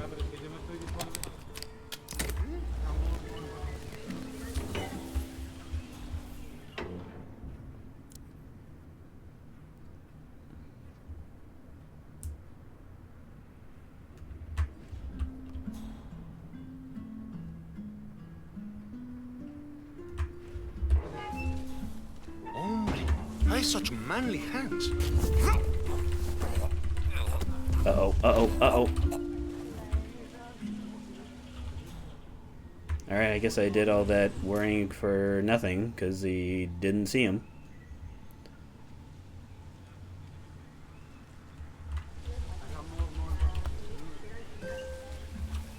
I mean, maybe he would have saw him if I dragged the body, like, right in front of him.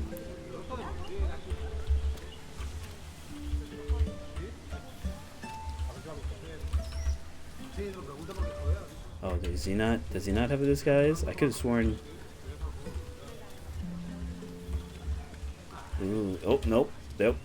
Oh, there we go. Barman.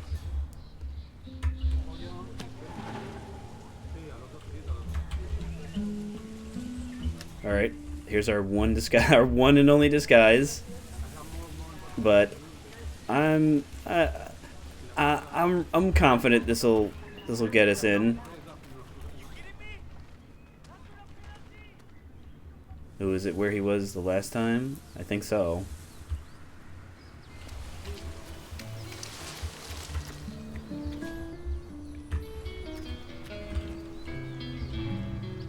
You heard the news about the Morenos?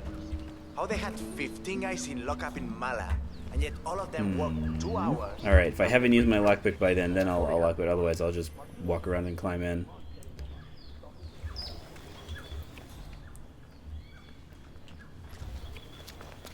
Because I think, like, the idea is that, like, I make deliveries or something, or I work for the smugglers.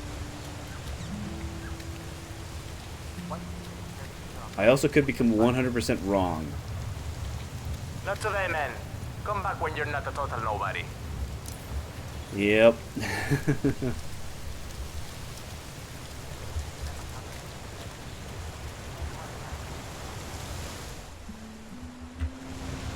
I mean, I'm going to make the same assumption here that I'm not permitted over here, but...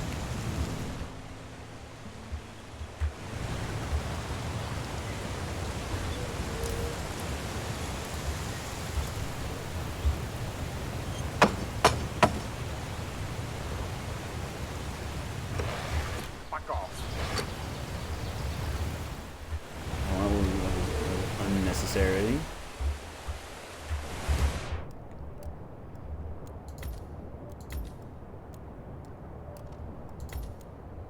So that'll let me get in. So that doesn't necessarily get me to the areas that I want to. Yeah, he still hasn't moved, so it's entirely possible that he's one of the guards that just kind of perpetually and forever is in there. But again, it's possible. It's possible that he could be moving.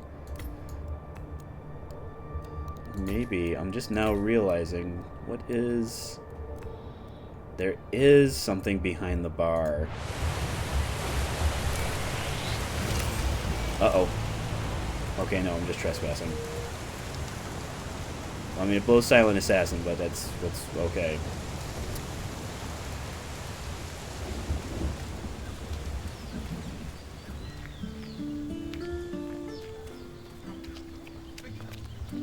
So let's go back to the bar. See if I can... Is it like a hallway?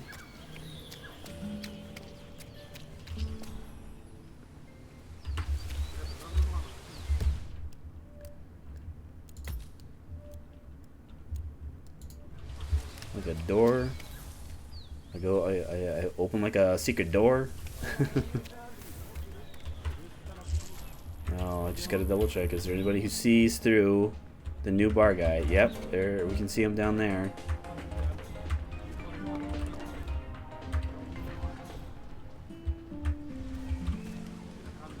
Am I allowed to do this? Dexy, it's me again. Okay, I picked up his key. If I mess up, he's going to kill me. You don't see through my disguise. More poison. So I got poison, I got rat poison, I got poison flowers. So much poison.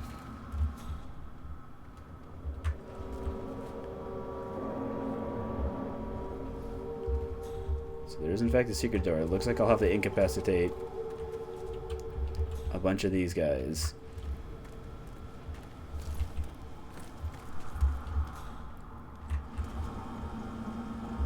So that could just, that's a distraction.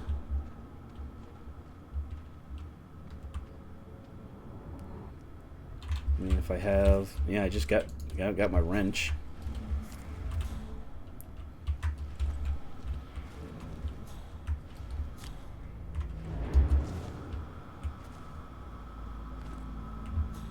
I don't think anybody else comes down here.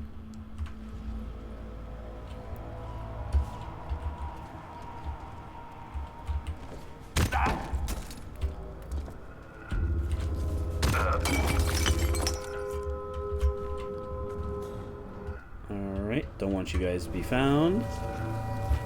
It'd be very inconvenient for me to try and come back through this way and see you guys back on your feet.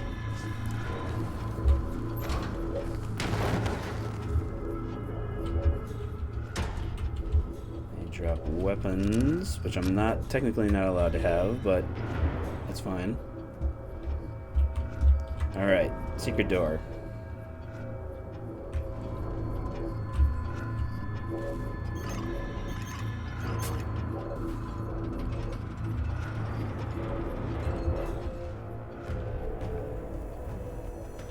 Alright, so the bartender was allowed downstairs, but I'm just not allowed in the smuggling area proper. So we're going to need to destroy any cameras we see.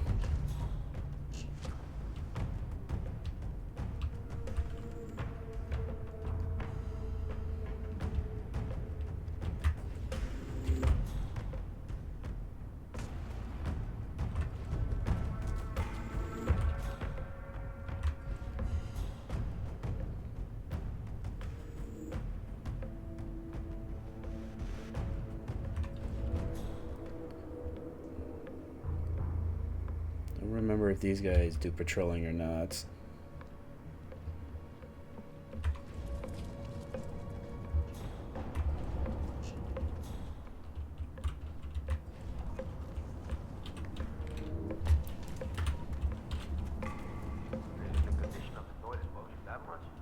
Maybe you should just hold it. I'm just saying it's gotta be breaking some kind of workplace code.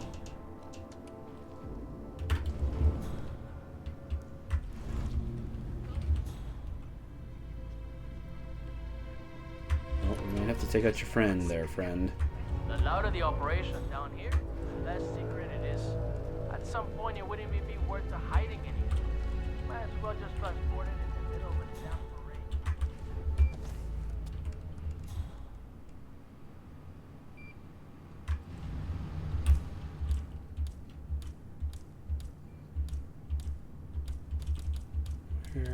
There you are.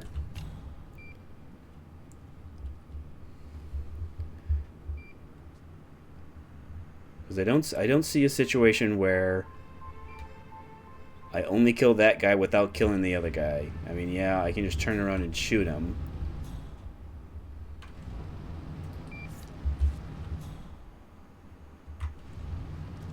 Let's see if we can get rid of...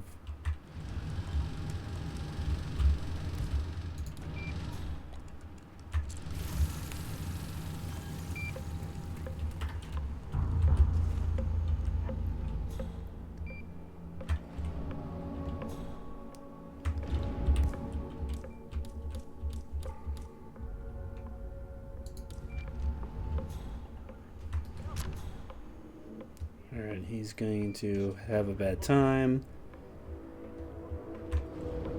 Question is, I don't know exactly where it is he's going to go. Unfortunately, it doesn't matter if he walks directly past me. He's more interested in finding a bathroom.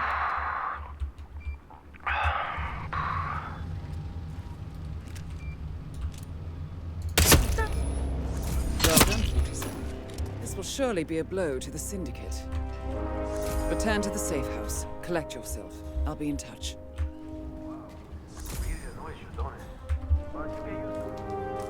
I tend to relieve myself. Nice and easy, nice and easy. Alright, way should be clear now. Because we incapacitated and packed up those other guys.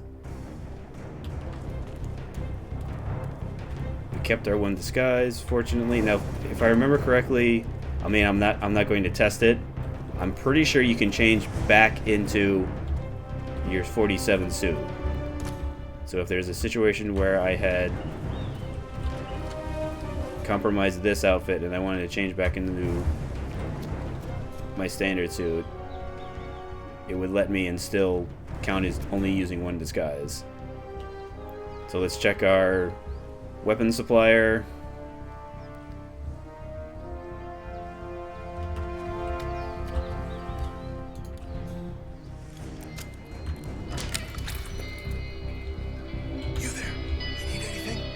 I might just have what you need. I don't really need anything. I'm actually pretty good. Keep on seeing the handyman wrench. I mean, it's gonna keep showing up until I buy it. So, ice pick is rare melee, but it's only one, but it's 5,000. Same thing with the golden shot-off shotgun. I guess it's just gonna keep showing up until I buy it.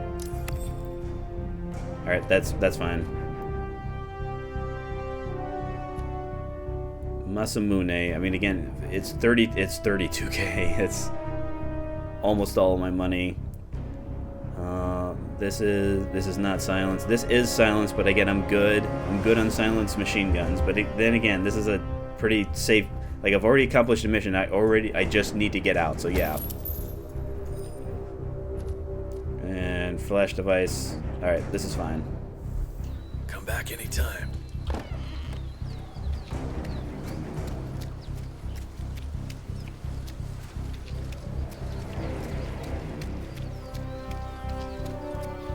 Let's catch the bus. We'll catch the bus out of here.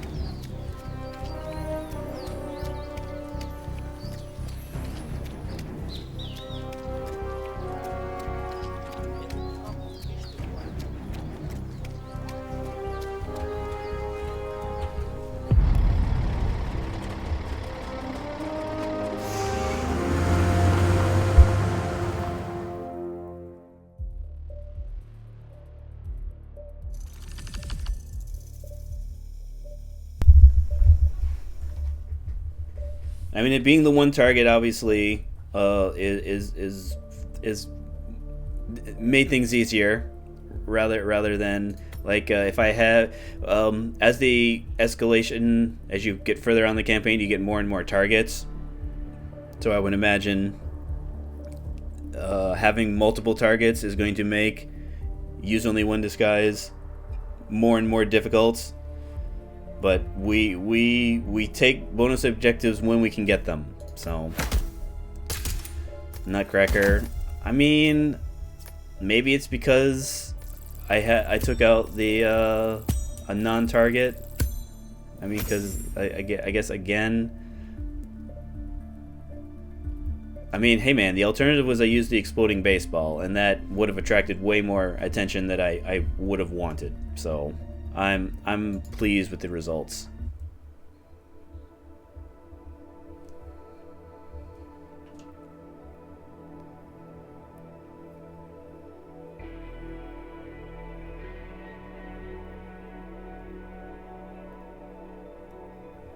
Good work back there. The Syndicate took a serious blow. They did. But there is still much work to get done. There is. Recuperate and prepare for your next assignment. Alright, so we drop our tactical SMG. We drop this. We drop that. We don't drop the camera because it doesn't let us.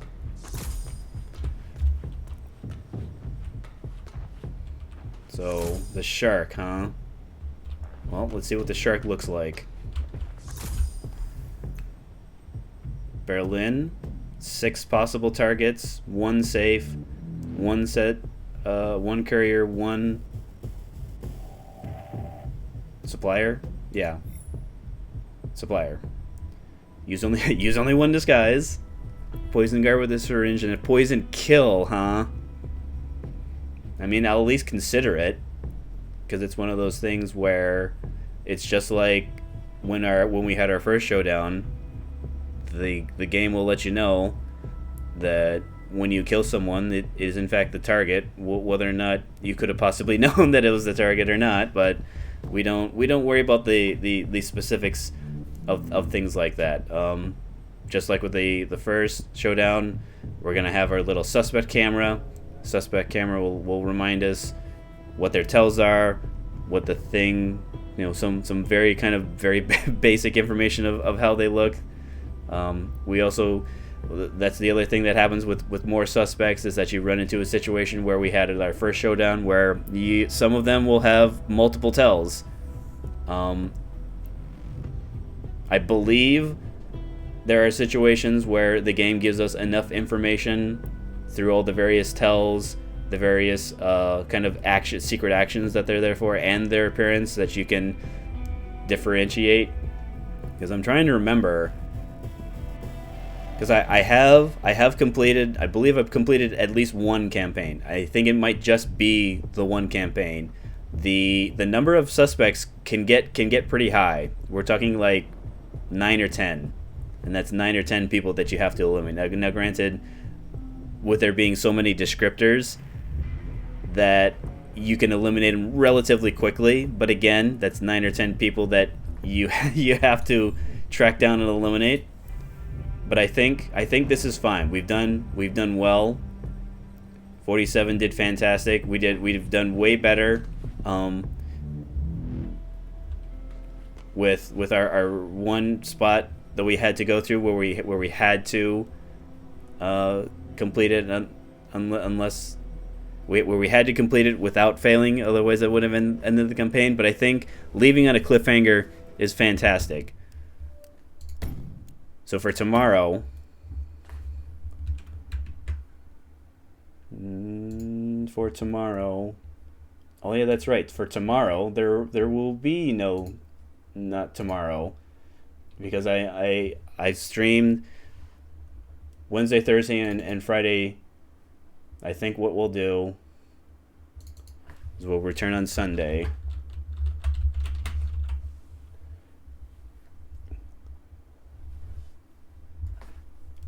I think with taking Saturday off, Saturday will give me a chance to kind of decide how I want to do the VODs, because one of the things with not being an affiliate, my VODs are only stored on Twitch's side for 7 days, but I have been downloading them. That's how I've been watching the previous XCOM missions. Saturday should give me a chance to kind of maybe clean them up a little bit maybe make them more presentable for YouTube. Try and get them up on YouTube. I don't think I'll be able to get all of them up on YouTube, depending on how long it takes for processing. But I think definitely we'll try. I'll also add the YouTube links to my information page. So if you want to check those out, you can check them out there. You can still check them out now. They'll be there like Wednesdays one will be there until next Wednesday. Thursday ones will be until next Thursday. Today's will be until next Friday. But for the long term plan will be getting to affiliate, getting it so that they're on here, and then kind of having YouTube as a secondary, a other spot, because I use YouTube. There are people that I follow on YouTube that stream on YouTube, so it's a thing where if it can get enough traction on Twitch, get some traction on YouTube, kind of have the two work together. That's one of the nice things about content creation, is that we have options. There are things that still trying to figure out kind of exactly how things are moving on, because a lot of this is self-taught. I've been looking for some information, but most of this is just kind of figuring this out as I go. Thank you everyone who stopped by today. Thank you for any new follows. Thank you for making me part of your morning, part of your evening, part of your afternoon, wherever you are. We will return again on Sunday. Sunday we'll be back at 10 a.m. CST, 8 a.m. On the West Coast if you're in the U.S., 11 a.m. if you're on the East Coast of U.S. If you're in Europe. Thank you very much for making me part of your early evening, your late afternoon, your late night, whenever it is that you're choosing to check me out. Expect more XCOM. Definitely expect more Hitman. I'm really digging Hitman. I don't know. I just don't know why I didn't play Hitman in 2024. It's just kind of something that just continuously slipped my mind, I guess. But thank you for stopping by. Enjoy the start of your weekend, and I will see you again on Sunday.